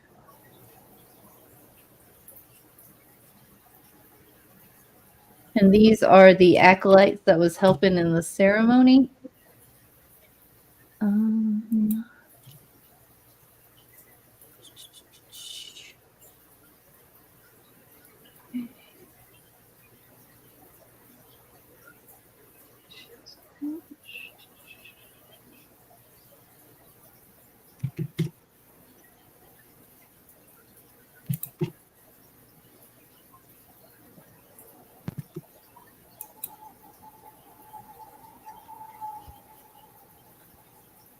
All right.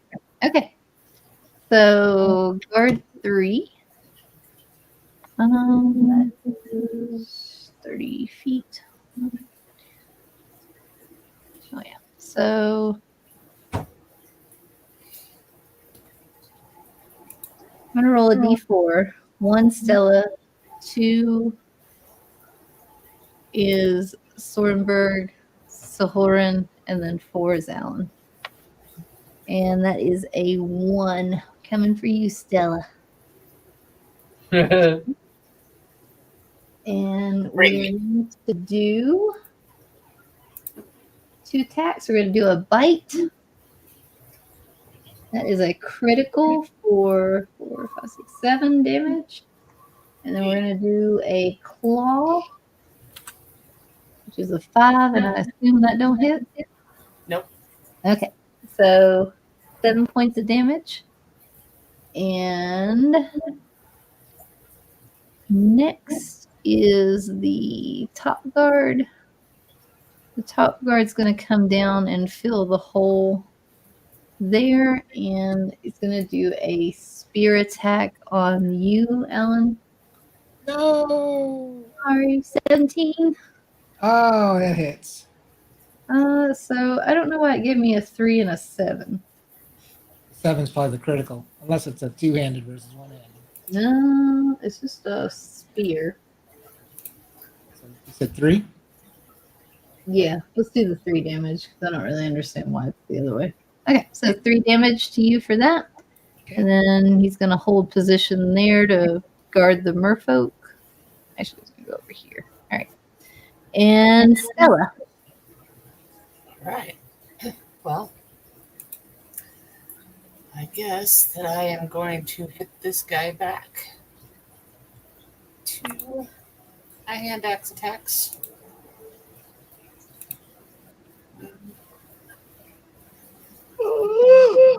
That one misses.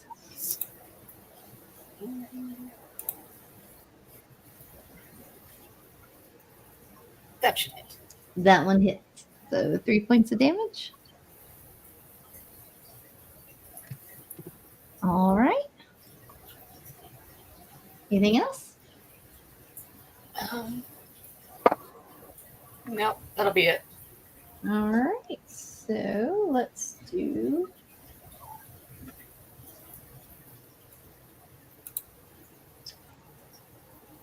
Me? No, it's the priestess' turn. Just gotta look up some spells. Yep. Hold 1 second. Well, good.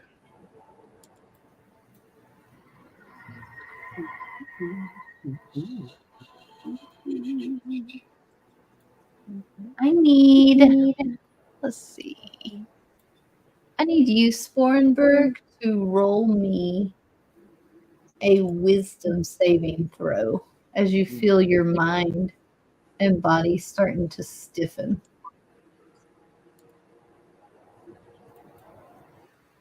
Why is it not working? I gotta click this. That's why.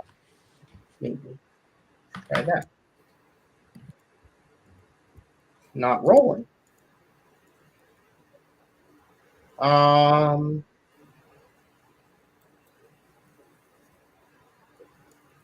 It's not working. Just go ahead and roll a d20 and then add if you have a modifier for wisdom or subtract, depending on what it is.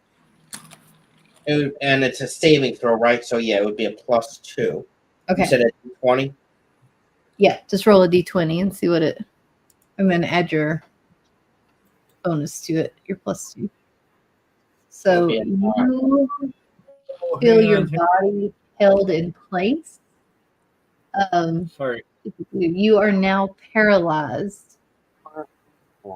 At the end of your turn, you can make another wisdom saving throw to see if you can beat it.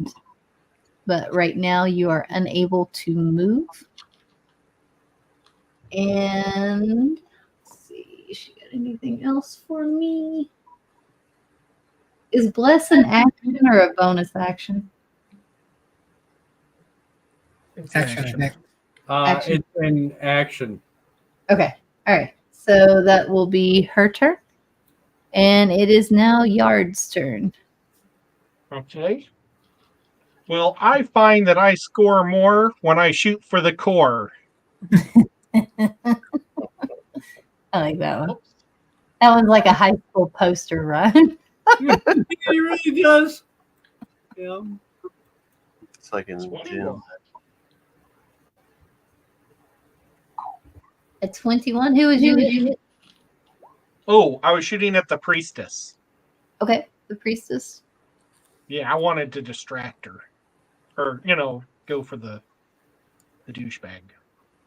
It's a douchebag. So that's 11 points of damage. I don't even know. I just rolled and didn't even look. That's terrible. No, you're fine. 11 points. Mhm. All right. Anything else? Nope. Okay. Well, you know what? Maybe I'll. No, I'm done. I think I'm good. All right.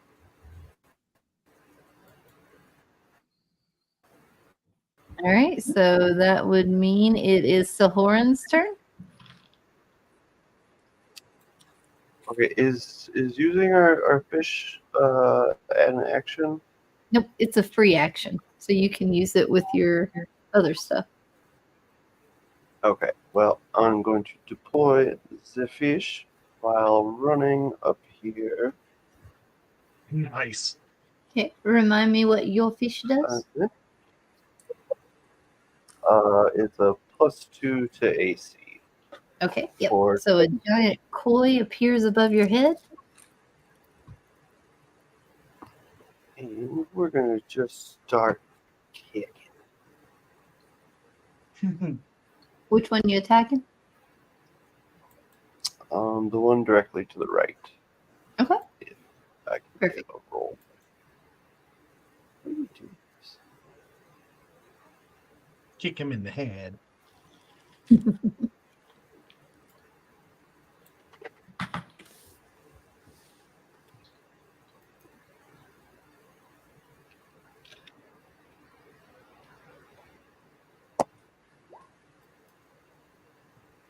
A. Oh, critical. Nice. Very nice. Roll that damage. So it's a 1d10.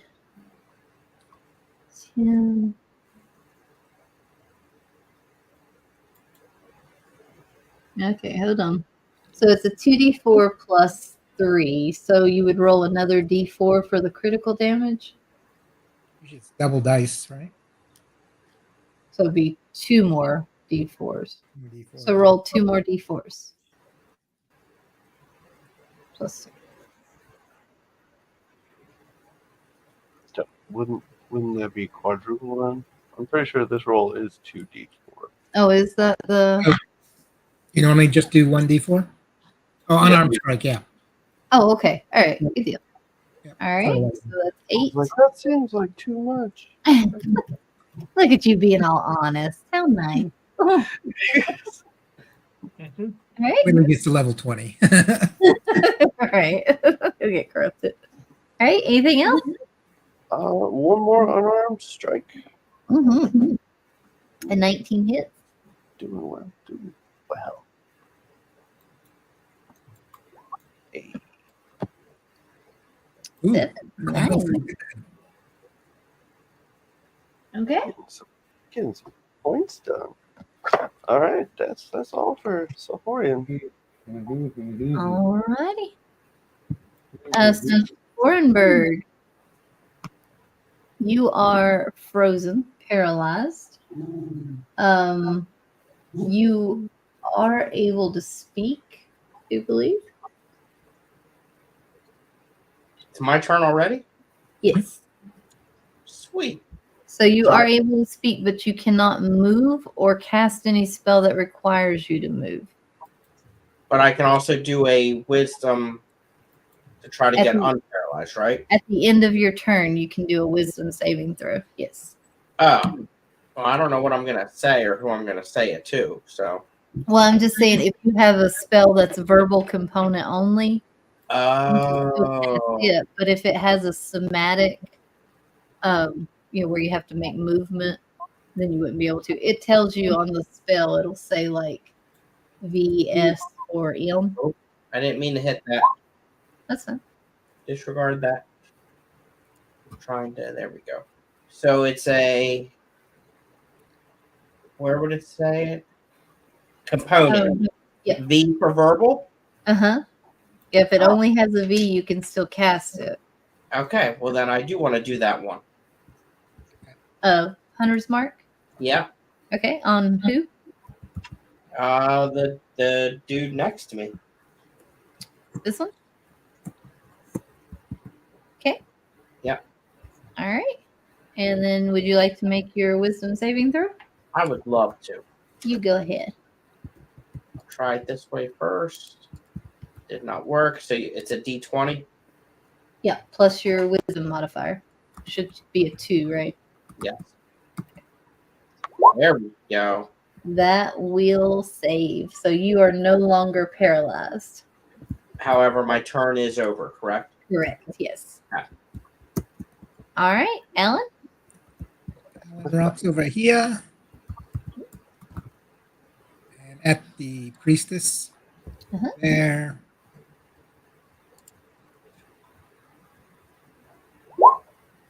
There we go, 20. That will hit. And 8 points of damage. All right. And I'm going to hold my ground here. Okay. And guard B sees you up here, Silhoran. So he is going to attack. He's going to go at you with a claw. A 20. 20 hits. Okay, that's 2 slashing damage. And then a bite for 7. I assume that does not hit. All right, and that will end his turn. Brother Xanadu. Okay.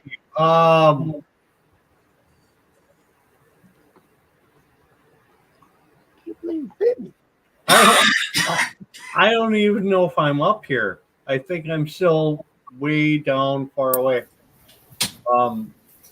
You can move up to where the other ones were. Yeah, I I can't move him though. I've tried 18 times and it's not letting me move him. So you might need to do it for me, KilrKitty. Where are you? I've lost you. I was way down in where we were in the southeast or southwest. Yeah, no, I don't know. Anyway, holy crap. Okay, so I'm up here. There you are. Found you. Yeah, I couldn't get myself up there. So, what are we facing? Praising. So you have Freezing. priestess here, and then you have 3 guards. One here, here, and here. Yeah, my roll 20 just crashed again. So I need to reload. I'm gonna smash some stuff. Uh, I'm really sorry because roll 20 is not working well for me right now. It's not. Yeah. Must be using You got cross- physical dice roll. What? If you got physical dice, roll them. Oh God, if I can pull up physical dice. Okay, so God damn. we have people we can. Oh no. I'm gonna target the closest character, and I'm gonna cast inflict wounds, and I'm gonna go and touch him. Do that to Scotty. We'll move you over next to the one that's an enemy. Closest bad guy. It's a 9 to hit. A 9 It's a does 9 not to hit if I can get him. Closest body. I just want to hurt it. That guy right there, if I can get a 9 to hit, it's probably not. 9, no, does not hit. All right, I'm done. I was lost in the darkness, and now I'm found. No. Next round will be better, I promise. Okay, so this guy is pretty upset with you, Stella, because you attacked it, didn't he? So he's going to do a bite. 17. Yep. That's for 3 damage. And a claw for 13. Does not hit. Okay, so just the 3 damage then. Okay. And then this guard. That guard here. So Horan, you're right there in his face. So he's going to do.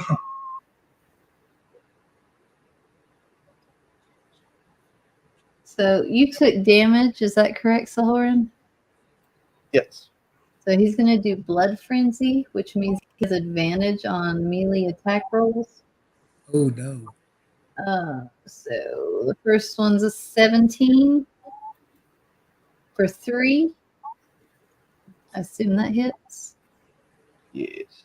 Okay. You And said the for 3. second one is a 20. So I didn't need to do advantage. For 4 slashing damage. All right. And now it is Stella's turn. Okay, well, I guess I'm hitting this guy back. That sucks. Damn it.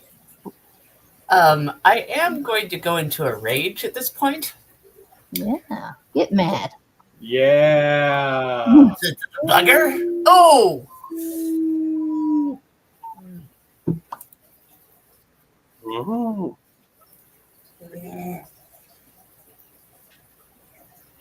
So 5 and a 13. Actually, and I'm going to use my lucky to re-roll that 1. All right, do it. Yes, Lucky. Yeah. Hey. Well, I tried. Yeah. The 13 hits though, so it's 4 slashing damage. And I believe that is all I can do. Okay. All right. Now it is the priestess's goal. Let's see here.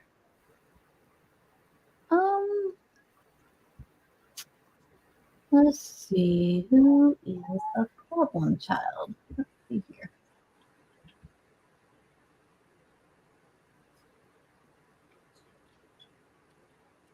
1 sec.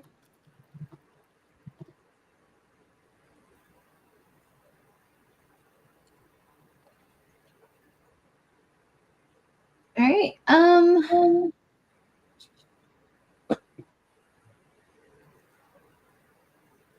Who hit her last?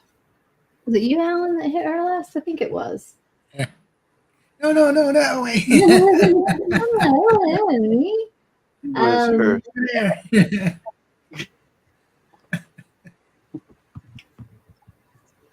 So she is going to point her finger at you, and she is going to shoot a guiding bolt of light straight towards a creature of your choice within range. Make a ranged spell attack on the target. On a hit, it's 4d6 radiant damage. So, 4d6? Oh. well, we won't do 46 because she's not that high. That's not bad. She's not that high. I got her things here. Hold on. It's a first level slot, so let me find what the first level. Okay, yeah. Yeah, 46 it's pretty. 1d6. 1d6. My bad. Okay. 1d6 guiding bolt. So let's see if I can hit you with it. Oh, yeah. 20. Ooh. Oh, Yeah. yeah. That's gonna hit. Yeah. So Kinda. it's a 2d6. Is that right? Yeah. So Okay. it's gonna be 7 points of damage. Well, there's your one. I rolled a one. All right. And let's see, she's got a bonus. I don't think she does. But she is going to move back a little bit more here. Okay. Now it is Yard's turn. Okay. Okay.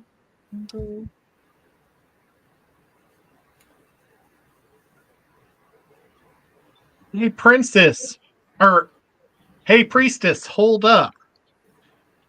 Please wait. I want to know if you're straight so I can take you on a date. And then I'm going to use my inspiration to take a shot. oh,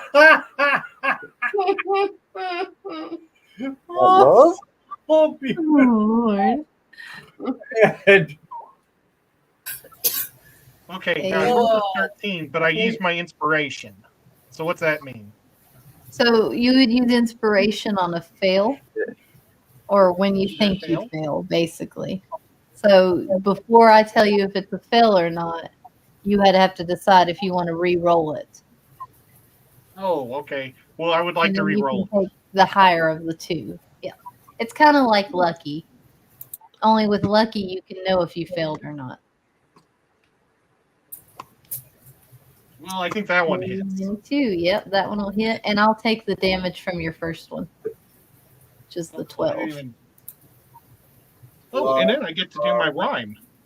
My Your 1d6. 1d4. Mm-hmm. That's another one. Okay, we'll do it. All right. She kind of hisses at you. Anything else you want to do? Nope. All right, so Lauren.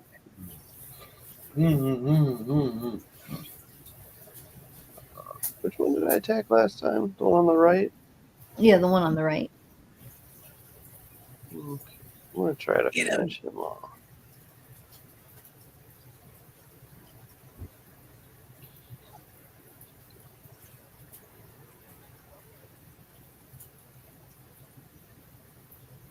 Yeah. 24 will hit.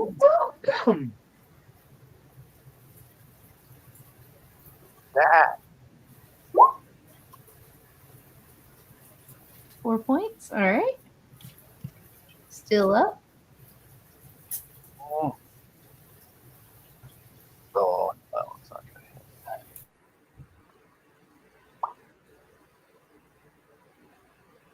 hit. Is it 8? And I'm going to expend my other key point to disengage. Okay. You gonna run away? Get that. Get the hell out of here. All right. All I right. can't take another hit like last time. All right. Orenberg. All right.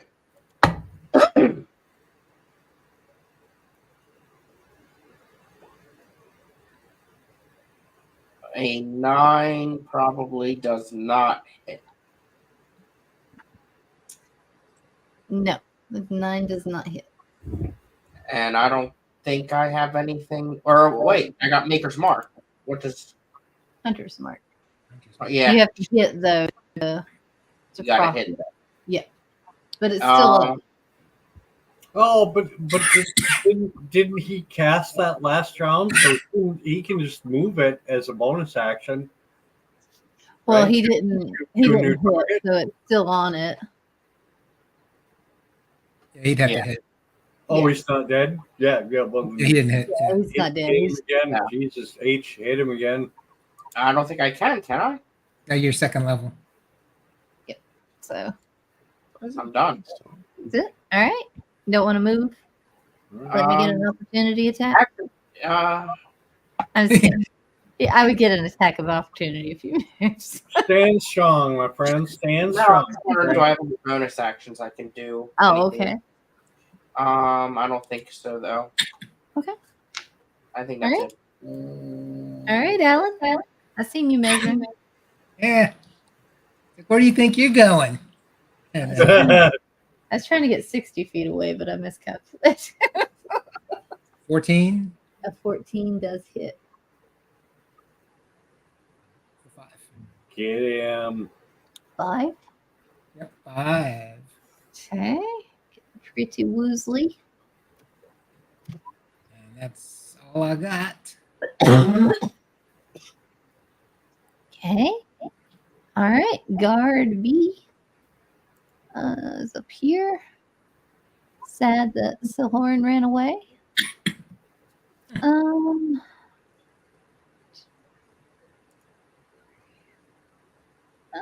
nice. Let's go over here and visit Yard, who's doing damage to my priestess.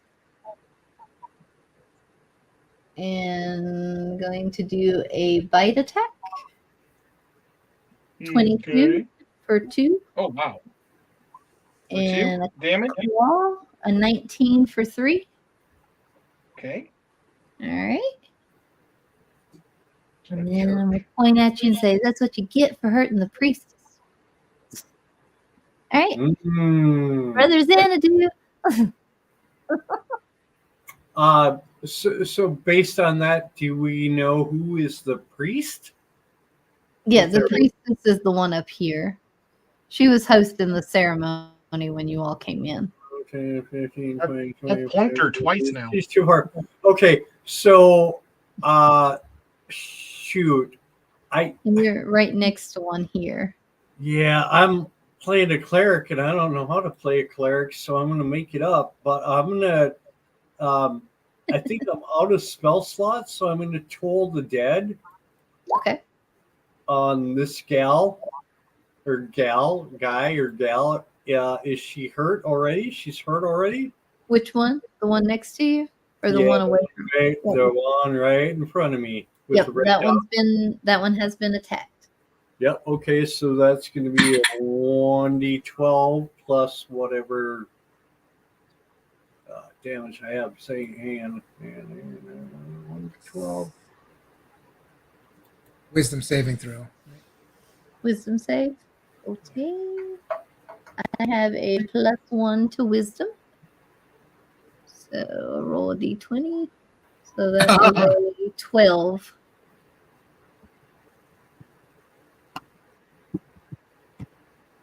What was the wisdom save? You should have a high wisdom. I would think. Wisdom 13. Okay, so I missed it. I won. Okay, so that's 5 points of damage. Mhm. Okay. Is that right? Do I? Yep. Rolled a d12. Yeah, it was a d12. And and she is looking very bloody. Chris, do I get a wisdom bonus or any bonus on that spell casting? I think so. Or is it just straight 1d12? I think it's just the 1d12. Oh, I guess I can look at it. 1d12 necrotic damage. Yeah, okay. So 5 points. Yep. All right. Turn. Good turn. Better than nothing. All right. So I am thinking I did not like that from Brother Xanadu. So let's do a bite attack to you. A 22 for Try. 5. What? Yep. What? And a claw attack. A 10. I'm assuming that probably misses. Did you say 22? 22. For 5 points of damage. Yep. Wow. And then Jeez. missed on the 10. I assume I missed on the 10. Yeah, you missed on the thing. Okay. But the All right. 22 definitely makes impact. Right. And you're going to pay for it next round. Bye. Let's see here. This Wow. card.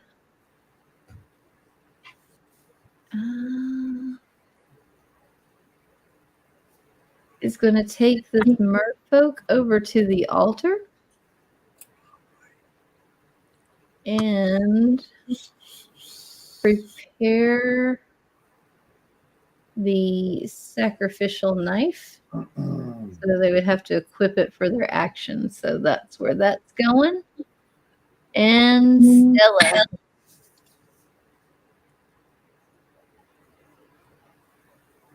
It is your turn. Okay. I think at this point, we just got to get through this guy in front of us. So.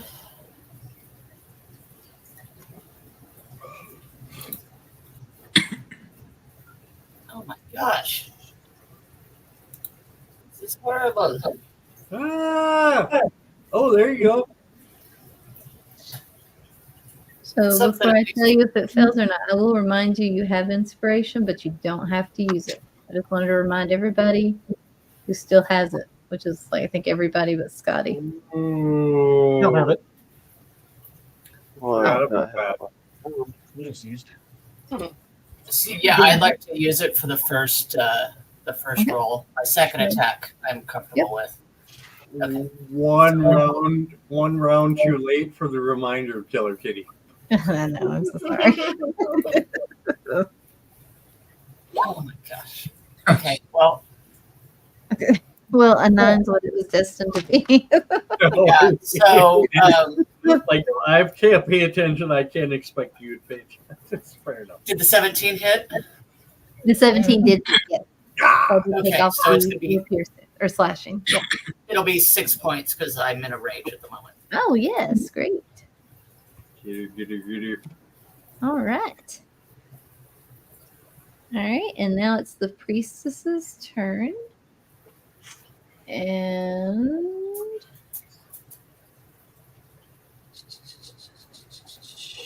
she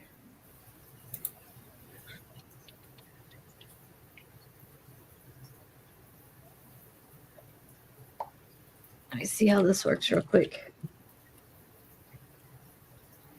Not used to playing a spellcaster. Yeah, it's a harder thing.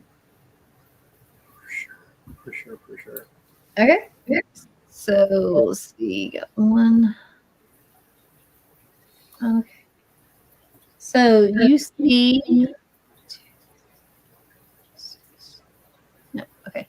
You see her and this acolyte on the dais getting ready to perform the sacrifice glow in a greenish gold light. And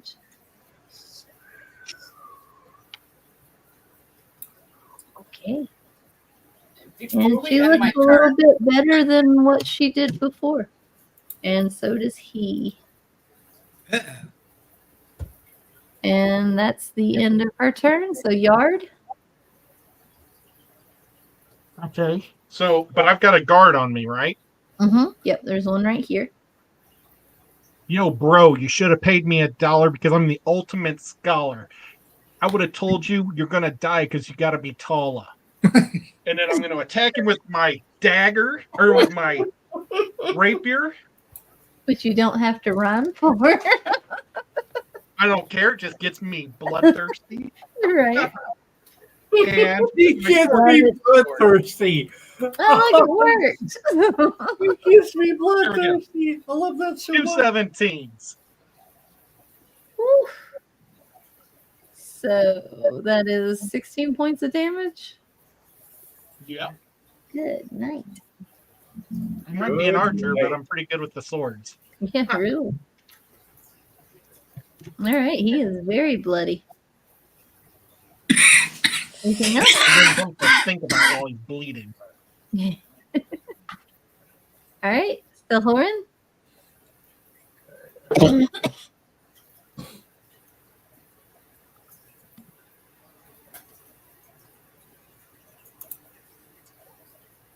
Who's up? Still Horan. Oh, that's Cody. Usama. That's Usama, right? What's Cody? Usama, where are you at? He dropped. No. Is Come he in here. the He's here. Hey. Okay, good. There's no audio. Get in here. Is my audio fucked up? Time to wreck Yeah, some we shit got up. Okay. Well, I guess we're just gonna run back over here What was that? and start by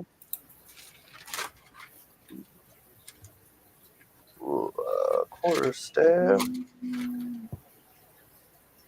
That's Cody. Yeah. 17 will hit.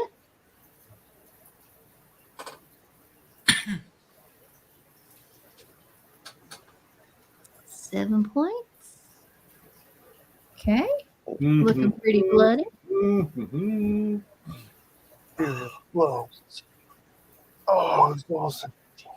The 14 will hit. Oh, nice.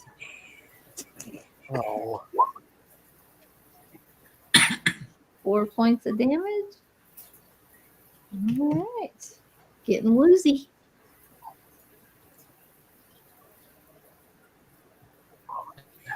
All right. Sporenberg. It's all for All right.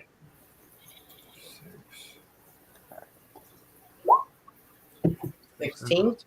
16 will hit. Where's my little? Where's the damage button? Just click the. It's not there. You can click on D&D Beyond to the right-hand side where it has the dice that's rolled for it, and that'll roll your damage too. There you go. And that takes the acolyte out. All right. Who's my next closest? Probably the one on Yard. I don't know what your movement speed is. 25. He can get there. That's Can I- 25. He can get right to the right side of that. My hunter's mark onto him. You know, use your bonus action and cast Hunter's Mark there. Yep. Yeah, move it. Okay. Sweet. And that's it. You're not going to Well, move? I can move. Yeah. Let me move. Okay. Right. Okay. Okay. All right. Alan? If I can take a bit of a free action Mhm. by saying we've got to stop the ceremony and shoot at the Yep. guy with the ceremonial blade. Yep. Which is this one here. Inspiration. Yep, you can use it. Good call. Oh, nice. Nice. Great inspiration. So it's So, 11. that's not quite it.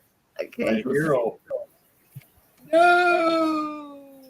I will say with that nat 20 though, I'll allow you to, or I'll say that it would have knocked the ceremonial weapon down to the ground, so they'll have to use another action to pick it up. So you did delay the ceremony with that nat 20. That was a good roll. All right. Anything else for you? I don't think I can do much else. So that's it. Okay. All right. So this guard here, pretty mad at Yard still. Let's go ahead and do a bite attack for 19. Piercing. Yep, that's a hit. All right, and we're going to take the claws out. 16. And yep, that's a hit. 3 slashing. Okay. Oops. All right. And then we're going to go to Brother Xanadu. Oh wait, didn't I get hit twice? All right. Yeah, you had 6 total. Okay.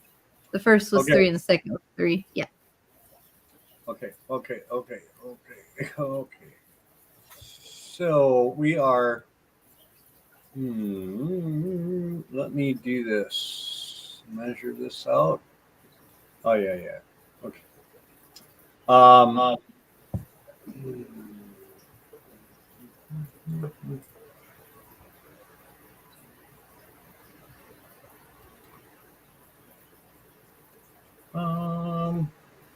going to cast a guiding bolt. This is my last spell Okay. on this person. Priestess. Oh, yeah. Let me get. Yeah, the priestess. Okay. That go. Guiding bolt. So 14 to hit. That will hit. Oh, thank goodness. We'll miss some damage. That's going to be a 13 points of damage. She lets out a wail, a cry, and in her final words, she says, Zorchid will resurrect me. You will all die, as she falls to the ground. Oh, thank goodness. Oh, goodness.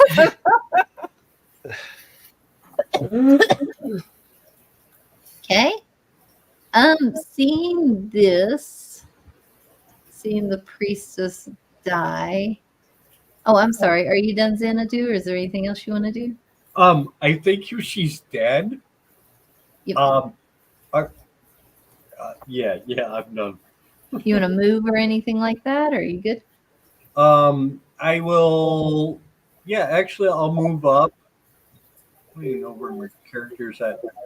5, 10, 15, 20, 25. I'll move up closer to the pedestal level, whatever. All Because right. I'm gonna want to loot her body ASAP. And yeah. She's right. evil. Evil. We need to get that. Whatever she's got. Okay. Yep. So this guard is angry. I'm going to run down here, forget about the merfolk, and we're going to do a bite attack. Yeah, try to hit me. That ain't going to do it. And a claw attack. 22 for 2 slashing. Little pin prick there. What was the AC? 22. 22 hits me. Yeah. Oh, the first one missed, though. It was a 9. That one missed. So, But the 22 hits me for what? 2 points of slashing 2 points. damage. Yep. 2 points of damage. And Stella, what you gonna do? Yours is dead. I'm going to hit him as hard as I can ever hit anybody with. So here's the thing. I'm a cleric, not the paladin. Right. Mm, Well, it's Stella's turn right now. when I have a chance, I'm going to pull out my warhammer and I'm going to hit him with my warhammer. Okay.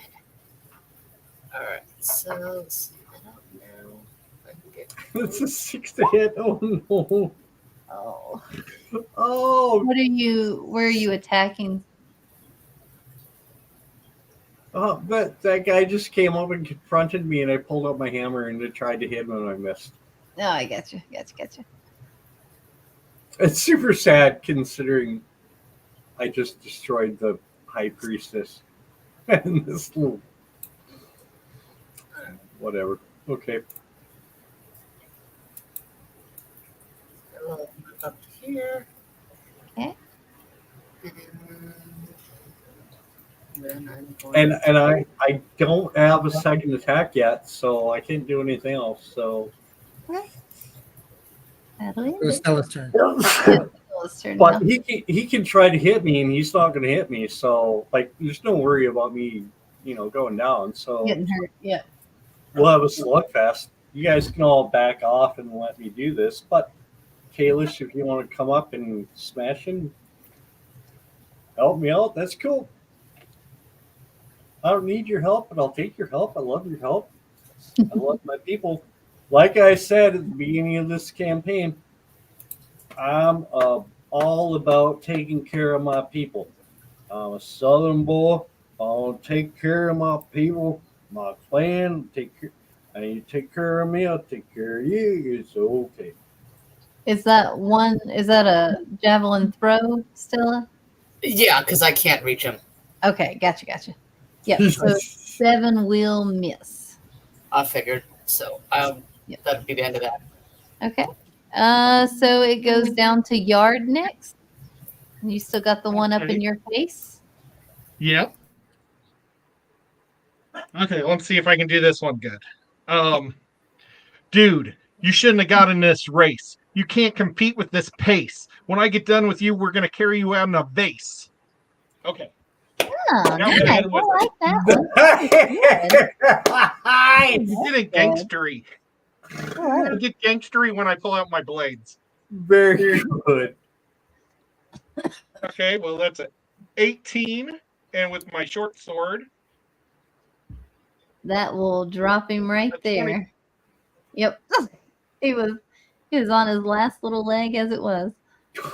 All right. Selhoran, you're next. It's just this one guy left. Yep, just the one guy above Xanadu there. Whew, I'll barely get there. Okay. I'm going to. What was it? Random strike. Sorry. Oh, you're fine. A 7 will miss. We're going to give it one more try. Okay. That will hit. Four. That takes that one down. Yeah. So that's all the baddies down. And you are out of initiative. Sweet. Whew. So Yes, tier 2. Yeah, you're very good.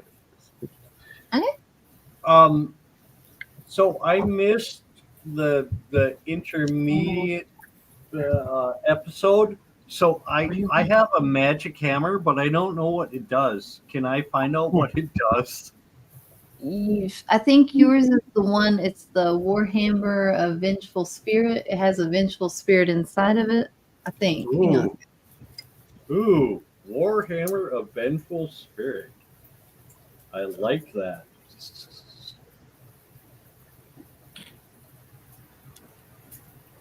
All right. Yes. What does everybody want to do? Casting Cure Wounds on myself. Get further away from sleepiness. Is this so? Do we know if this is Aurora Cat or whatever? Well, so if we're done here, for today, I can cast Twilight Sanctuary, which I can. It's a one action.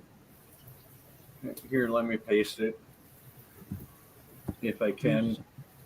But it's just like healing. You just rest and heal Maybe and heal. we should also Channel try to divinity. finish this up.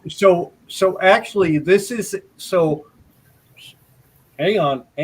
This is a skill that I can use in the middle of combat to heal people. But we're done with combat and we're taking a rest, and I can still use this. It's a channel divinity to refresh your allies with soothing twilight. As an action, you can present your holy symbol. Everybody within 30 feet of you gets hit points recharged, right? Maybe I don't know if it works for curing, though. I Yeah, guess it's just it's like a question. It's just like aid. Yes, indeed. So I can. What else do I have for healing? But 'Cause can't we do it's a like long rest now? in the middle of combat. Yeah, we could do a long rest, and that would do the same thing. But just Let's so you just know, in the middle of combat, I can give you a lot of hit points if you're within 30 feet of me. Yeah. Because I'm a holy cleric and I'm a dwarf, and I'm gonna empower you all to do everything. Let's just see if we may have reached the end of the quest, and because we're running out of time. Yeah. So let's just let Killer let us know what's going on next, just in case So- maybe we're done. You see the merfolk that is bound and gagged on the altar. I think it was you, Sporenberg, asked if it was her, Yes.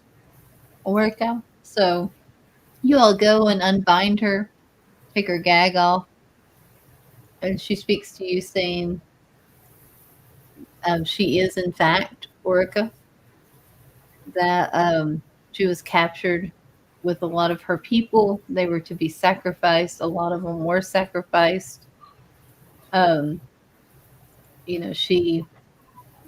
She asked, or she thanks you all for saving her life. And she tells you that the king of the shenanigan people are the one. Shenanigan people. I like it.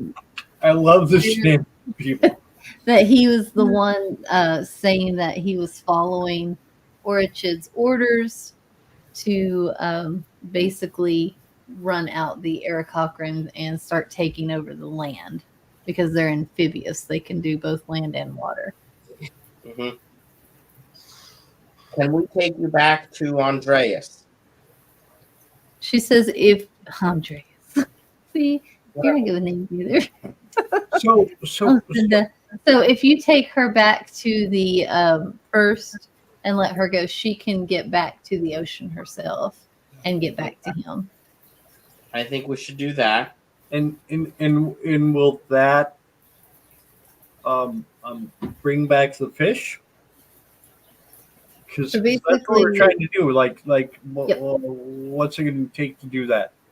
Yep. So basically, she's saying that there still is a king, but she will tell you that he is cowardly, and by coming in here and destroying the priestess, that he probably has ran. So she believes the fish will come back unless he returns. Yeah. So we should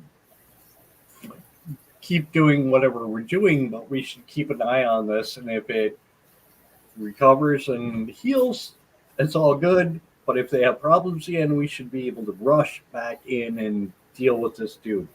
And Yes. take him out. Right. But it feels like we succeeded for now, right? Hey. She's very Yay! appreciative, and she's, she blushes a little bit when you tell her that Alcindre was the one that sent you to save her, and she's very thankful that you saved the other people in here, her people in here. And yeah, overall, great job, everybody. Nice. Yay. Nice. I think it's bedtime. Yay. Good morning, everybody. Killer has to be up super early in the morning to get to work. I gotta be at work at 5, so yeah. Ouch. Boo. Yeah, I agree. Boo. You know what though? This was actually just a really, really, really nice. It was long, but it was like a full story. And I would love to do more of these, like 5 to 6 hour sessions where you can actually get through a story. This was super, just show you super all. cool. If you zoom out, whoever's sharing screen, that's how big the map is. Oh wow. Well, we did a lot of it. Oh. Yeah. Yeah, super cool. So No, it's thank well, you, let's Holly, end the for doing stream. it, 'cause seriously, thank you. Yeah. Thanks everybody for watching. So much fun and just good. Thank you. Thank you. And I know what work it takes to put into this, so